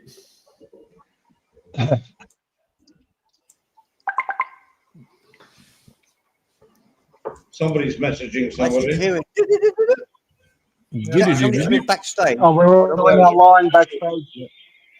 That was me. Oh, they're preparing. We had a cremation this time last week. Now they're preparing for the 7-day ceremony tomorrow morning. Like 3 doors down. Really old lady. Yeah. So that's why there's a bit of noise. South, while you're here, can I just ask a serious question? Are you worried? Yep. Oh, give me a second. Are you living in Cambodia? Are you worried that things are getting a little bit tense now between the two countries? I was in Cambodia in 92-3 when the Cambodians set fire to the Thai embassy, and it was pretty serious then. You know, it was very, very close to war. How do you feel? I mean, we don't worry about it all on Thai side. No, this will be nothing because our new Prime Minister is the son of the old Prime Minister. And if it gets serious, he'll just go to Thailand and sort it out, mate. It's only, like what they said, you know, it'll go for another couple of days. And then if a few more people get killed, it might get a little bit interesting. But then I don't think it'll turn into anything. Very diplomatic. Personally, in your situation, you're not worried at all. It's not a bother. No worries. No. Well, I'll be in Thailand shortly. We'll see how I go. I mean, in Thailand, it's very distant news for us now. We don't care. Yeah. It's so far away. But as I say, I was in Cambodia when they set fire to the embassy and set fire to Thai businesses, and it was very tricky then. You know, all the armed forces from Thailand were doing exactly what they're doing now. They all lined up at the border. And we were worried. We thought when we tried to come back through, it would be fucking hell. It was the easiest transfer through the border we'd ever experienced. You know, 3 white guys. Oh yeah, come through. No worries. It was so good. Yeah, but that was right after all the madness. That was the UN might have still been here, were they? I think they were here into the early 90s. Long before my time. But it's I'm very not modern. I'm not sure. I'm guessing 91, 92. It was that sort of time. There's still fighting going on then, mate. There's still guerrillas going on. Time we had there. Oh, for sure. Wild West is all the Westerners were treated like royalty because they helped to stop the. I don't want to, but like I said, I can't say too much on the. You can't talk about it. Yeah, while you're in the country. It's impossible. Yeah, and you can't say too much because the microphone is still fucking shit. It sounds like you're an oxygen machine. Okay, wait. Yeah. Hold on, let me just have a moan at JG. JG, I'm not looking at 3:30 and telling you what they said. I turned off the Bluetooth.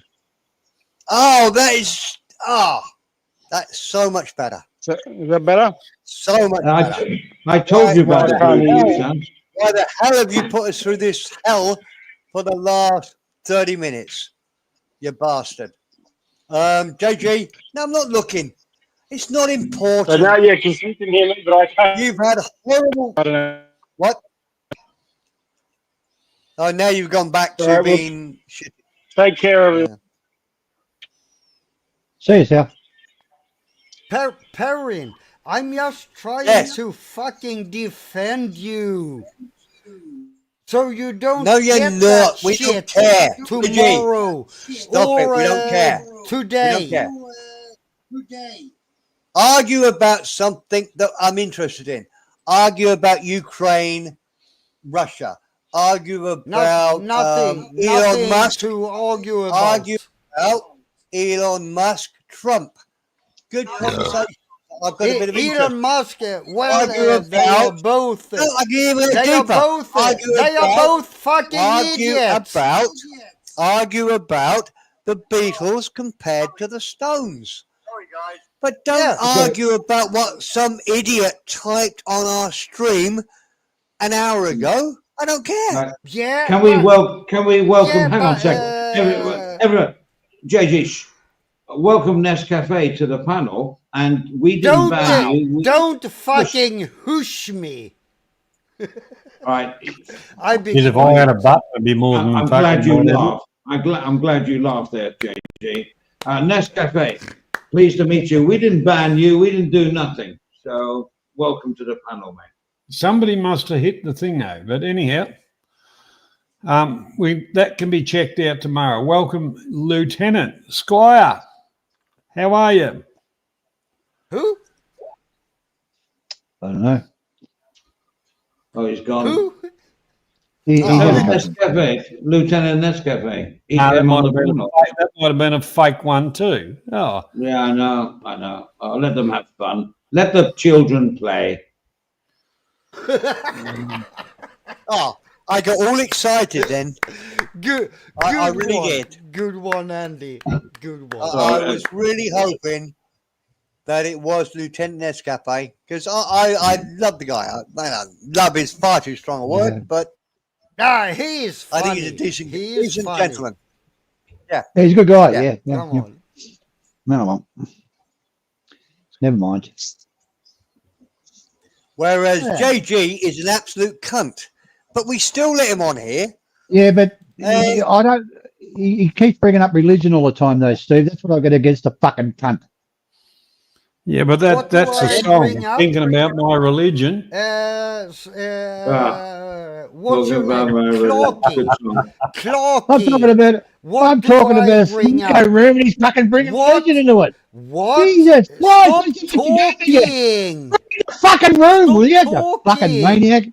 All right, come on. Can we all just talk at a reasonable decibel level here? Why? Andy, I'm sorry. Why we really can't. do you lie? Once we have JD on, Clocking. No. Why do you lie about me? Why? We don't. I don't like you. I don't like you. You're ugly. Well, that's true, but the rest isn't. Could put up a little bit of a fight over that. Yeah, I know you don't give a fuck. Hugus is coming up with some interesting stuff. Hold on, what's he say? Beatles and Stones or something.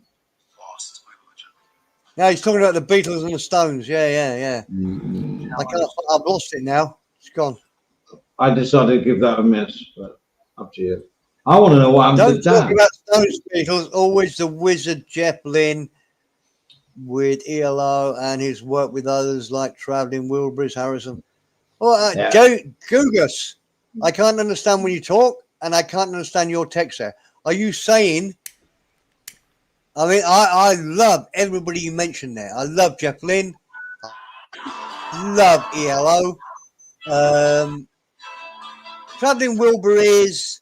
Yes. I thought it could have been much better. They didn't. Yeah, it's very good. Good. Very good. But it could have been so much better. Crosby was on there at one point. Well, George Harrison was on there. they couldn't get any better, Steve, because they all fucking died. True that. No, Steve, I've investigated this, so I will argue this. The problem was they were all busy. They were all already multimillionaires. They would say, like we would say, right, Stephen, Andy, Johnny, we've got to make an album. When can we do it? Can we do it the 1st of June? No, can't make it 1st of June. 17th, 3 days? No, I can't do it.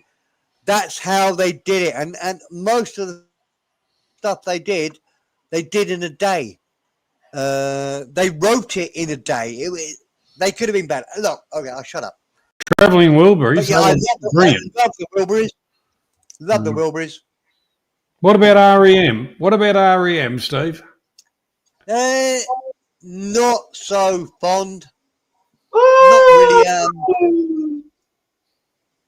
No, I'm just saying not so fond. That's all. What about the Cranberries? Can I just address the chat? No. Yes. No. Oh. I promise I be nice. Okay. Yeah, but you won't be, and you break your promises all the time, you little slut.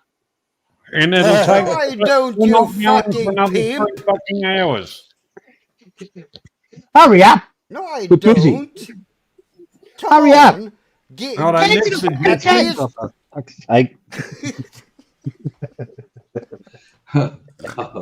I'm surprised. Big fucking Mexican. You know I can't be. Yeah. Yeah. But can I just answer in the chat? You asked that about 10 minutes ago. Yes, you can do that if you like, I guess. I don't know. Thank No, you. we can't. We haven't got all night. Okay, the stage is yours. Go for it. Oh, for fuck's sake, Tom, never smoke. Intermission break, folks. He's lost it. Yeah. I actually. Please feel free to get coffee and hamburgers at the canteen just off to your right. The toilets are off to your left. I actually forgot what I was about to answer. Oh my God! So. I'm working with idiots here. Don't talk. No, it wasn't that one. I don't know. Oh, fucking hell. Okay, so listen, you through just to answer the chat, and then you forgot what you were going to. Oh, you fucking kidding, aren't you? Oh yeah, you said let me address. You know, okay. Here's a memory thing. You said, Jay. You said, hang on. You said let me address the chat. I'm sorry. I'm sorry. I don't give a shit anymore. I'm sorry. Write things down, JJ. Start with your name. Probably forget that. Everyone fucking knows my name. Come on. Oh, yeah. Good name for a song, that. Everybody knows my name. Honestly, I am from Sweden. I'm not to blame. When I find what I wanted to talk about, I will tell you. Okay. Good idea. Okay. Good idea. Yeah. Absolutely. All right. That's probably the best idea we've done all night. Absolutely. We've run out of all the news stories, really, because there's nothing that's going to antagonize the. We can do this one just to have a piece of quiet for 5 minutes. Here we go. Yeah. Two very welcome Chinese immigrants will arrive in Chiang Mai this summer as many celebrate the 50th anniversary of enhanced relations between the two countries, but at a cost. 110 million baht has been budgeted to provide them with acceptable accommodation and dietary needs. The immigrants? Two pandas, hoped to be male and a female, and a tradition going back several decades in the city. Essentially on loan, the duo will be a huge draw for the zoo, which expects to rival crowds seen last year for the baby pygmy hippopotamus in Chonburi. That panda thing goes back years. Well, what the early pandas? What I'd like to see, Andy, So, what I'd like to see is maybe some can I? panda fighting. You know, like the cockfights? Get the pandas fighting. No, all they want to eat is that. What do they eat, Johnny? I always Bamboo. refer to Johnny. Ah, I there you mark go. it so Do I you know don't the Chinese forget will not again. let no pandas are allowed out of China, and they have to rent them, and you know. Yeah, but am I Weird. right in believing like 20 years ago that there was a famous one that came over to Thailand, right? And there was a whole like 10 years ago.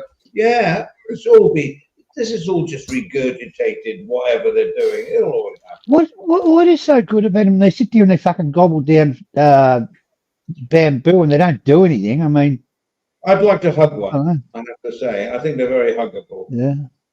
All Yeah. right. Okay. Fair I enough. think they're huggable. I think they'd probably Yeah. kill me, but yeah, they're huggable.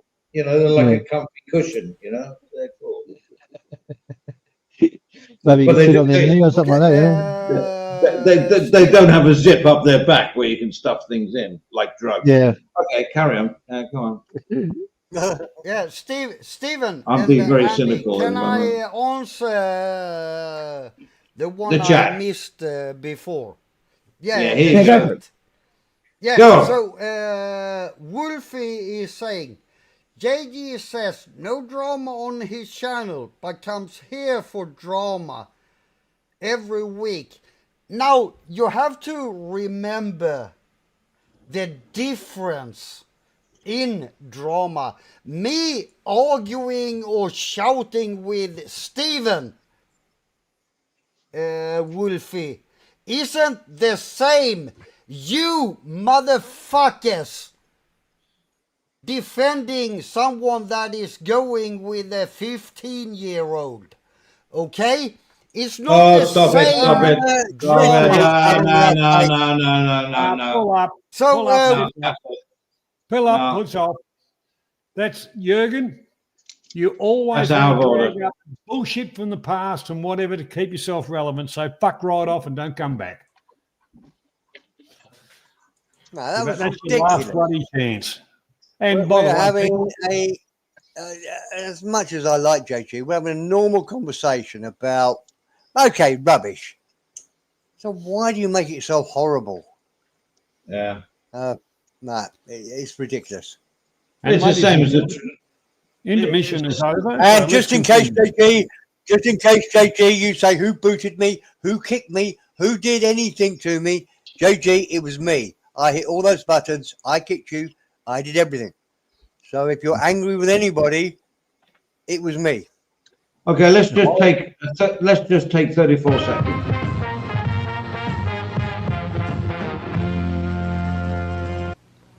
Where's everybody going? To the refreshment center. It's everybody's favorite spot for delicious, tasty food from a snack to a full meal. Drinks, coffee, hot chocolate, and ice-cold drinks of all flavors, plus all the extras, including gum, ice cream, candy. Make your evening at this drive-in even more enjoyable. The refreshment stand has everything to make your visit here a pleasant one. Why not get something now? I love that. That's one of the Great, isn't it? nicest ones that Stephen. I hope you're still there, Stephen. That's the best. You've done Yes, a lot isn't of it? good ones, but that's one of the best. It's really good. Yeah. Did it take you a long time to make that? No, 2 I years. don't. I work off templates, mate. I mean, the news, I just go bang, bang, bang, bang, bang. It's got a template in front of it, and that's it. But And I, this did, is I, a template. I gave you the idea of the usherette, right? Let me have a little Yeah, you bit. did. Yeah. Just a little bit. It's a combined effort. Mm-hmm. But you made it complete. But I Like- love the like, sort of Glenn drive-in and the- movie one. I mean, Yeah. anybody else said it must have been great to live in America in the 50s when you suddenly start, the Industrial Revolution really started in America. Had a super middle class. The teenagers had got rock and roll. You were going to McDonald's and 4-day week. oh wow! What I mean, look, We, Andy, you, me, Steve, Johnny, we had a great life, but Yeah. I think in America, their life was really good. They had colour Teenager TV in before America us. in the 50s, 60s, wow. Say, We We had had colour. They had colour TV before us. in Australia. We had lots of drive-in theatres. They were frigging everywhere. Oh, great Oh, to have yeah. it. Yeah, that was, Friday night, Saturday night. Yeah. It was brilliant, absolutely brilliant. Saturday Yep. night at the movies. What's the song? Saturday. What? Help me out, Saturday somebody. night at the movies. Movies. Yeah, that's all I got. I don't remember. Hugging and a kissing in. No, that was a back Oh, there row. you go. Yeah, hugging and the kissing in the back row of the. No, that's the same song, I think. Yeah. Of a movie on a Saturday night with you. Yeah. And they had all those drive-in movies, right, where you could park your car, those beautiful old cars, and the girl would come up and put a tray on your window, and you could have your burgers and your fries and Yep. what you wanted. Nah, Oh, that's good. American. That's American. Yeah, Not here. You. Well, the snack bar, whatever, was open all the time, but then you had your intermission where they pay. And here's some messages from our sponsors. I know the Americans. You got to love them and hate them at the same time, really. They were ahead. Color TV, definitely. Why? That colour TV helped prejudice people.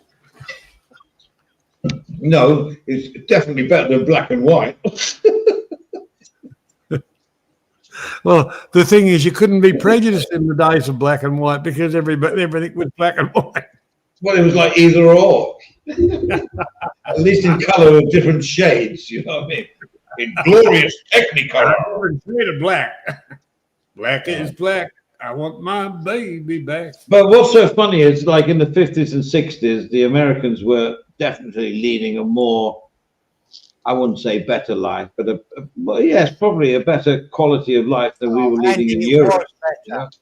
You're remembering different to me. They were very advanced compared to us. No, that's what I'm saying. That's what I'm saying. They were far more advanced. They had coffee machines before us had, and they had, that gentleman was when America was great, and everybody looked up to him, but not. And now look what happened. The one part about it, the portrayal of the going to the drive-in, the family, all of that kind of stuff. But it was always the about school, education, whatever. So some of it was semi-wholesome, you might say. But was it a little bit, what's the word? A little bit plasticky? Fuck yeah. It you know was. what I'm saying? I can't think of the words. Johnny, take over. Well, it was. They portrayed the wonderful life of, like every American show. Everybody was, oh, g'day neighbour, how you going? Everything was fucking wonderful. We're in actual fact. It was a wonderful country once.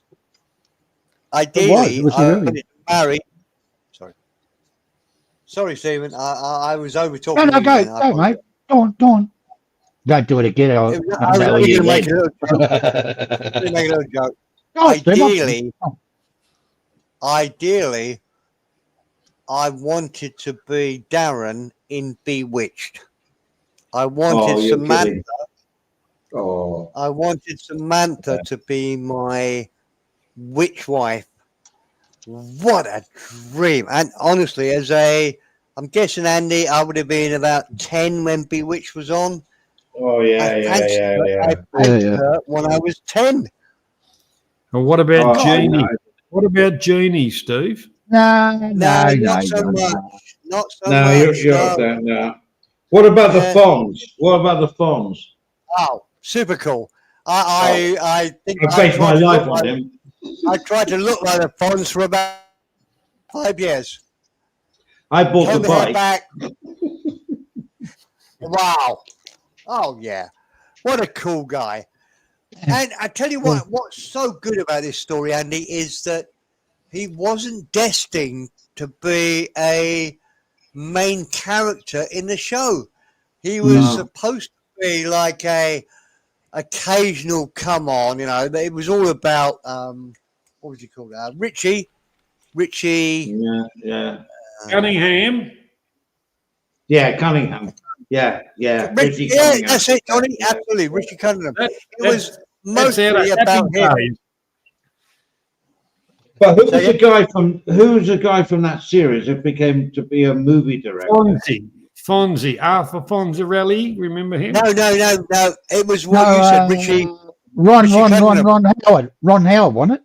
Yeah, Ron. You got it. Ron Howard. He was a who came on. Yeah, and Fonz was I forget his real name, but he's like a real like A-lister now as well. He's like really good. Henry taking on Winkler. loads of roles. I got it. There we go. Henry Winkler. Yeah. And he's like, but the Howard, he's like a producer. You know, he's like Howard, right? Yeah. What about House on the Prairie? Good night, Pa. Good night, Ma. Oh, I used to fucking hate that show. Oh, House on the Prairie. That's with what's his name? That little cowboy. Out of Bonanza, yeah. Little Joey. Yeah. Little Joey. God, bloody hell, Johnny, you're really good at this. You ain't got to. Yes, okay. Yeah. Not like the rest of us. Yeah. And then Bonanza, who was a big fat guy with a big horse? Green. What you name? Green. Lawn Green. Oh, right. Yeah. I mean, Most I never watched it. There's lots of people in the chat, Andy, saying they've been to a drive-in. I've never been to one. Have you? No, never. No, never. Did you have them in England? Did you have drive-ins in England? No, the weather was against us, you know. Okay. Yeah. No, seriously, the weather. Who wants to watch a screen in pouring down rain? You know, but you're in your car. It's the atmosphere of the whole, and you had the girlfriend. And the thing was, if you saw a car rocking around a bit, like they were trying to, you know, do a bit of fucking breeding or whatever. The good thing was you snuck over there and opened the fucking door up so the light come on. Oh, I know. I mean, have you in Australia, like we did in England, and I'm sure, we're not talking about dogging here, it was called Lover's Lane. Did you ever have a Lover's Lane where you used to live, where we used to drive up and park and just snog with a girl? I mean, nothing much else went on. Not really. It was called Lover's Lane. No? We used to have fuck trucks. Of course you did. Yeah. and on the back of the panel van, yeah. Van will have a sticker. If this van's a rocking, don't bother knocking. And gentlemen, that shows the difference between the UK and Australia. In the UK, we have Lover's Lane. In Australia, they have fuck trucks. Yes, I know exactly. Steve, also known as mobile virgin converters. Yeah, they had mirrors on the roof and everything. How the I'm fuck serious. are I'm we serious. You talk a totally different language to us. You can understand how me and Andy are polite and innocent. Because we're English people. Yeah. And you talk, I mean, it's so good. I love Australians. Lover's Lanes is so lovely. You could put that in a novel. It's a poetic way of doing it. Absolutely. And what the Australians have as the equivalent? Can't you remember? Fuck trucks. Fuck. There you go. I rest my case, my lord. Well, you know, to take that a little bit further, you know, you'd go out and bury the bone. Oh, I don't like the way this is going. Carry on. Well, what does that mean? I went to the movies once with a chick and come to halfway, you know, the intermission, and she said, "Can I stop sucking it now?" Oh, you're kidding. When I was a kid, we'd go to the movies and we'd be engrossed in the movies. We didn't even have popcorn back in those days. And we'd just sit there and watch the movie and then walk out. I'd say goodbye. She left and I left. I must be Well, missing. you She weren't was up in, actually, Andy, she was the most attractivest woman I've been out with. She was fucking gorgeous, I'm telling you. And she only had Never. one problem. She was cross-eyed. I mean, real bad. She must have been blind. Did you Why? kick her? Did you kick Nasty. her dog on the way out? well, It was you know, good. going to the movies. You always It's chat birthday, with Johnny. They were just sex pits, the fucking drivers. Jesus. the Oh, All the pedal bands. Stephen too many Manasseh. businessmen. I had a Sandman panel van, and I decked it all Yeah, I out had one and too. Yeah, moved yeah. it along, and then I bought the Valiant equivalent, the Horizon, whatever it was, but the Valiant. Oh, yeah, yeah. Shitty Australian cars. Not a clue. Anyway, carry on, Johnny. Sorry. Yeah, but like I say, we've the Bury the Bone. That was all, at the drive-in. But and then in that era, the great song come out, "Bad to the Bone." No, you lost me. No. A pedal van guy, you English guys, is like a ute, okay? You know, the pickup ute, whatever you want to call them. But it's got a Great top car. on it. It's got a top on it integrated into the car. So it's virtually a van with a car. And we used to Pick take out up the with back. Yeah, well, it wasn't sort of attached to it, but it was the whole car was overhead. And tradesmen used to use them and things like that. And we used to convert them into fuck trucks. It was, Gentlemen, can I just say something? We are so enjoying our own company that we're all ignoring the chat. No, we're not. No, I'm not. No. I'm looking at it. All right. Okay, I am. Okay, you pull me in. Can we just say a big thank you? I can see you just highlighted Stephen Monash. Well, I'm not Can we just instant say a big here. thank you. Oh yeah, he's great. He's great. He's a good guy. Yeah. Mm-hmm. And look, have you guys? you don't need to judge me. I am drunk, but I'm just thinking. I think I'm really happy. We've had a great audience tonight. Like absolutely, the audience have been much better than us. I just wanted to acknowledge that. They are, Andy. Because when I chat in the chat and nobody answers me, I do feel a bit lost, left out, and destitute. So yeah, I do. I feel like that. So I just want to make sure that our chat knows we're not doing that on purpose. It's because we're idiots. Yeah. If you would like to share the screen, that will give you more insight into a panel van, shag and wagon. Okay. How do I do this? I might do that. Already done. It's already done. All right. It's up there. Yeah. Yep. That's a Yui, or what do you call them? No, that's a panel van. Okay. Click enlarge one, John. What's the make of it? I've got it on large screen. It's a Holden. Now click on mine, John. It'll come up big. Oh, there we go. Look how pathetic that looks. Oh, there. Well, there you go, Sandman. Yeah, there you go. So that's what you use. I like them. It's basically a pickup with a top on it. Yeah. Yeah.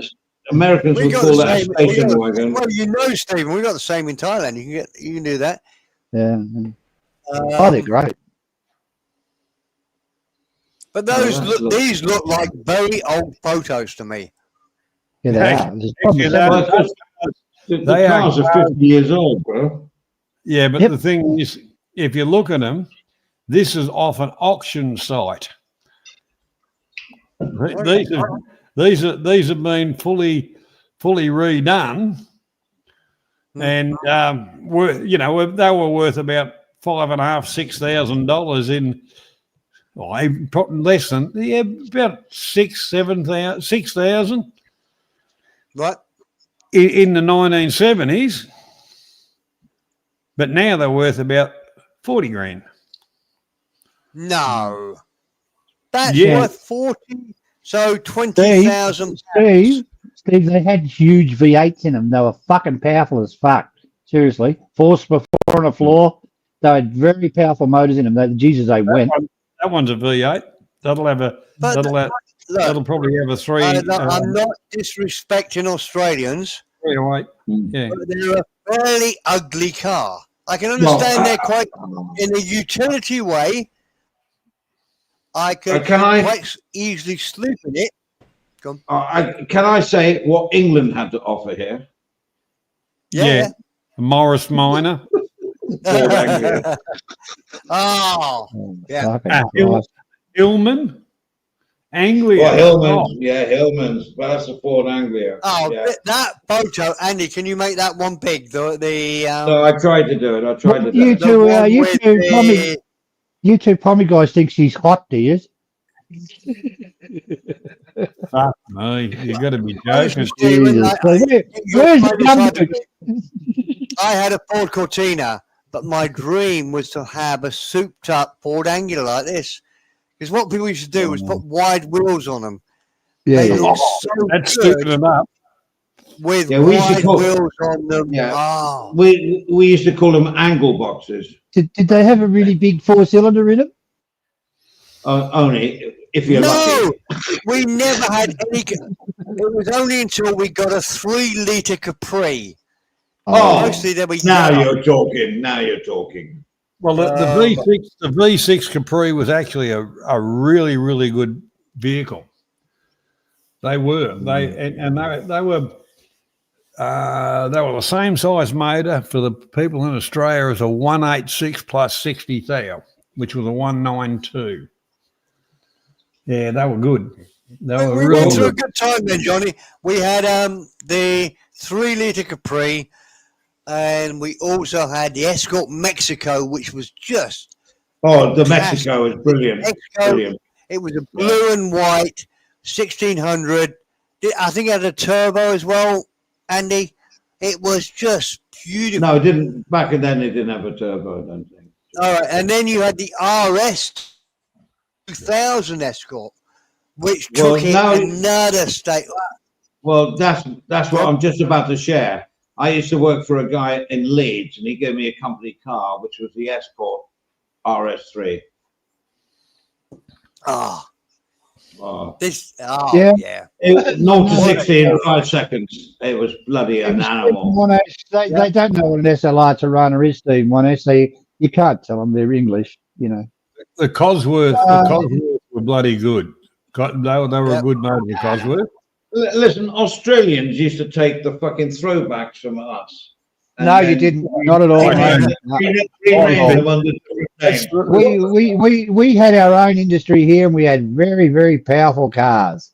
Andy, the silliest statement you've ever made, because that is lost in translation. Because the power, like we had the Valiant Chrysler range. And they were shit trucks, they're fucking garbage. And 340 motors, the Fords, the Shakers with a, mate, even our shit vehicles would blow that kind of stuff off the fucking road. We had the fastest production car in the world. Did you know that, guys? Australia had the fastest production car in the world. Yeah, Perrin, have you seen the way they're talking? The most powerful. What we had was, it's called style, something you wouldn't understand. Oh, right. I didn't know that. Well, there you go. You had what? I'm just throwing I just looked at your style before with the fat lady. That looks brilliant. That'd be something you could not drive in Australia because you'd probably get raped. Well, there you go, You see, there you are. You know, we had the nice little Ford Escort that won most. Oh, beautiful. Yes. In the world. And you didn't see a Holden going around there. You know what I mean? We didn't care about donuts and bloody wheel spins. We thought about durability, comfortable, and style. That's what we did. Yeah. We had and then Germany came in and took it all away from us. Well, the whole part about it, when your pommy companies started going broke, and Opal come into it and show you what a decent vehicle was like. So you mention an Opal in England, and you'll be like, no way. Opal. It's like The General Motors. The General Motors. It's Vauxhall, Opal. Opal was General Motors. Yeah. Well, which in England was Vauxhall. You know, look at all they had. Which was bought out by General Motors, the General Motors Corporation, which is your Chevs and fucking all that kind of stuff, American. But they never sent any decent vehicles to England. But in Australia, we had, hundreds of horsepower before you started working on the bloody things. But see, in England, we didn't worry about horsepower. We worried about style. Yeah, I know, because your roads are so fucking windy and always iced up, and you didn't have drive-in theatres because it was always raining and shit like that. And you had those little cars. I mean, it must have been a horrible fucking way to be brought up with cars. I mean, Jesus Christ. Oh, Steve, the push button was the AP5. AP5 and the AP6. God knows what they're talking about. But with 35 kangaroo horsepower and whatever, I don't know, with a wallaby and everything else. Oh, we can go through the bush and everything else, four-wheeled. Yeah, I get it. It was a car tailor-made to you. We didn't do that. We thought we'd just drive sedately down the road in a Rolls-Royce or a Bentley or an Aston Martin or an MG or anything, and we look classy. Well, hang on. I'm gonna bring up a classy car. Okay, do it. Let me pick holes in this one. Can't wait. All right, here we go. Right. There's Here a we picture. go. Here we go. Can't see it yet, mate. Hang on. So I want to find a date. That's a good picture. All right. It's going to be a load of rubbish. Come on. I'm sorry, Johnny. I'm feeling in a cantankerous mood at the moment. Well, that's all right. I can put you out of your misery anytime you like. Oh, dear. Yeah, just come around here and shoot me in the head. All right, come on. Where is it? Adrian's here. I miss Adrian. Anyway, come on. All right, got it. Johnny Sam, add to stage. Now, there's style. Oh, yeah. I won't disagree with that, bro. That's an S model Valiant.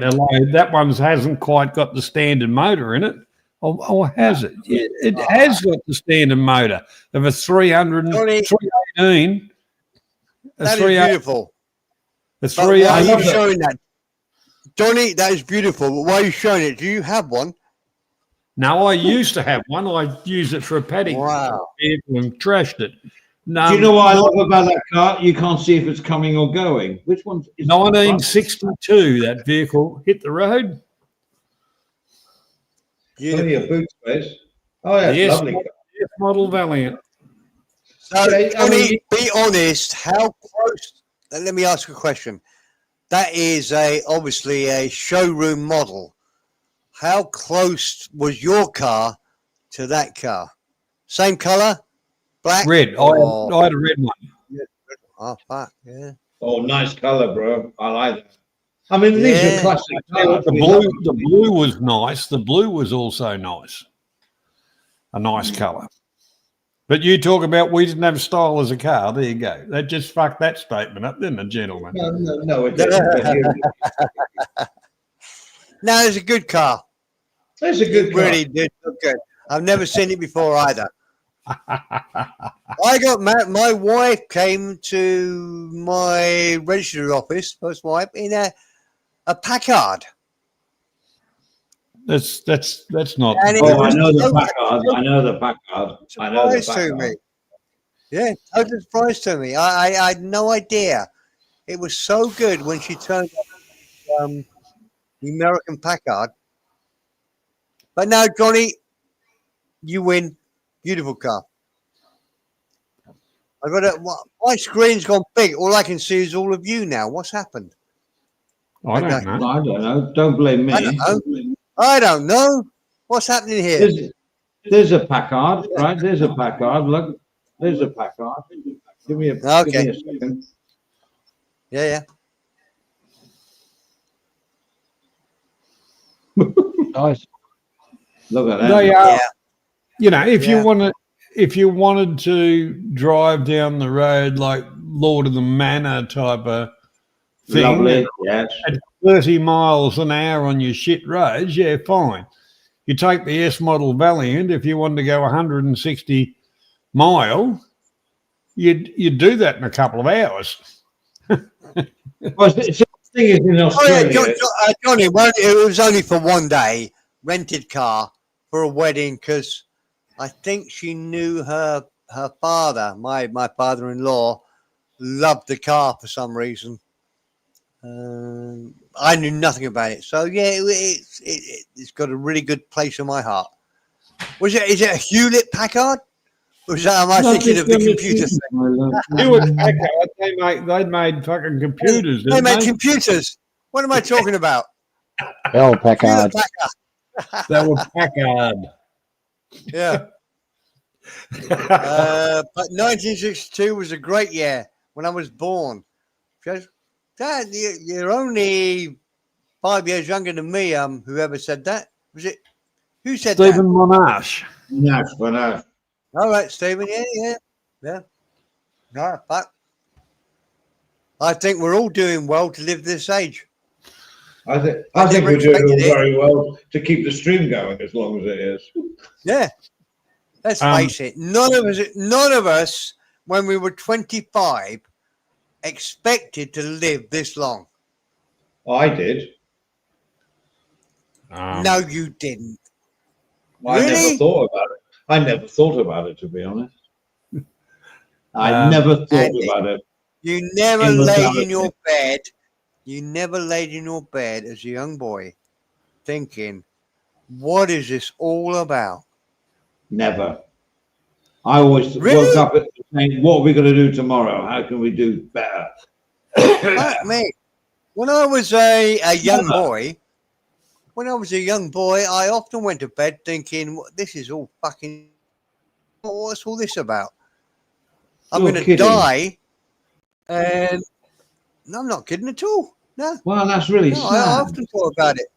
Oh, that's sad. No, I never thought about it, ever. I'm more surprised that you didn't think that than I. Let's open up to the panel. Are you with Andy or with me? Did you think about it when you were a 7-8 year old guy? Or never thought. I never thought about it. Stephen. I certainly did. I never thought about death till last week. Wait, Andy, you've answered already. Let's have Stephen and Johnny. I certainly did think about the future and what am I doing here and shit like that. Yeah, all the time. When you were 7-8 years old, yeah? Same me? Yeah. Johnny? Yeah, when I was that age, like I say, when I was that age, it was brought up on the farm, and I had me string of rabbit traps, and I used to go out twice a day and check me traps and reset and fucking Yeah, but that's not the question. So you never went to bed at night thinking, I was always, my thought was about trying to make a couple of bob. Yeah, and it wasn't about my longevity or anything like that in life. It was about, you know, what has life got planned for me, basically, not philosophical, in a philosophical type manner. Yeah, but I never thought about what life got to do for me. I just carried on. And whatever happened, I walked through the doors. You know? Let's just highlight Stephen Monash. Hold on, we'll also give him a moderator thing. But it's just to be fair, Andy. How can these guys remember 70 years ago? Very true. We got no fucking idea what we were thinking about 70 years ago. I couldn't remember back 70 years because I'm not fucking 70 years old. Perrin can't remember what he had for breakfast this morning. So no. I'll tell you what he had for breakfast. He had a cup of tea and some porridge. That's Yeah. No, I reckon he had a piece of toast.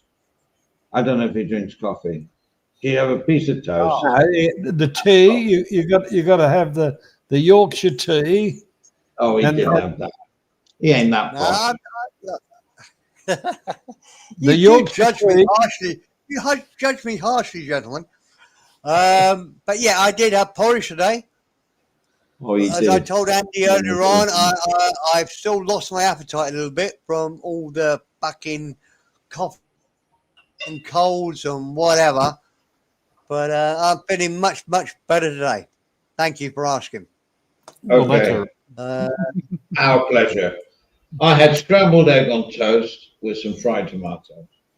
Well, hang on. I believe I heard a little person tell me that your scrambled egg started out as a fried egg, but you broke the fucking thing, so you scrambled it. Who's fucking telling these stories? Not me. And don't forget, I've got contacts in your household. I think you fucking do. You got any cameras out? Or whatever. I don't need cameras. You've already got them. I've tapped into them. True that. Yeah, so, no, but I can remember loads of stuff back in the day. And I remember I never, ever thought about death. It was only about 10 years ago when I got to like 60 something, I thought, well, maybe it's all going to end sometime. And I actually just expelled that thought. And from then onwards, never worry about that. It's all, make sure your quality of life is good, you know. That's very unusual, Andy. Is it? You're very lucky to have got through a lot of life without thinking, what the fuck is the point of all of this? Oh, see, I never, every job I did, I loved, you know, and working was a pleasure. And earning, luckily, I was in jobs that earned me a lot of money. And I'm not rich or anything, but I was, self-sufficient. Oh, yeah, I've never had a negative thing in my life. Well, of course. But don't be so. I've had good things and bad things happen to me. I still think I've won more battles than I've lost, but I still think, what the heck? What's the point of it all? Really? That's so negative. I really do. Yeah. Never thought like that. Never thought like that ever. Okay, Andy. Let me give you this. Let me give you this one line. Often people say, "This is not a rehearsal. This is it." And I think, well, if it's not a rehearsal, what's the point? If I can't transfer the knowledge I've gained over my 70 years, what is the point of it all? And don't misunderstand, I'm not saying this at all, but why don't I just die tomorrow? It makes no difference to the world. Well, who cares? That's the thing is, be careful what you wish for. There you go. Good point. So you go tomorrow. No, it's not a good point. That's not a good point. So, no, but the point is that if you don't think forward, you'll always think backwards. And there's no point because the backwards doesn't exist. There's no history. It's only now, and the now will affect the future. So you've got to be the now. Always the now. Always the now. Yeah, you say, look, I'm more in line with too many fake businesses who says that that's why we have kids, to repeat the cycle, to progress our DNA on, to progress our legacy. Yeah. Pass on the knowledge that you've learned. We are sex is so important to us, and it drives us to work and to get money so we can get the better looking girl and do it. It's just so we can do exactly what too many fake businesses say. So we can progress our DNA on into the world so that there's more of little Perrins going on in the world. That's it's all we're here for. You would agree with the animal world is better off. They just, like a chook, they don't say, look, I'm going to wine you and dine you. They're just going to grab you and fuck you and see you later. That's, the thing is the spreading of the genetics. You look at any animals. But I think we're slightly better than that. Not all of us are created equal. I know that. Well, I love your biblical terms, John. I'm mixed between we Darwin, evolution, whatever, and is a creator. I'm mixed. And strange enough, some of the things that make me mixed are what I've heard on here. And the weirdest thing that Andy still doesn't understand is that Banana King said if you look at the moon and you get an eclipse and it's a perfect shape, I find that extraordinary. If you move back 100 miles, you wouldn't get the same eclipse. If you move forward 100 miles, which is nothing, you wouldn't get the same eclipse. I don't know why you don't get it, Andy. I think it's fantastic. And your point is? Well, I don't it shows that there's a creator. They made the moon exactly the right size to fit an eclipse. Well, hang on. What about refraction? I was not. I don't know what that word means. Light refraction, the altering of the light. No, light doesn't travel in a straight line. Actually, light does. Tried this today because I was thinking about this today. Put your right hand in front of you as far as it will go. Right hand in front of you as far as it will go. Put your left hand up, thumbs up. Get your thumbs up. Hang on. The right hand, start at the beginning. Right hand, yeah. Right hand straight in front of you, up like a Nazi salute. Elon Musk. Hold on, I'm not watching you. Are you on stream here? Oh, no, you're not. Okay. Yes, I am. I'm following your instructions. Like a Nazi salute. Oh, no, I'm not doing that. I'll be fucking clipped if I We can't see you. It's only in your house. We can't see you doing this, Andy. We can. Only you there. No, we can't see it. I've got the camera on a public YouTube channel. All I'm not doing the Nazi salute. All right, turn it off then. Well, then there's no fun. Oh, God, where are we going with this, Barry? All right, Nazi salute. Got it. Yeah, okay. Nazi salute with your right hand. Okay? Yes. We got that. Left hand, thumb up. Yes. Thumb near your elbow. Inside elbow. Okay. Back a little bit from your elbow. A what? Again? Just back about an inch from your elbow. Got it. Done. Okay. Now, can you see your hand? Yes.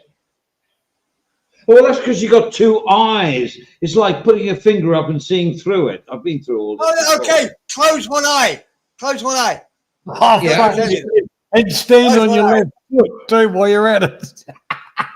I can see everything. My wife thinks I'm going berserk. I've got two eyes, whatever. Right. Close an eye. Yeah. Right. Now, when one eye closed, you can't see that hand anymore. Okay? I can see it. I can see through it, but I can see it. Oh, you can't. You can't see it. Doesn't matter. I'm going to. Yeah, you can take your hands down. Oh. You can take the handcuffs off. I can't believe you. As far as you tried to make me do a Nazi salute on camera. I can't believe that. As far as this science experiment went, it failed. Well done, Einstein. Well, look, in my mind, in my experiment, it all worked. Okay, yeah, well, that's and it was Banana King's thoughts, and I do believe me. You only have to move a few centimeters, and you can see all the hand. You can see the outline of the hand.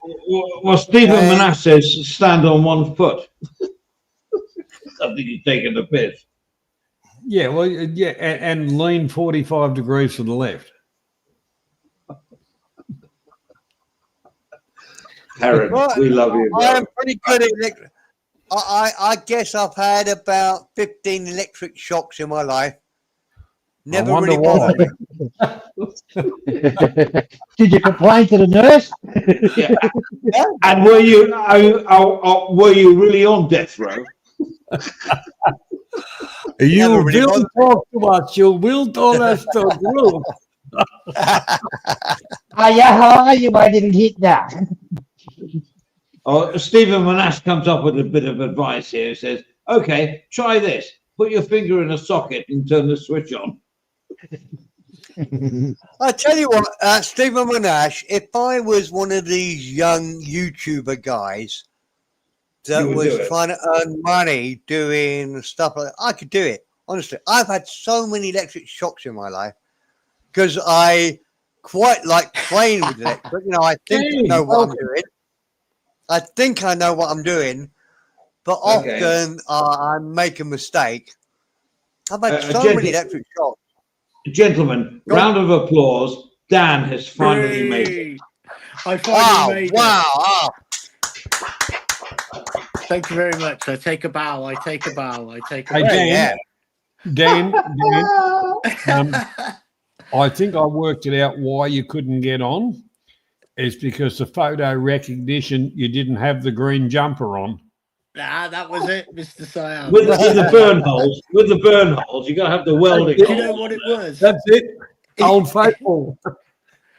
It was the my phone had updated the iOS and my Google Chrome. It wasn't the Safari, it was the Google Chrome that was I didn't allow access, and I sussed it all out. And you know, with respect to JG, like, you know, going, he's been on here loads of times and all that sort of stuff. I like, know, you know, I got all and that, I was yeah. like, well, hold on, JG, we're not all computer literate, like, you know. Some Look, of look, us, JG looks for an argument in anything. We love him, yeah. and he's great. And now he's not here, but you know what I'm saying? We're not talking behind his back, in front of his back. No, definitely He not. loves an argument. That's what turns him on, which is fine.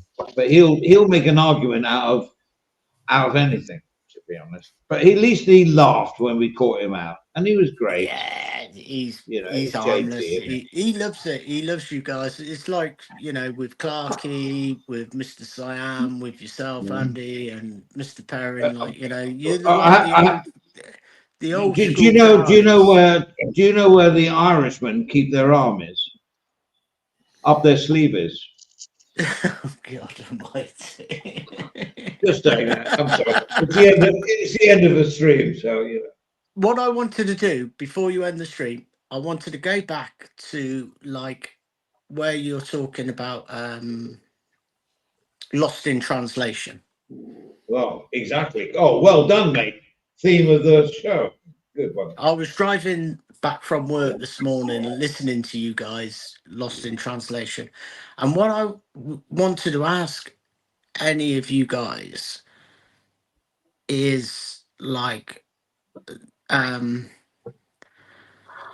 my missus will not travel anywhere at 12 o'clock midday. Whoa. And I'm wondering if any of you guys, you know, have got the No. same, the missus, like through Buddhism, will not travel at 12 o'clock at midday. I first I've heard that one, Dan. Yeah. No, Never heard Dan, that. my wife is radical religious Buddhism. Yeah. But I've not heard that from her either, and she is pretty hot on it. You know, I can show you a photo when she went to a Buddhist monk, all her head shaved off for a couple of months. Yeah. She's her only joy in life, and the only reason she puts up with me is because I give her access to more playing on Buddhism. She loves it so much. But I've never heard of the 12 o'clock one. The 12 o'clock one, right? The reason being, That's what you said. When you said 12 o'clock, no travelling. no travelling. Will not travel. I say to my missus, we'll book a taxi at 12 o'clock and we'll go there. And she'll say, damn, we cannot travel at 12 o'clock. And I say, What's she like on 11:55? Let me just say this. Let me just say this. I don't know who spoke then. Dan, there's lots of different interpretations of Buddhism. Yeah. This is what I can't ask her now because she's asleep. No, but give me a day to ask her. Yeah. She might turn around and say, yeah, that's very common. I don't know. And no, I wouldn't judge too harshly. The reason being she will not travel at 12 o'clock, right, is because that is the time that they bring the dead out of the house to take them to the temple. And there is no shadows. Fucking hell. It's fucking heavy, isn't it? It is, Dan. That's very heavy. Wow. It must be. Yeah. I shall research that. I'm even going to the point now, right? If you know they have the little shrine in the house and everything, like, you know, the spirit house. Yeah. The little doll's not house. the Sampapoon. I'm not talking about the Sampapoon. I'm talking about like actually in the house. And you've got to have your head facing towards that. You can't have your feet facing, obviously. If I go outside and I lie down and I'm lying in the wrong direction, my missus will tell me, Dan, you've got to turn around. You cannot have your feet facing that way. Right? Really? And I'm like, are you sure, Zhao Ying? Really? Yeah. But the 12 o'clock, I understand this now. Do you know what I mean? This is like real heavy, staunch Buddhism. Like, I know. You know, it's good stuff. Does outside she have a big cauldron and she's doing bat blood in it and she's all going. Thais are very superstitious. You do know that, don't you? And you know those little houses they make and stuff like that. I don't know. My missus was very religious, Dan. You know, you probably know of Mal. She was very religious, but some of the stuff I don't know. Well, Stephen Manasseh, each their own, though, isn't it? Isn't it, Dan? I'm finding it so interesting.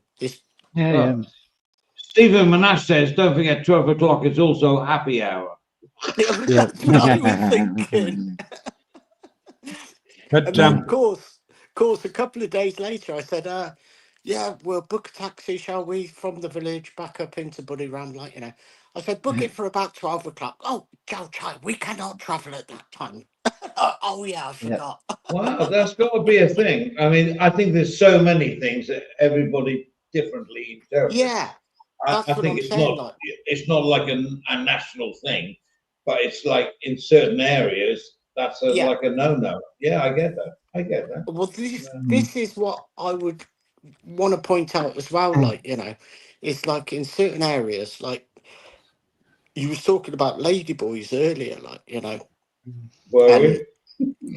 Some of you were saying, like, Clarky, that not accepted. Then you were saying, Andy, they are accepted and all, you know. So I think this Buddhism in certain areas, there's different, it changes, doesn't it, in their ways of thinking, like, you know. Well, don't forget the pillars of Buddhism it's not a religion, it's a way of life. So if your way in life is somewhere up in Buriram or Seasket or Nakhon Sawan or whatever, that's your way of life, and it's suited to you in that way of life. And you have your own, not rules, but your own way of conducting things. And that's what's so good of Buddhism. It's a way of life, not a religion. Oh, so there's no pillars. It's not like the Catholic faith or the whatever faith. It's No. just like it's the way you live, and that's Yeah. why I like Buddhism. Because Yeah, exactly. Like, you know, the whole life revolves around Buddhism. absolutely, and how You you know, conduct yourself within those parameters. and But it's a yeah. and I found, like, you know, in the village, like, especially where I am, like, you know, if you're not like actually allowing Buddhism to your life evolve around Buddhism, like, you know, you're almost you're frowned upon, like, you know, it's No, you, it's a way of you're life. not You're part of the against a circle. way of life. Yeah, you're not in their life. It's No. a way of life, and if you're not on the way of life, you're out of the way of life, and you'll be excluded. Oh, absolutely. I've never come across that in my times in Thailand. They just don't worry about it. But maybe. But Well, Thai's just my balai, you know. You know that I'm not Buddhist, or they didn't worry about it.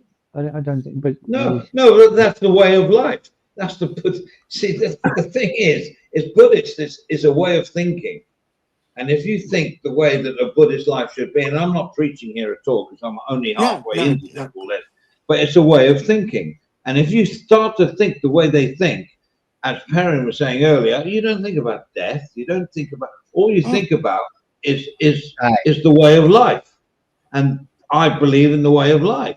And when it comes, it comes. Where I go, who cares? Well, I won't care because I'm not here. And I hope that it might be something reincarnation or whatever. I don't know. But it's the way you live your life.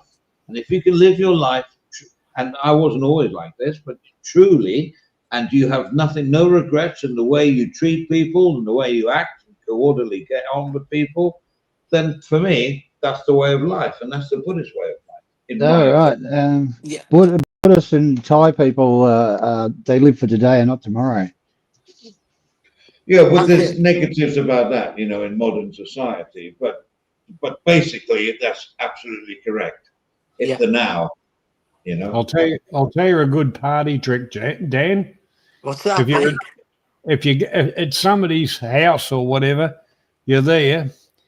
You point to a corner in the room and go, "Pee," and then run away. They don't like the word pee, that's for sure. And they're superstitious as well, but you know. That's superstition. That means ghost in your corner of your room, Yeah. even though you're taking the piss. Yeah. I couldn't Party do trick, it. that one. Good party trick. I would not even. I cannot even. Do you know what I mean? That ghost thing is just a subject that we just don't talk about. Like, you know, you know, that is really high up on the agenda. Like, you know, that is like, my God. You know, That's why I brought it up there. it's you don't even go there. You don't even. No. It's an interesting religion. It's a fascinating way of life, and I love it. I really do enjoy it. I do. I can't see how the way of life here can offend anybody, to be honest. It suits me down to the ground. Well, the one thing about it is exactly. I'm so looking forward to it. I'm so looking I forward bet you to are. getting over there, and you know, it's taken me like 7 years to, like, you know, integrate myself into the village, but I'm getting to the point now, like, you know, where I can go on Nom's taxi up into Satuk, like, you know, which is like 30 kilometers away, the local market town, and you When know, are people. you thinking of moving over here permanently? I've extended a little bit because we've Pension. well, I basically, you know, I'm 53 now, and I can draw the pension that I've got in the savings pot. You know, I've got a few pensions. I can afford to do it and withdraw that pension at 55. That's going to build the house. That's going to buy the pickup truck. That's going to set the businesses up. That's going to do everything. You know, then Good on you, I've got. Dad. So you got 2 years, right? You got 2 years. Yeah, I've still got 2 years. What You keep saying businesses to are you me going to 2 get into? years. How long have you been setting this up for, Dan? Oh, he's been there for years. He's had this master plan. I know that. Well, I met the missus like 7 years ago, so I've really put it into place in the last 7 years, like, you know. Oh, great, mate. That's excellent. And I'm just Yeah. gonna chill. Steve, I'll tell you what, mate. It's when you've got the locals come up to you and Mm. they speak to you and they're speaking in Thai and I haven't got a clue what they're saying, like, you know, but they're saying like you don't look down on us. You are No, all right, you are. Because you no, can't look down on people in life, can you? Like, you know, there's none of this I'm up there, you're down there sort of attitude in the village. Like, you can't have that because you're gonna you go get treated. seriously wrong.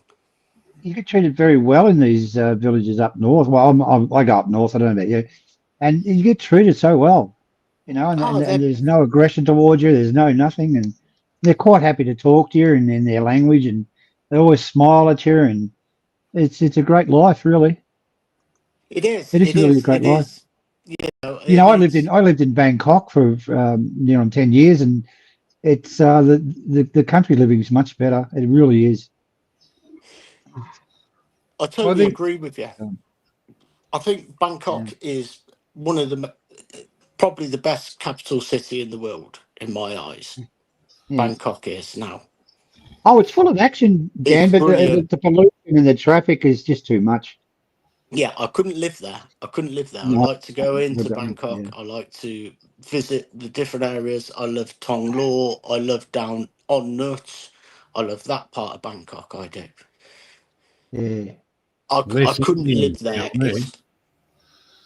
Yeah, I was just thinking like Soy 81 on the Nut, Mr. Siam. Yeah, well, The taxi the thing driver. is, the funny part about that, Dan, and I was sending the message to these other ones going, no, that was a fuck up, you know. And I walked to Suya. I walked from Ooh. Unan all the way to fucking Suya, and it was raining on and off, and God knows what. And being a grumpy old cunt, just get everybody get out of me fucking way, and you know, yeah. But you know, the one thing about the village, like I go, I think last time I was over, I did a live stream thing. I think the day I got back in the village, there was a thing at the temple, one of the temples, and whatever. And you're right, everybody's coming up and talking and that, but they're not just village people, because you've actually married into the family. They're your fucking relatives. Yeah, definitely. And that's the bit you got to, and you know, that's the good, bad, and the ugly part of it too, because not every one of them are rigid, you know, bloody wonderful people. Some of them are bloody, some of them aren't so much. No, I totally agree with G'day, you. Tony. You know, Yeah. you know, You've really got to watch when you get over there, Dan. You really got to watch your wallet. mhm. You know who you sick I've buffalo and shit like that. And yeah. can you lend me sister I've this? And can you learned lend all me that. brother Like, this? And you yeah, know, so the I my know. missus, like, you know, she doesn't drink, she doesn't smoke. Her mother, her father don't drink, they don't smoke. Her sister, her brother don't drink, they don't smoke. Oh, they tick all the boxes then, Most Dan. of the family don't drink and smoke. Like, and they are Yep. like I'm in the epicenter of the village, right, where Yep. my missus lives. Like, you know, my missus' mum does the barley in the temple. Like, you know, she does the Yeah. Yeah. chanting. You know, she does the. What area are you in? You're up at Karrat or something up that area? No. Right. I'm 30 kilometers south of Buriram, so I'm about Oh, okay. less than an hour to the Cambodian border. Oh, okay. Hey guys, nice to have you on here, Dan. I'm going to have to Yeah, leave now. I'm feeling really tired, but I'm not closing the stream. Right. Everybody's welcome to do it, but I'm going to now bow out. Well, But Mr. thank you Perrin's for still the there, isn't chat. he? Yeah, parents here. Yeah, so I'm He's just going to still say there, good night. okay, and Okay. He's on mute. Good Yeah. night, Andy. All right, Yeah, you okay. mind if we keep going? Steve, you okay if we keep going? You okay? Yeah, sure. Yeah, I'm good. All right. All right. Okay, I'm just cool. in here. Yeah. Andy, Thanks, mate. It's been a great show. Mostly down to you. I'll catch you tomorrow, mate. All right. And bye-bye, Johnny. And Dan, once again, thank you. And Clarky, Bye, Andy. of course. Yeah, see you later, mate. Thank you. Okay. It's good. See ya, Andy. Graham, you're right. You're right. Can we talk about Andy now? He's gone. No. Yeah. Hang on. I just Pat, want to answer Graham's question or statement.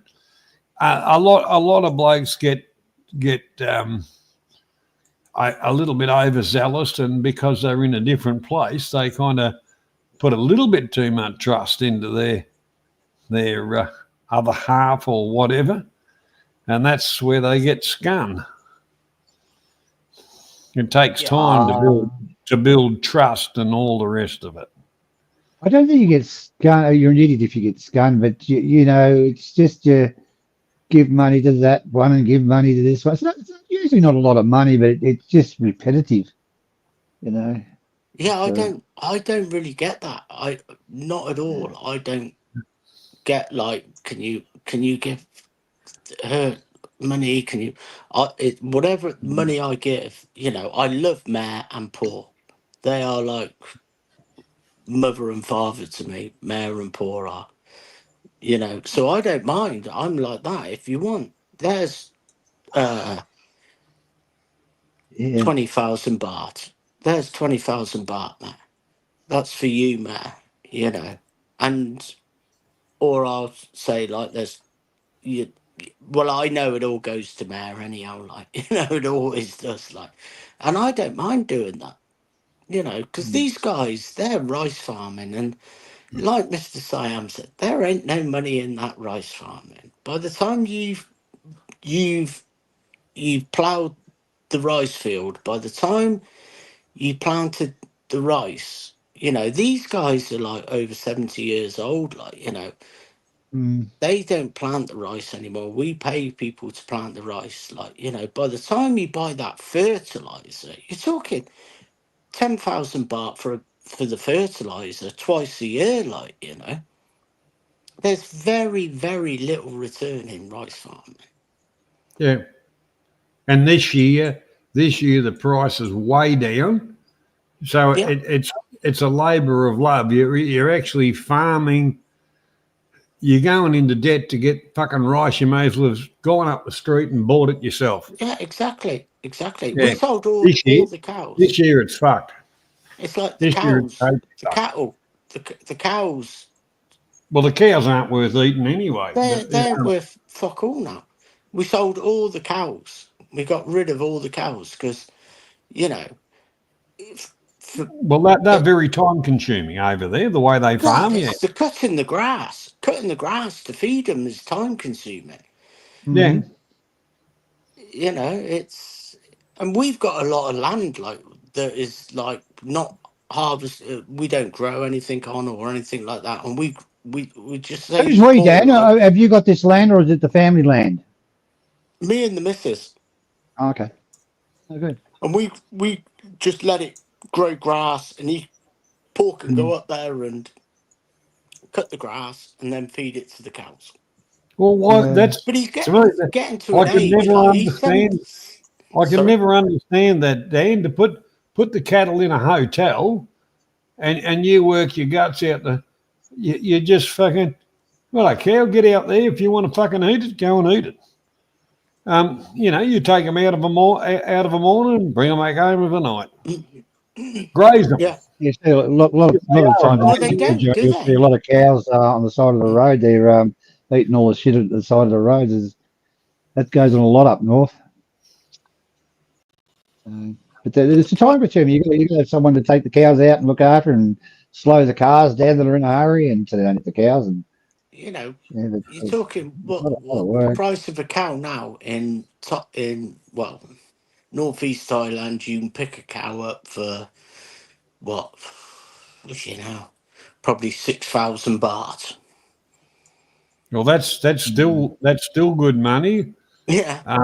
I wouldn't give you. No, I wouldn't give you. That's what I'm you saying. It's 600 so for low them. now. It's so low. They're giving them away. You know. crazy. But I heard you say before, Johnny, about like, you know, rice farming and all that. It ain't worth the. It's a lot of hard work for a little return. I think a lot of it is just like tradition now. Well, that's the whole lifestyle in the country, and Dan, it's a lot of work and with little reward for it. The way they've lived for hundreds of fucking years. Lucky your microphone, mate. What'd you say, mate? Your microphone went funny. Yeah? Microphone's gone. Yeah, Dan. You're dropping out, Dan. G'day, Tony. How are you, Johnny? You're still over in the Philippines, mate. Yeah, and I've been in Dumaguete for about a week already. Came to see a mate of mine from Adelaide. He stays 6 months of the year here. I've got about 4 weeks to go, Johnny, and then I'll be heading back. G'day, everyone. G'day, Mr. Clark. Let us know when you get back. I might fucking lob on your doorstep for a fucking a drink or two, mate. Yeah, I haven't I'll be back. been to Adelaide for a few years. Yeah, I'll be back on July 16 onwards. Yeah. Yeah. Well, because hang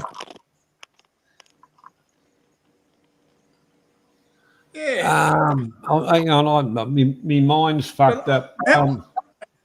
But how would you get my number? No, we'd have. advertise. No, I know that. You'd have to send me a message on fucking email, mate. But because What's your email? Yeah. it's on my channel thing, mate. Okay. The Grim Reaper's over there, so yeah, that if he's back off a shift, would it be bloody work out well? Yeah, well, yeah, I'm pretty good here. I've got enough company to keep me. But anyway, I'm in Dumaguete. Were you ever in Dumaguete, Johnny? I breezed through the joint. It didn't do a lot for me. Yeah. Oh, there's a lot of foreigners here. It's a seaside. It's a beautiful seaside town. I mean, you got the Germans, the Brits, the Aussies, of course, the odd,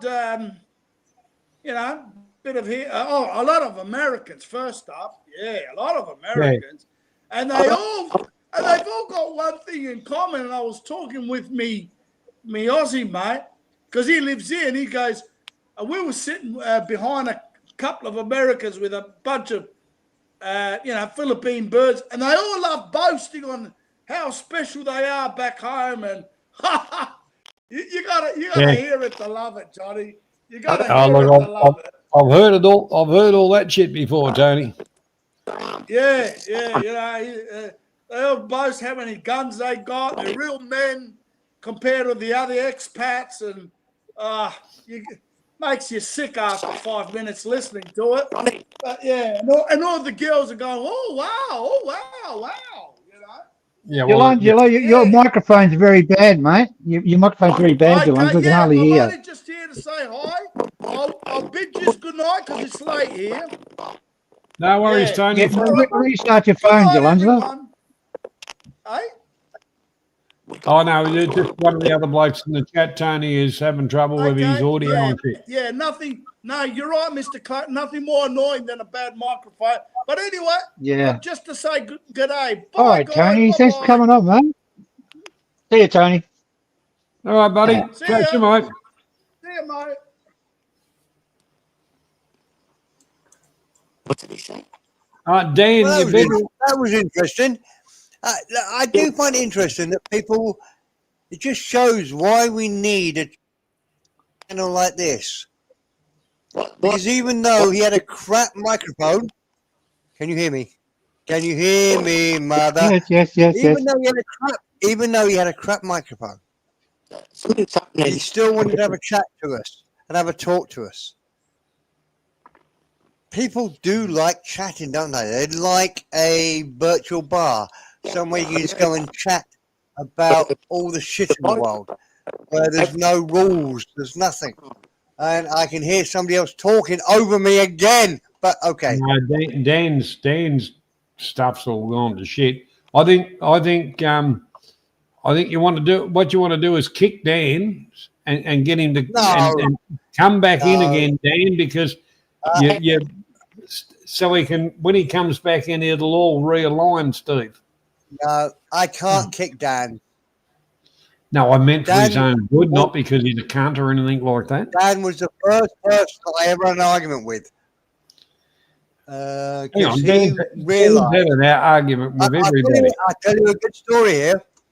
He realised very early on that Avery was taking a piss out of all of us. And I thought Dan was being a bully of Avery. And I think there was a few other people. There was a black guy, Jesse. Yeah, Jesse. Jesse was okay. Jesse thought the same. He thought we were all picking on Avery.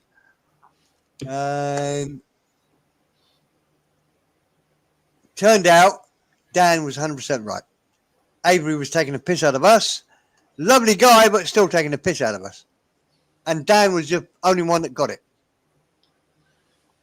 But I don't think Avery might have started off taking the piss, but realistically, I think as time went on, he built relationships with different people. That's what, remember that trip when him and Blue were running the trivia on my channel. For me. Probably the best stream ever, Johnny. Certainly for me. I never laughed so much. I was crying. It was so good. The thing. Yeah, what a great idea you had there, Johnny. Yeah, the whole part about it was that proved that Avery wasn't full of shit. Oh no, I never said that. No, after my argument with him, he did take the piss out of a lot of people. Don't get me wrong there. Yeah. But I miss that bugger. He was a good bloke. Oh, I do. Yeah, absolutely. Graham. I wouldn't waste my money going to Dumageddon. There's that many fucking idiots from what I was, from the parts of the Philippine community that I still watch. It's a shithole.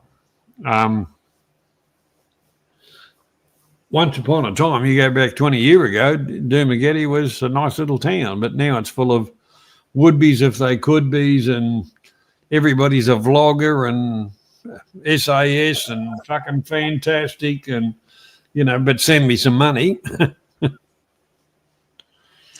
Can we answer Grant's? Because Johnny, we talk a lot.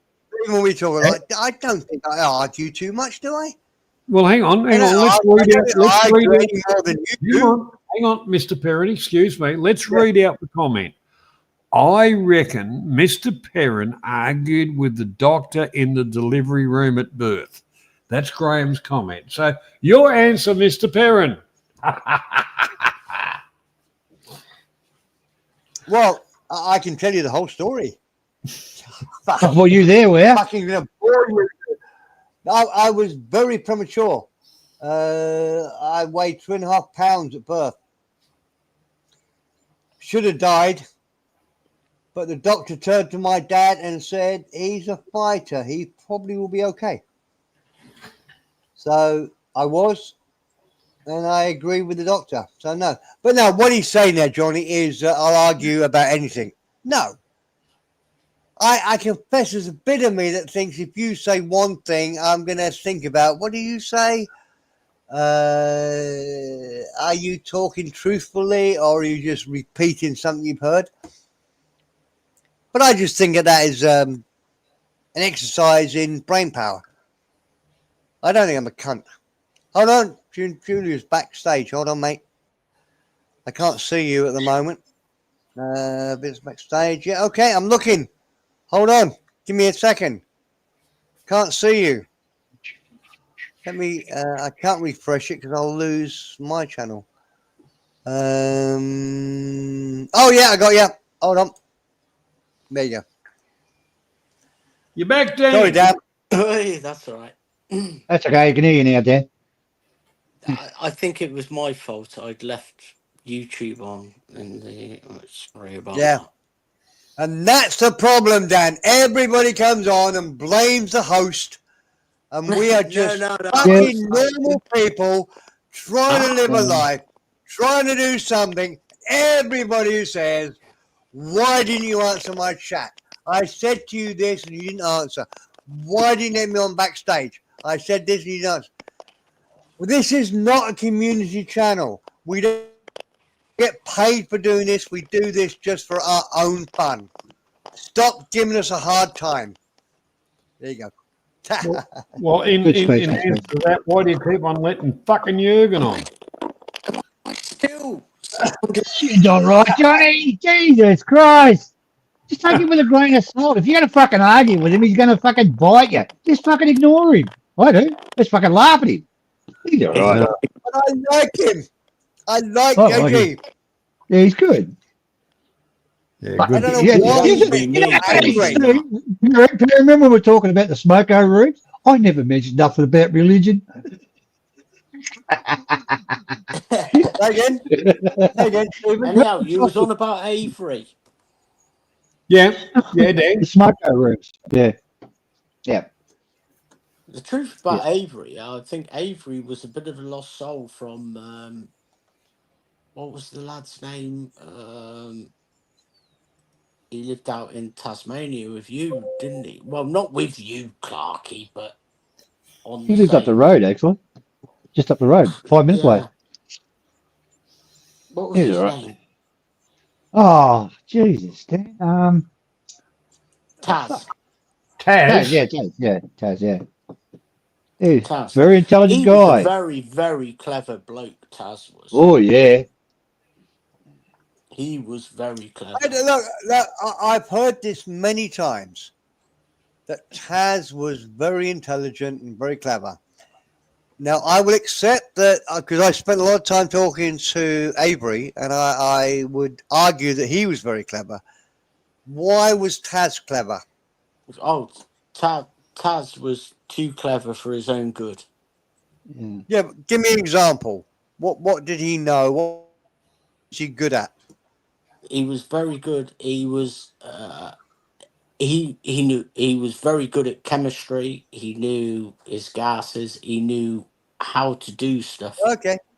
Right. Yeah. He was very clever like that, and he was. He worked for the CSIRO, Dan. He was a chemist.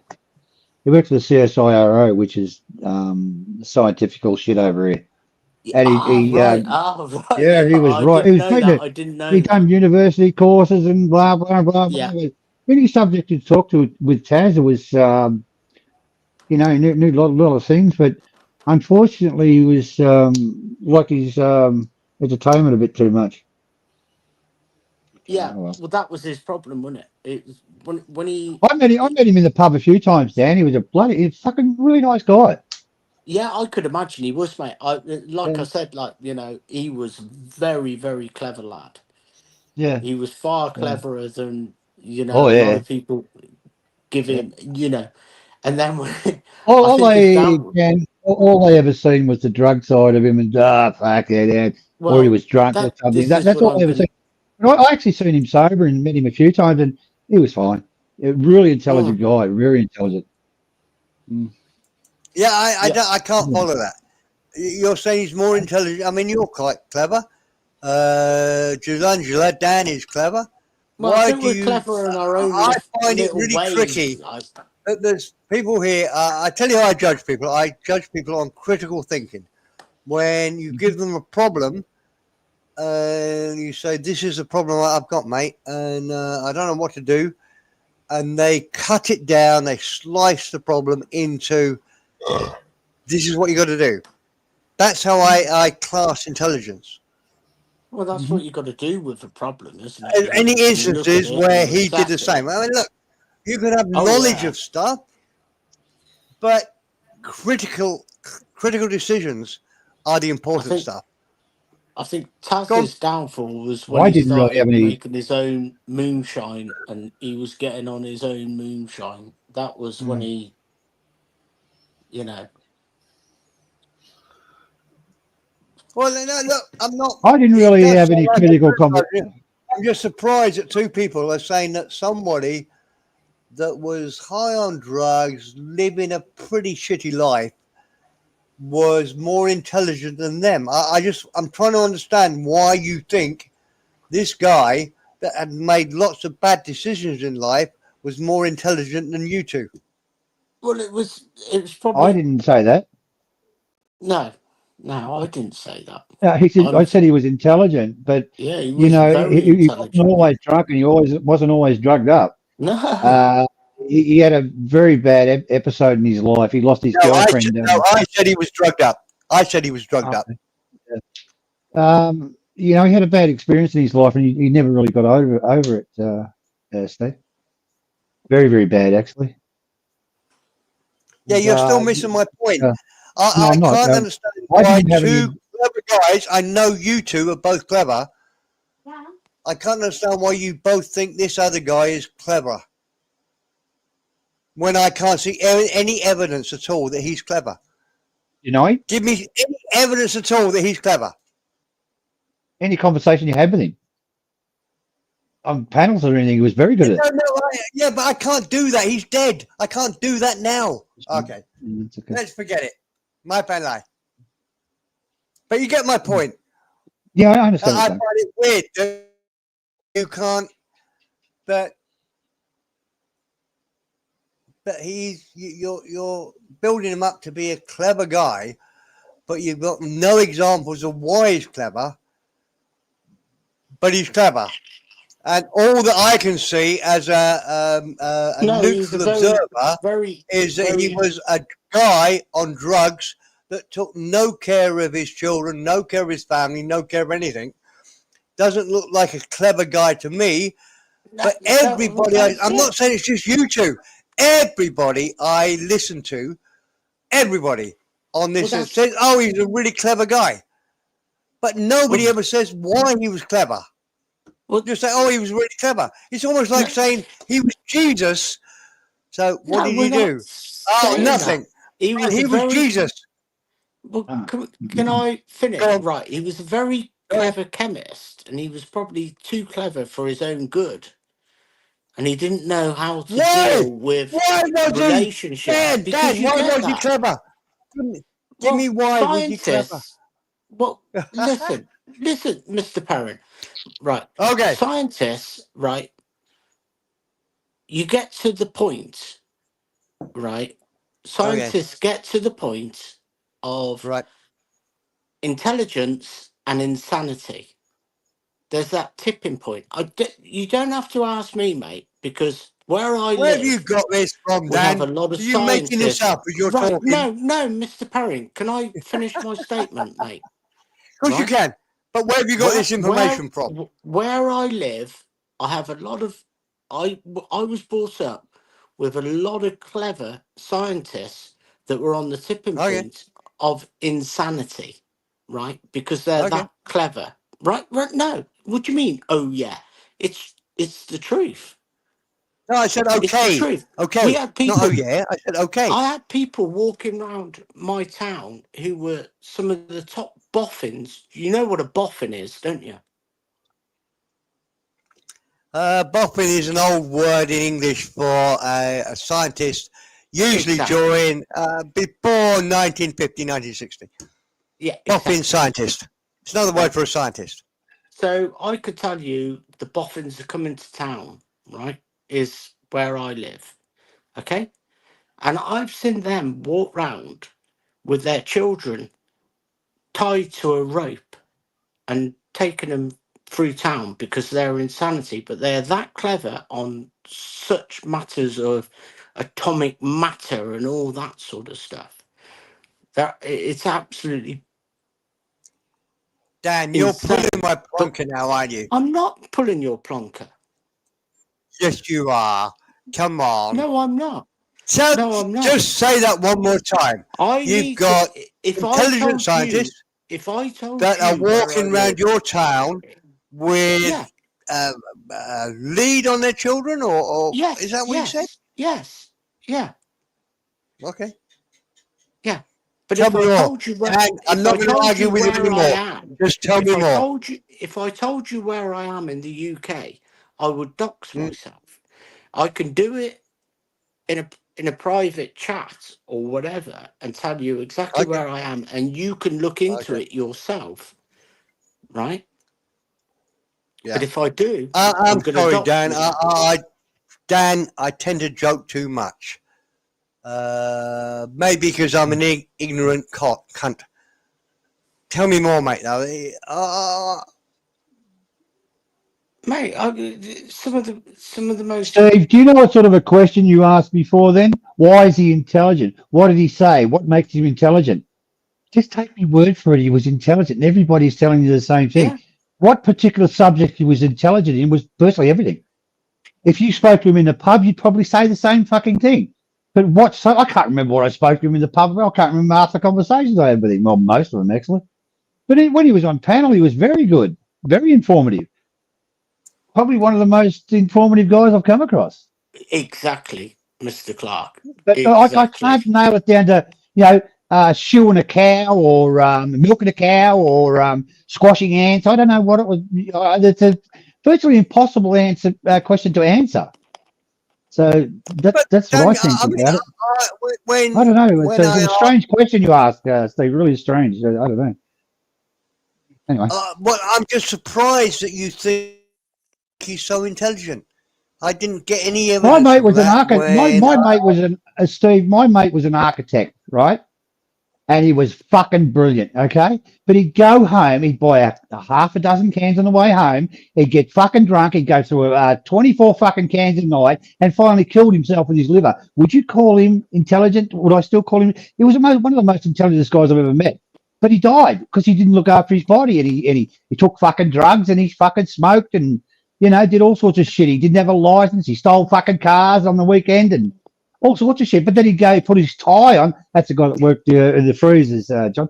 And he'd put his tie on and go to work. He drove around his company car without a license for 5 fucking years. So would you say he's intelligent or an idiot? We're getting Some people confused just like that.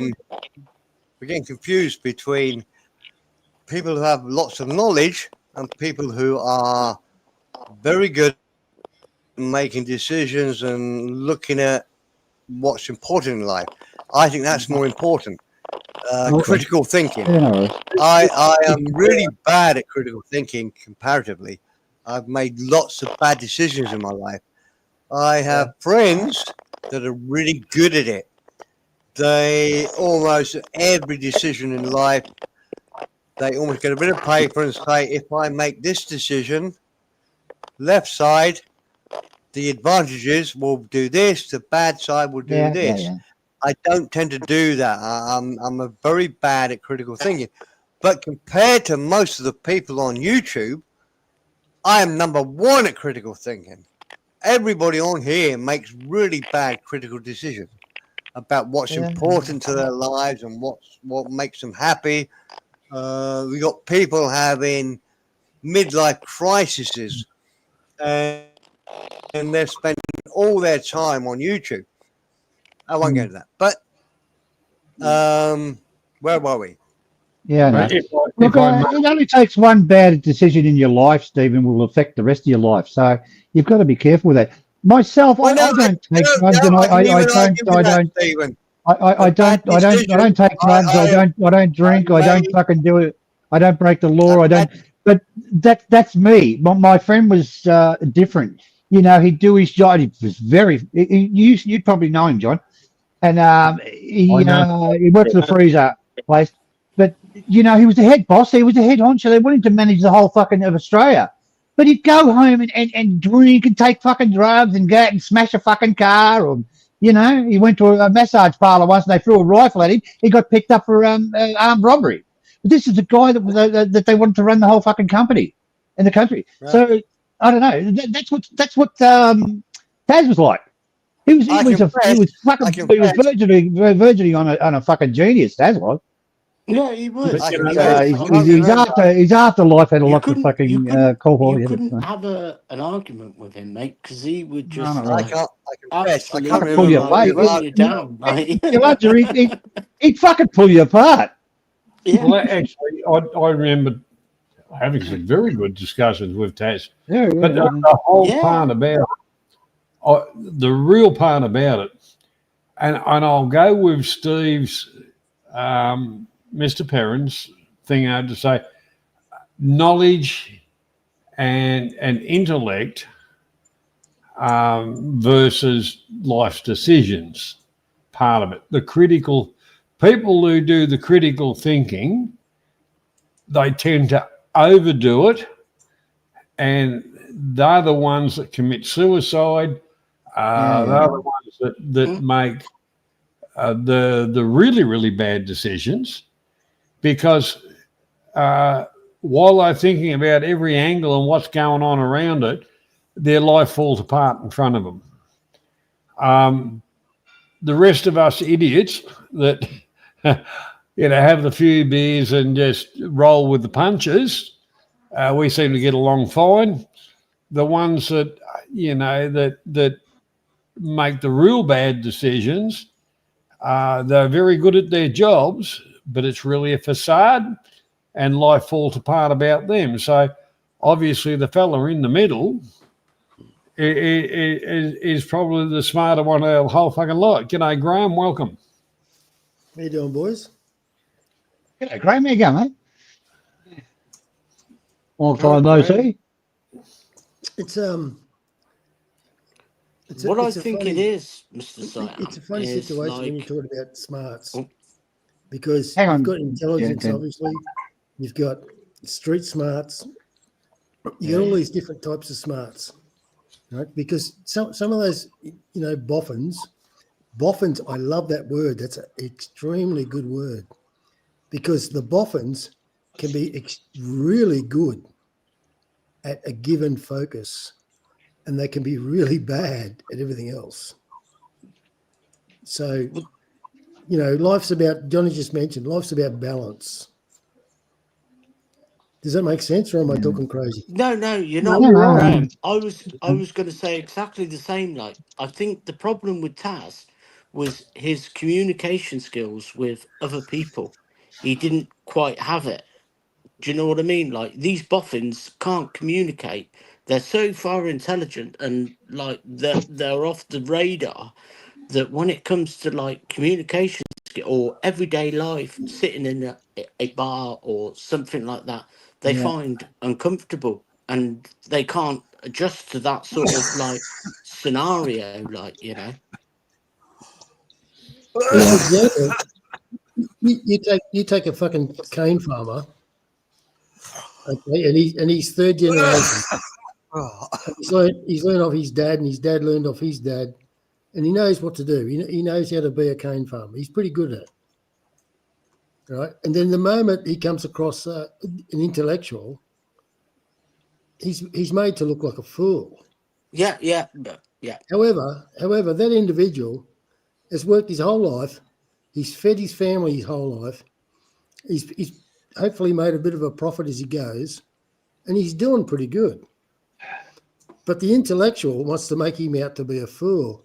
Fast forward 5 or 10 years, and the intellectual is fucking homeless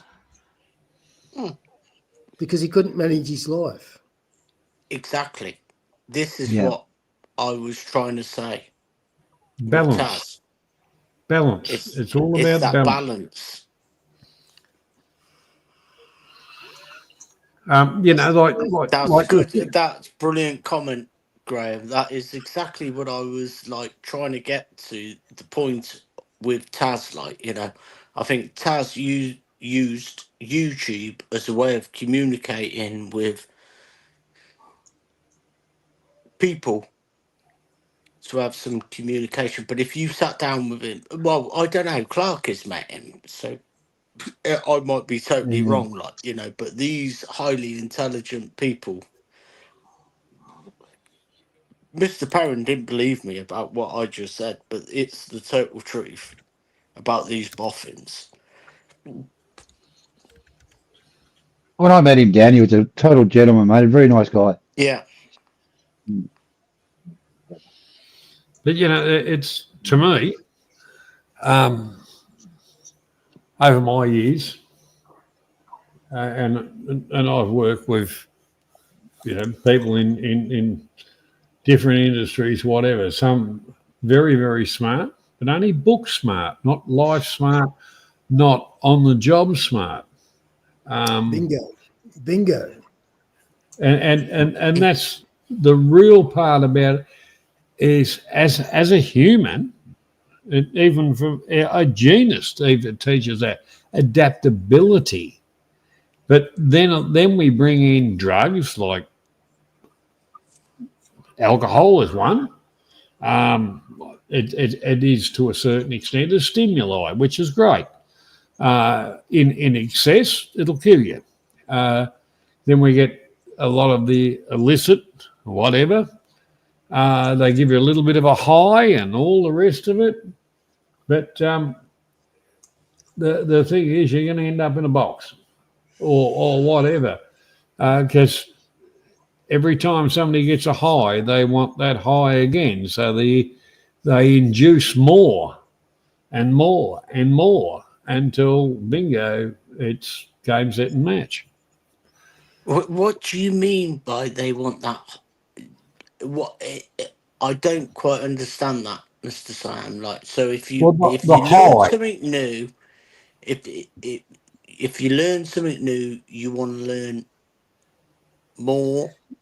Yeah, well, learning is also a drug as well. The stimulus in definitely. the brain. But when you mix drugs in with things, yeah. that's the beginning of the end, realistically. Yeah. Oh yeah. If you're doing natural learning without any drugs or anything like that, then that's I understand, that's good.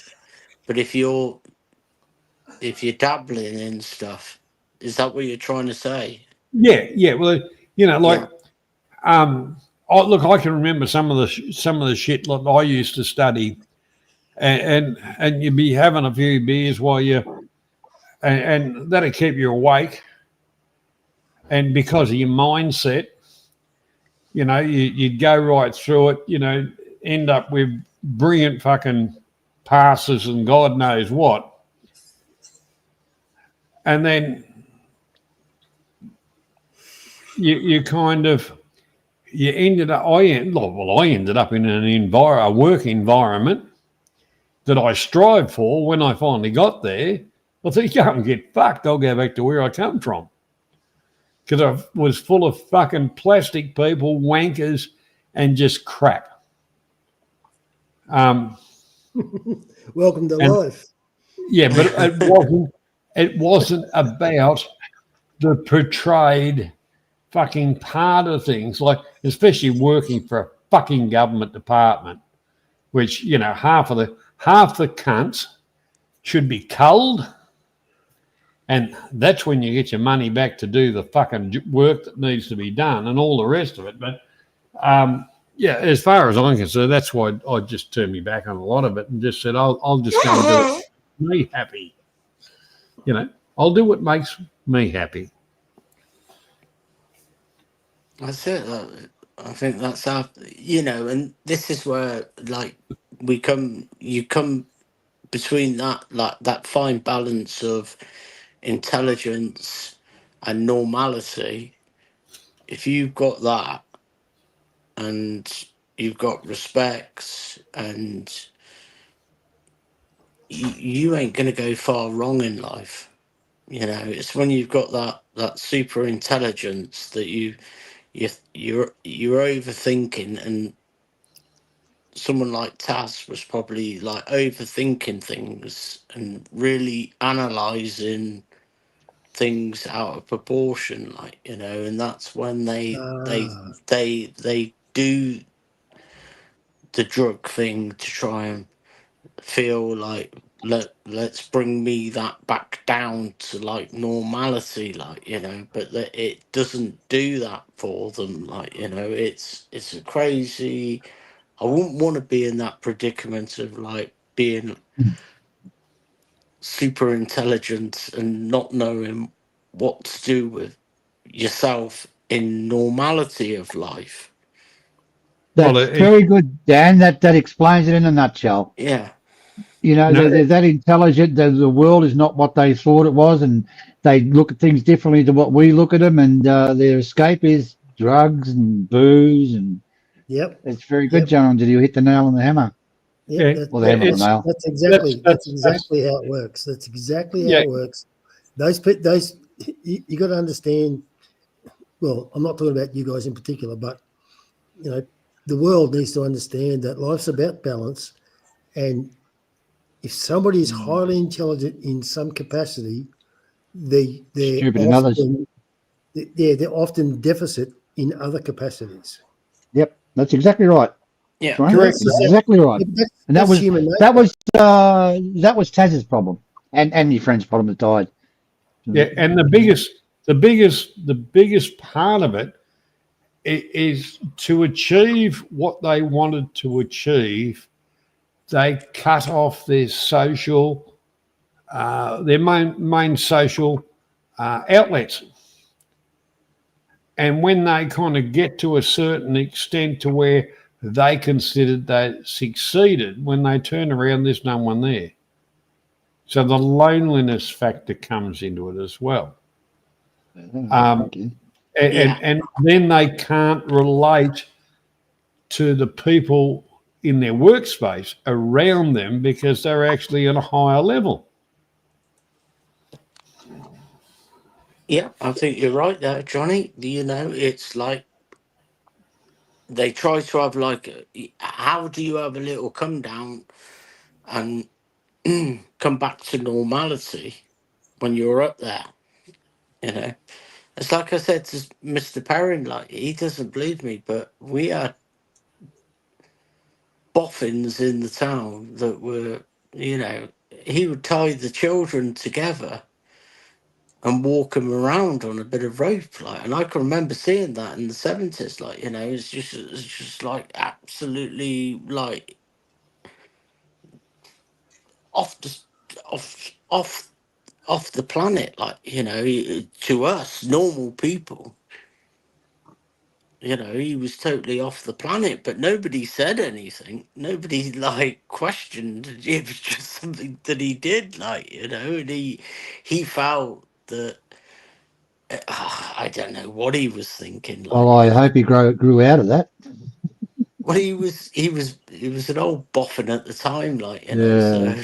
So, but his son never really did, like, you know. I know his son now, like, you know, and he's a bit eccentric himself, like, you know. So you can understand why now, like, you know, you're being brought up in like an intelligent environment, and you know, and you're going to turn out a bit eccentric, aren't you? Like, you know.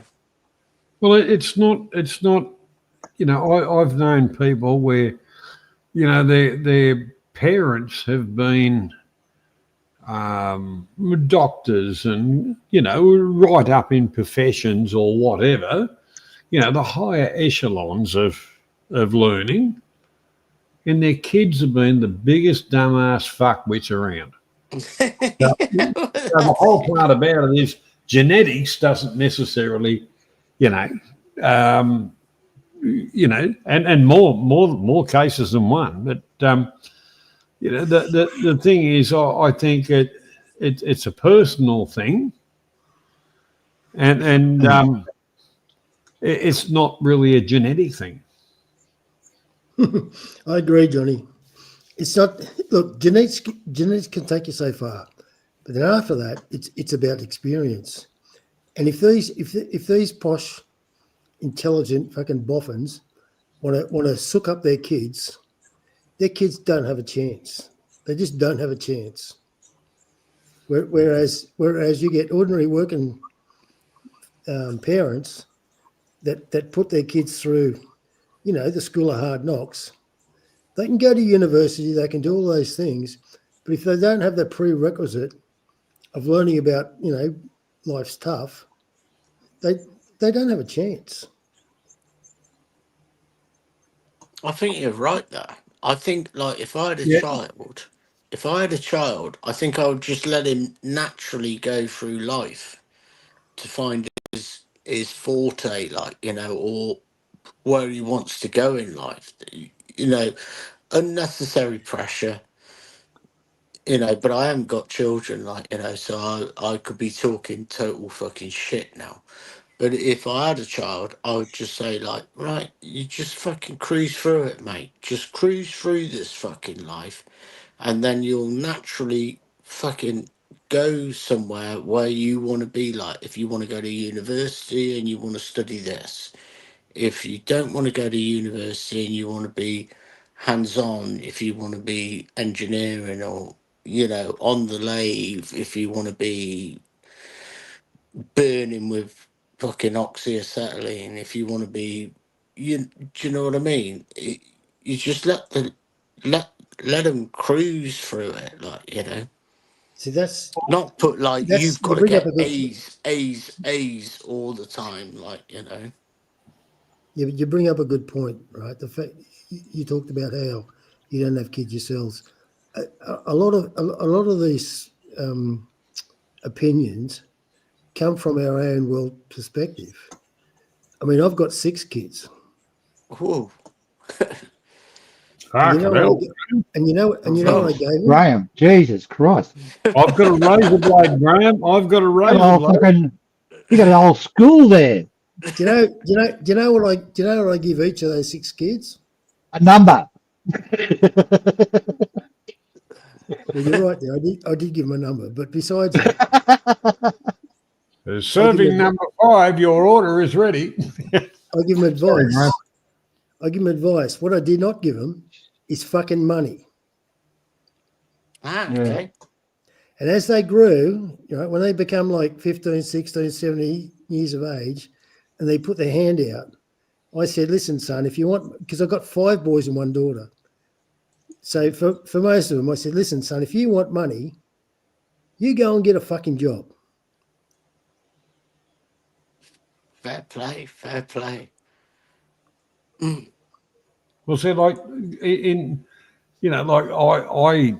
I achieved a few things in my life, and my kids were not me, but my wife kind of, did the pedestal thing, and I always kind of said to them, well, if you have the aptitude, now that's a word to remember, aptitude, and you want to do that, well, I'll support you all the friggin' way, And my kids went to, higher education, the whole lot of it. And then they met fucking other fuckwit. And then the drugs thing come into it, so I just cut them off and said, fuck off. I'm not wasting a fucking another cent. You parasite cunts. Fuck right off. Because I thought, well, that's the way you want to go. Bye-bye. And that's the other part of it. That the majority of the drugs thing come from the higher echelon of whatever, that their kids just, here's some money, just go and do what you want. Here's some money, but make sure you're at the schools doing whatever. That's not education. That's fucking the education department. The banker dad is closed. Being a parent, it's not an easy job. And the reason it's not an easy job is not because the kids are demanding. That's not the reason. The reason is it's difficult to fucking hold back, right? Because, for example, they're your kid. You love them. You want to give them everything. But if you do that, you're going to fuck them up. So trying to hold back from giving them everything, that's the tough part. That's the fucking hard Graham? part. Certainly is. You know what, Gray? It is Graham, isn't it? Yes, sir. Right. I'm going to tell you something now, mate.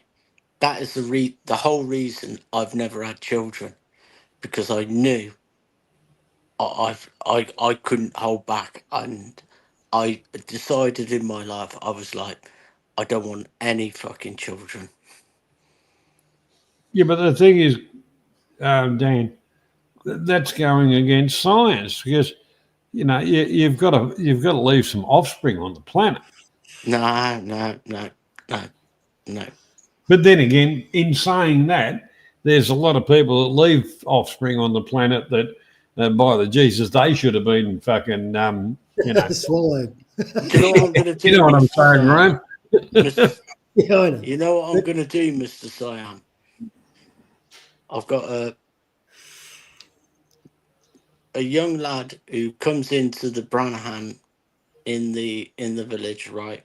I'm going to teach him I'm going to teach him the ways of welding, fabrication, everything like that, and I'm going to send him off to Bangkok, and he can go and make a lot of money for his family, or make money for his family. Well, that's the sort of thing I want to do in life. Well, that is. Do you know what I mean?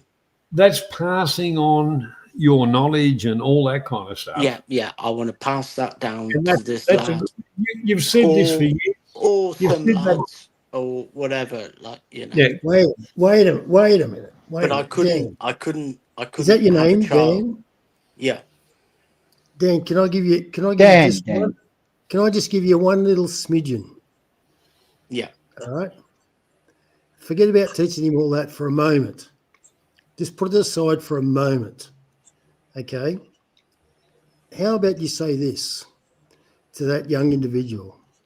How about you say, if you do this, which is, learning about welding and so on and so forth. Yeah. What are you going to do with it? All right. Don't tell him what he's going to do. You ask him, what are you going to do with this? What are you going to do with this knowledge? If you generate funds, what are you going to do with those funds? Those are the things that you need to teach young people. Yeah, that's a very good question. Yeah, I'm impressed with I'm that. I'm not trying to piss in your Yeah. pocket. I'm just suggesting that you look No, at that's look at the brilliant. learning a little bit differently. Yeah. Because when you're long gone, when you are fucking long gone, all right, that kid is going to find another kid, and he's going to want to pass, and he's going to want to pass on the exact same knowledge. And the reason he's going to want to pass it on is because of the benefits that he got in his life. Does that make sense? Yeah, it does, Graham. I'll tell you what, mate. Yeah, certainly does, mate. And I respect that, mate. I've got a lot of respect because, like I say, I'm not a person to have children myself, but I want to pass on a bit of knowledge.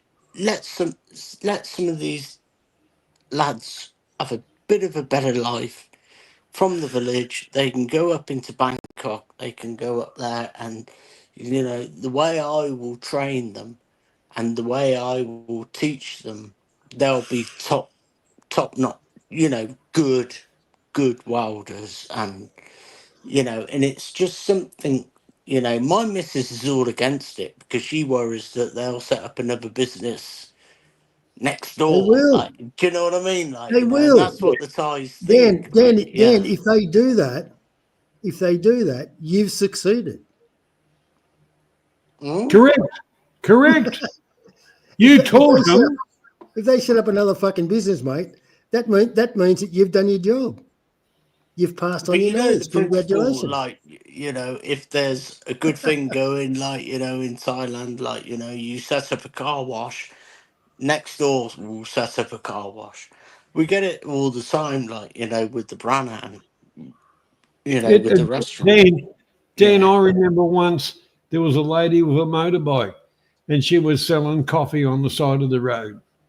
And I thought, oh, that's okay. Well, I'll have a cup of coffee, what the hell? And I think it was 30 baht or 40 baht. The next time I went back, there was 20 people fucking selling coffee in a line and the price had gone down to 20 baht. And they're all saying, oh, we're not making any money. Well, there you go. Bingo. Yeah, yeah. But look, Looking the forward moral to of the visiting story, it. the moral of the story is that are you here for yourself, or do you want to pass on something? Because 9 times out of 10, to pass on something, it's fucking free. Exactly, It's Gray. free. Exactly, mate. If I It can doesn't cost pass you on nothing. some knowledge and all that to whoever, like, you know, and they can make a bit of a difference, because I'll school them hard. I'll be like, right, you gotta start learning now, mate. And you know, if you come out of here, like, you know, you ain't coming out of here until you are, like, you know, good, Yeah. you know, and they can just cruise on then and help these, you know, because, you know, most of them probably leave the village, go up into Bangkok, into construction, and fucking paid a bit more than a Myanmar immigrant, you know. Let's fucking, you know, let's fucking step them up a fucking level, like, you know, let them go and Look, earn some money in Bangkok. Dan, can I tell you a little story? Just a little story. My background's Hello? construction. I'm a qualified bricklayer. That's what I do. And about 15 years ago, I realised that my trade is a young man's sport, and I was no longer a young man. So I looked at what's called transferable skills, and I didn't have a lot of transferable skills. But what I could do was I could teach. So I got teaching qualifications, and I was teaching my trade, and I fucking loved it. It was brilliant.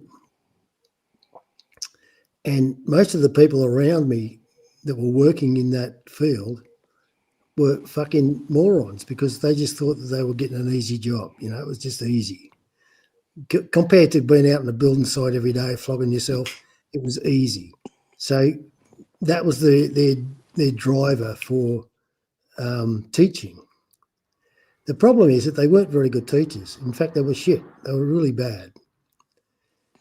So all the kids, after a term, I'm talking about apprentices, they all asked to be in my group. So I would teach maybe 55 apprentices, and the other teachers that were there had groups of 10 or 15. And the biggest kick I ever got was about 10 years later. I was in a shopping mall, and a kid pushing a pram with a little baby inside came up to me with his wife, and he wanted to introduce his wife to me, and he told a story about how I inspired him to be a bricklayer. And he said to his wife, "This man is the reason that I can pay the bills." Oi. Money cannot pay for that experience. I'm telling you. That's the sort of thing I want in life, you see, Gray. You know, that sort of, you know, that just, you just like, you'd be like, And and that's what that all came from a very simple phrase written in a popular book. And the phrase is, teach a man to fish.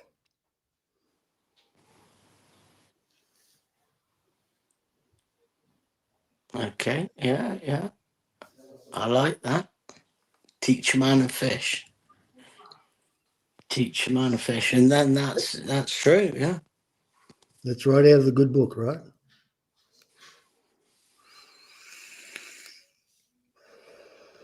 It's good, great. It's good. It's good. And that's the sort of attitude I want to be. I've built up the relationships with the people in the village. I've got all the respects and all that. And now, for me, just get over there, just like, right, okay, mate. But if you piss about, if you mess around, you're gone. If you really want to learn this, I will teach you this. And the fact is that you have to burn some people. Yeah, you have to burn some people.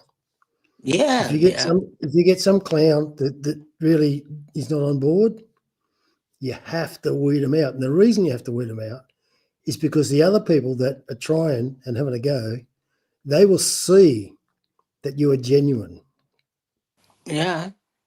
Yeah. And if you try to entertain the clown, they'll see that you don't care. Yeah.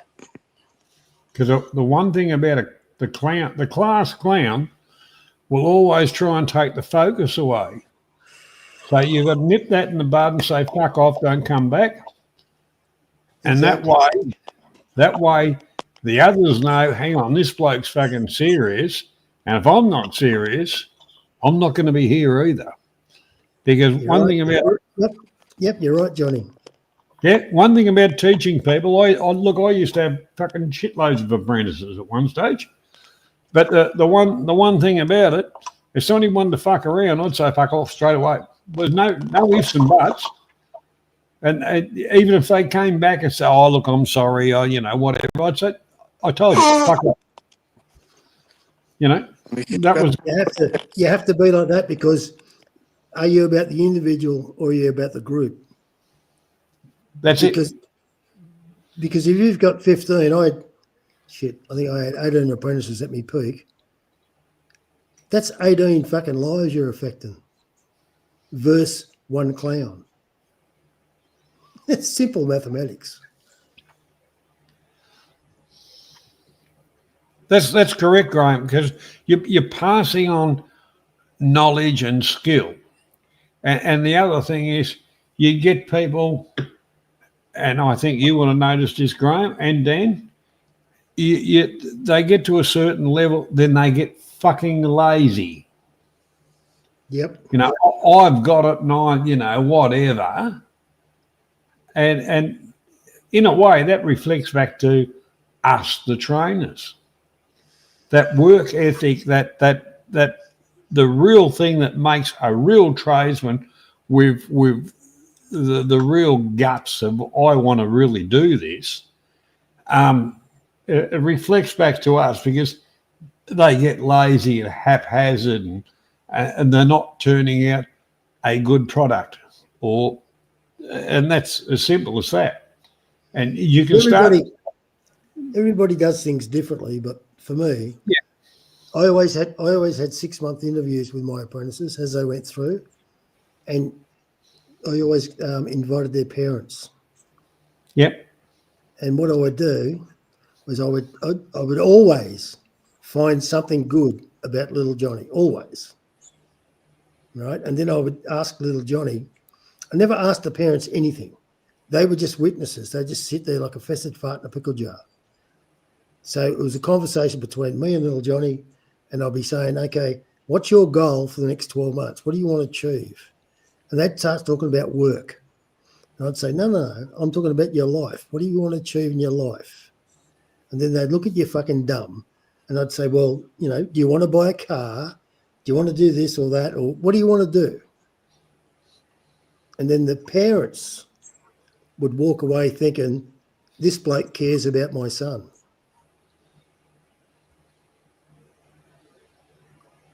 Yeah, I understand exactly what you're saying, Graham. I had one bloke, I said, look, I've got a job for you. It's not one of the best jobs, but you're on cleanup.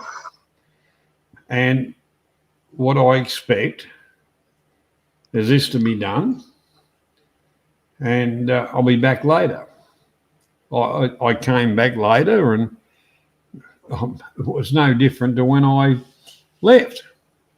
because I wasn't there all the time pointing this, that, whatever. And I said to him, look, you can finish up. So then the parents, oh, what's going on, And I said, look, your son's got abilities, but he hasn't got focus. And I'm not prepared. That's the stuff that you teach, not me. Exactly. I run a business. Exactly. I run a business. So if I'm not getting something for my investment, I'm afraid I'll have to cut it loose. And they call me. They call me. That's exactly why.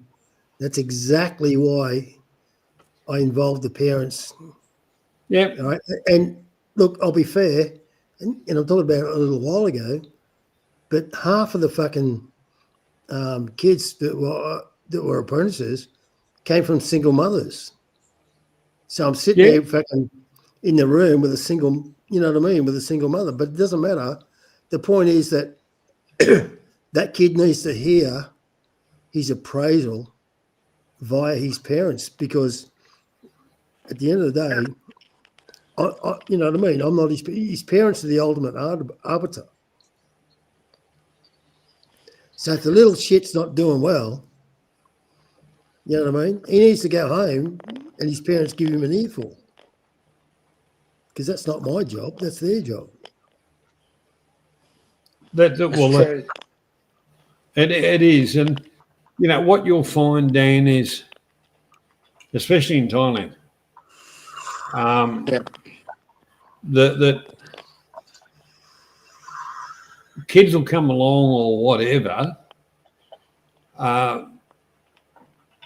and their goal is to learn a little bit so they can go and earn some money. They won't be there long enough to learn anything correctly or any processes, procedures, any of it. And then they'll start their own little business, and after a while, people will say, well, where did you learn? And they'll say, off Dan. That's the downside.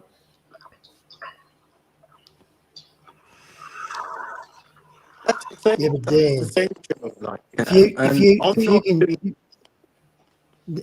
look, just give me a minute. If you can get involved in the parents a little bit, doesn't mean a lot, and you can say one fucking positive thing about their kid as far as what you're teaching is concerned, you'll be surprised at how far that goes. Because that kid leaves you, he goes home, and his parents say, hey, you're doing well, this is good, I want you to continue. And that pumps the kid up. So the next time he sees you, his brain is just that much more open to what you have to teach him. Oh yeah, and the other thing is, don't do it all for nothing. The thing is, set a fee where they've got to strive, whether they've got to want to do that. Yeah, of course there will be a fee. Of course there will be a fee. Well, you've got to pay for a bit of shit. But like I say, you don't just go over there and just they might be mowing my grass or fucking doing a bit of fucking pruning on the flowers. There you're cooking, Dan. Then I'll start showing you what the fucking. Then I'll start showing you what the crack is. Yeah, that is exactly. Yeah, exactly. I'll get him into a mentality thinking of respect, of learning, of like how to do things disciplined and all that sort of stuff. Then I'll start teaching them. You're going to start off, you're going to mow the grass, mate. You're going to fucking do some pruning on some fucking flowers. You got to show respect to the fucking wildlife. You're gonna fucking start fucking learning now, mate. I'm sorry about my language. Like I'm a bit No, mouth. look, but that's okay. But But that's that's, how it's gonna be. Yeah, the that's thing how is, it's gonna be. there's got Then to, I'll introduce them into the workshop, and I'll say, right, this is what we're gonna start teaching you now. Now you've got that. well, the first thing you'll teach them is put their fucking iPhones away. Oh, yeah. Well, put your phones in the basket over here, and they get locked up to the end of the day. Yeah, that's number one. But the other thing is, put your eye protection on, put your ear protection on, because the first thing you're going to, the first thing you're going to, Johnny, you haven't got to tell me that, mate. That's the first thing you're going to teach them is, right, we're going to grind this fucking well, because the first thing you're going to teach them is on the fucking grinder, which is the biggest cunt of a tool. I hate the fucking things.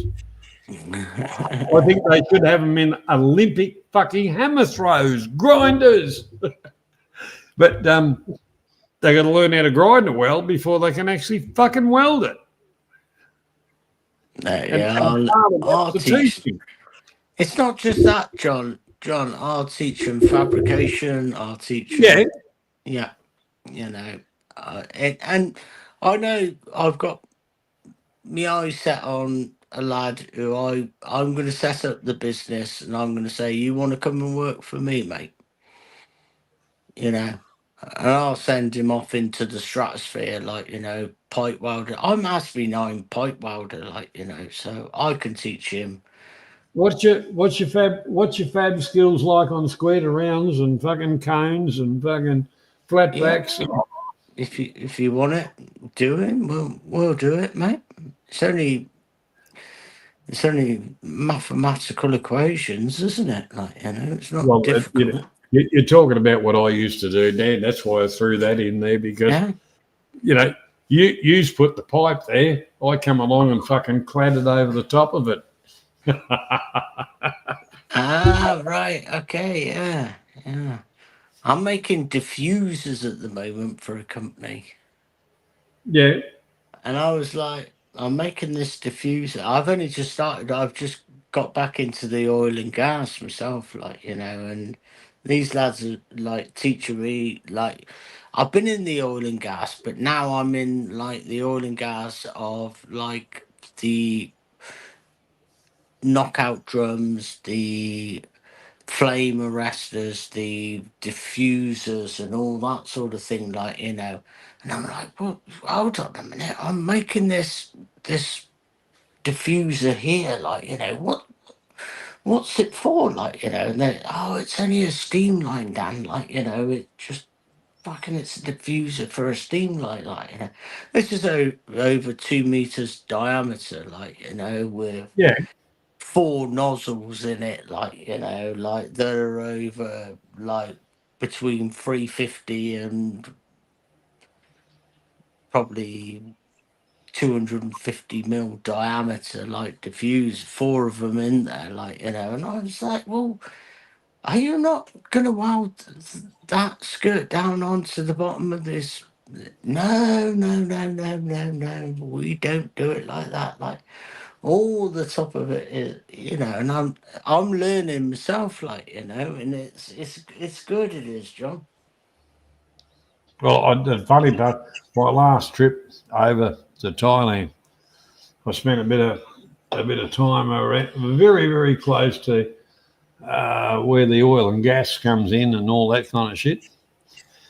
And me and my mate were driving around, and I said, I can walk into that fucking plant and tell you what every fucking thing does on it. And I said, because the one thing about it, as far as I'm concerned, it may be the one up the road or whatever, because it's still the same fucking plant.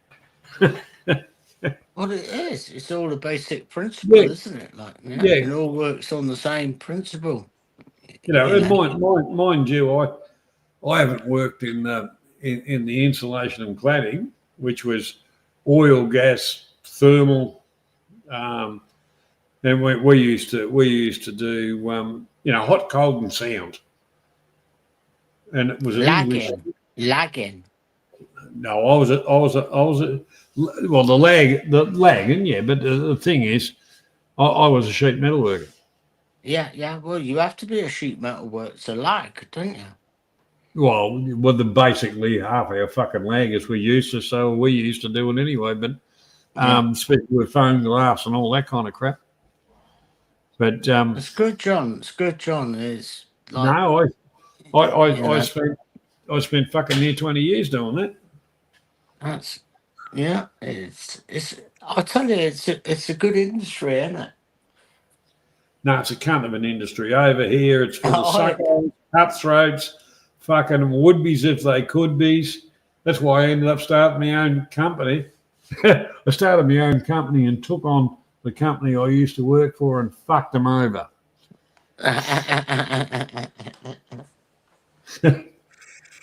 That's a good feeling, I tell you. That is a good feeling. I'm Graham here. But then again, I don't think I spoke to Graham for a long time. Probably fucking 3 or 4 years ago. Yeah. But I woke up one morning, Dan. Yeah. And I said, I've had a fucking guts full of this shit. And I started on building cool rooms and processing plants. Ah. And then I used to build anything from a 2-door fridge to a fish and chip shop, a fucking restaurant. I know you had the fish and chip shop. Yeah, well, I got that out of default, really, but because I set it up for a fucking mob, and they were having everybody started fucking everybody else, and they all fucked off in 4 different directions. So I ended up taking the fucking thing over myself. But at the time when we did that, I was working doing freezers at the Melbourne Fish Market. So I was getting ripping good fish at a fucking ripping good price and selling it through the fucking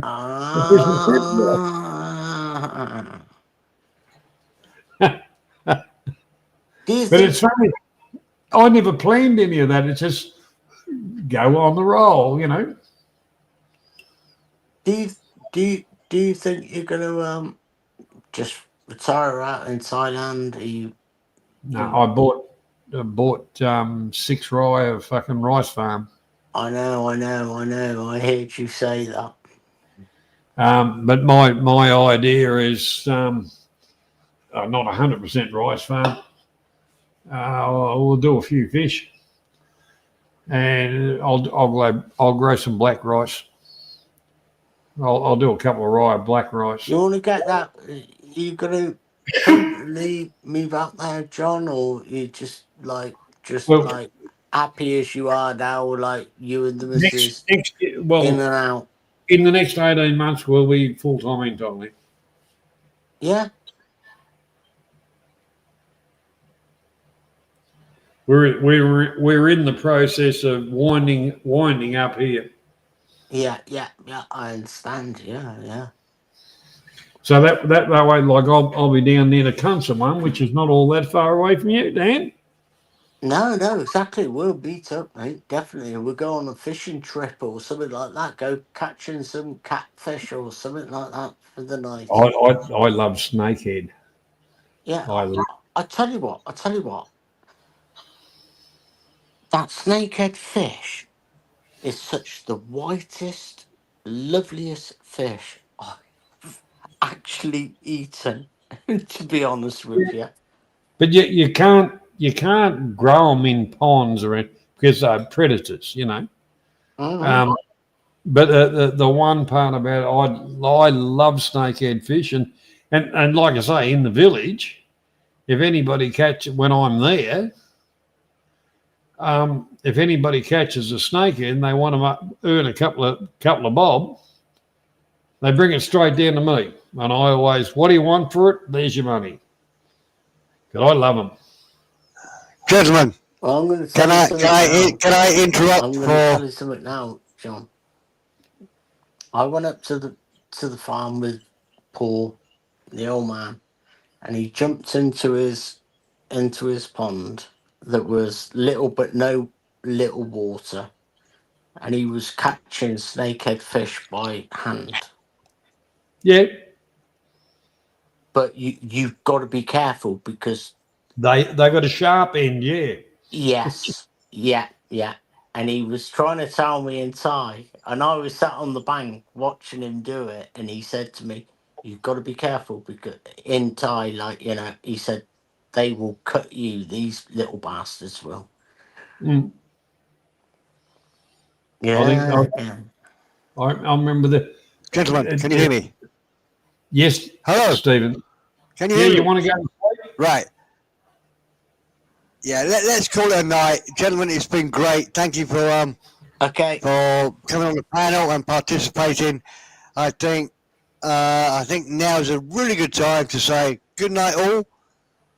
Thank you and thank you. That's brilliant, Steve. No worries. mate. Good stream, and Good thanks stream. everybody.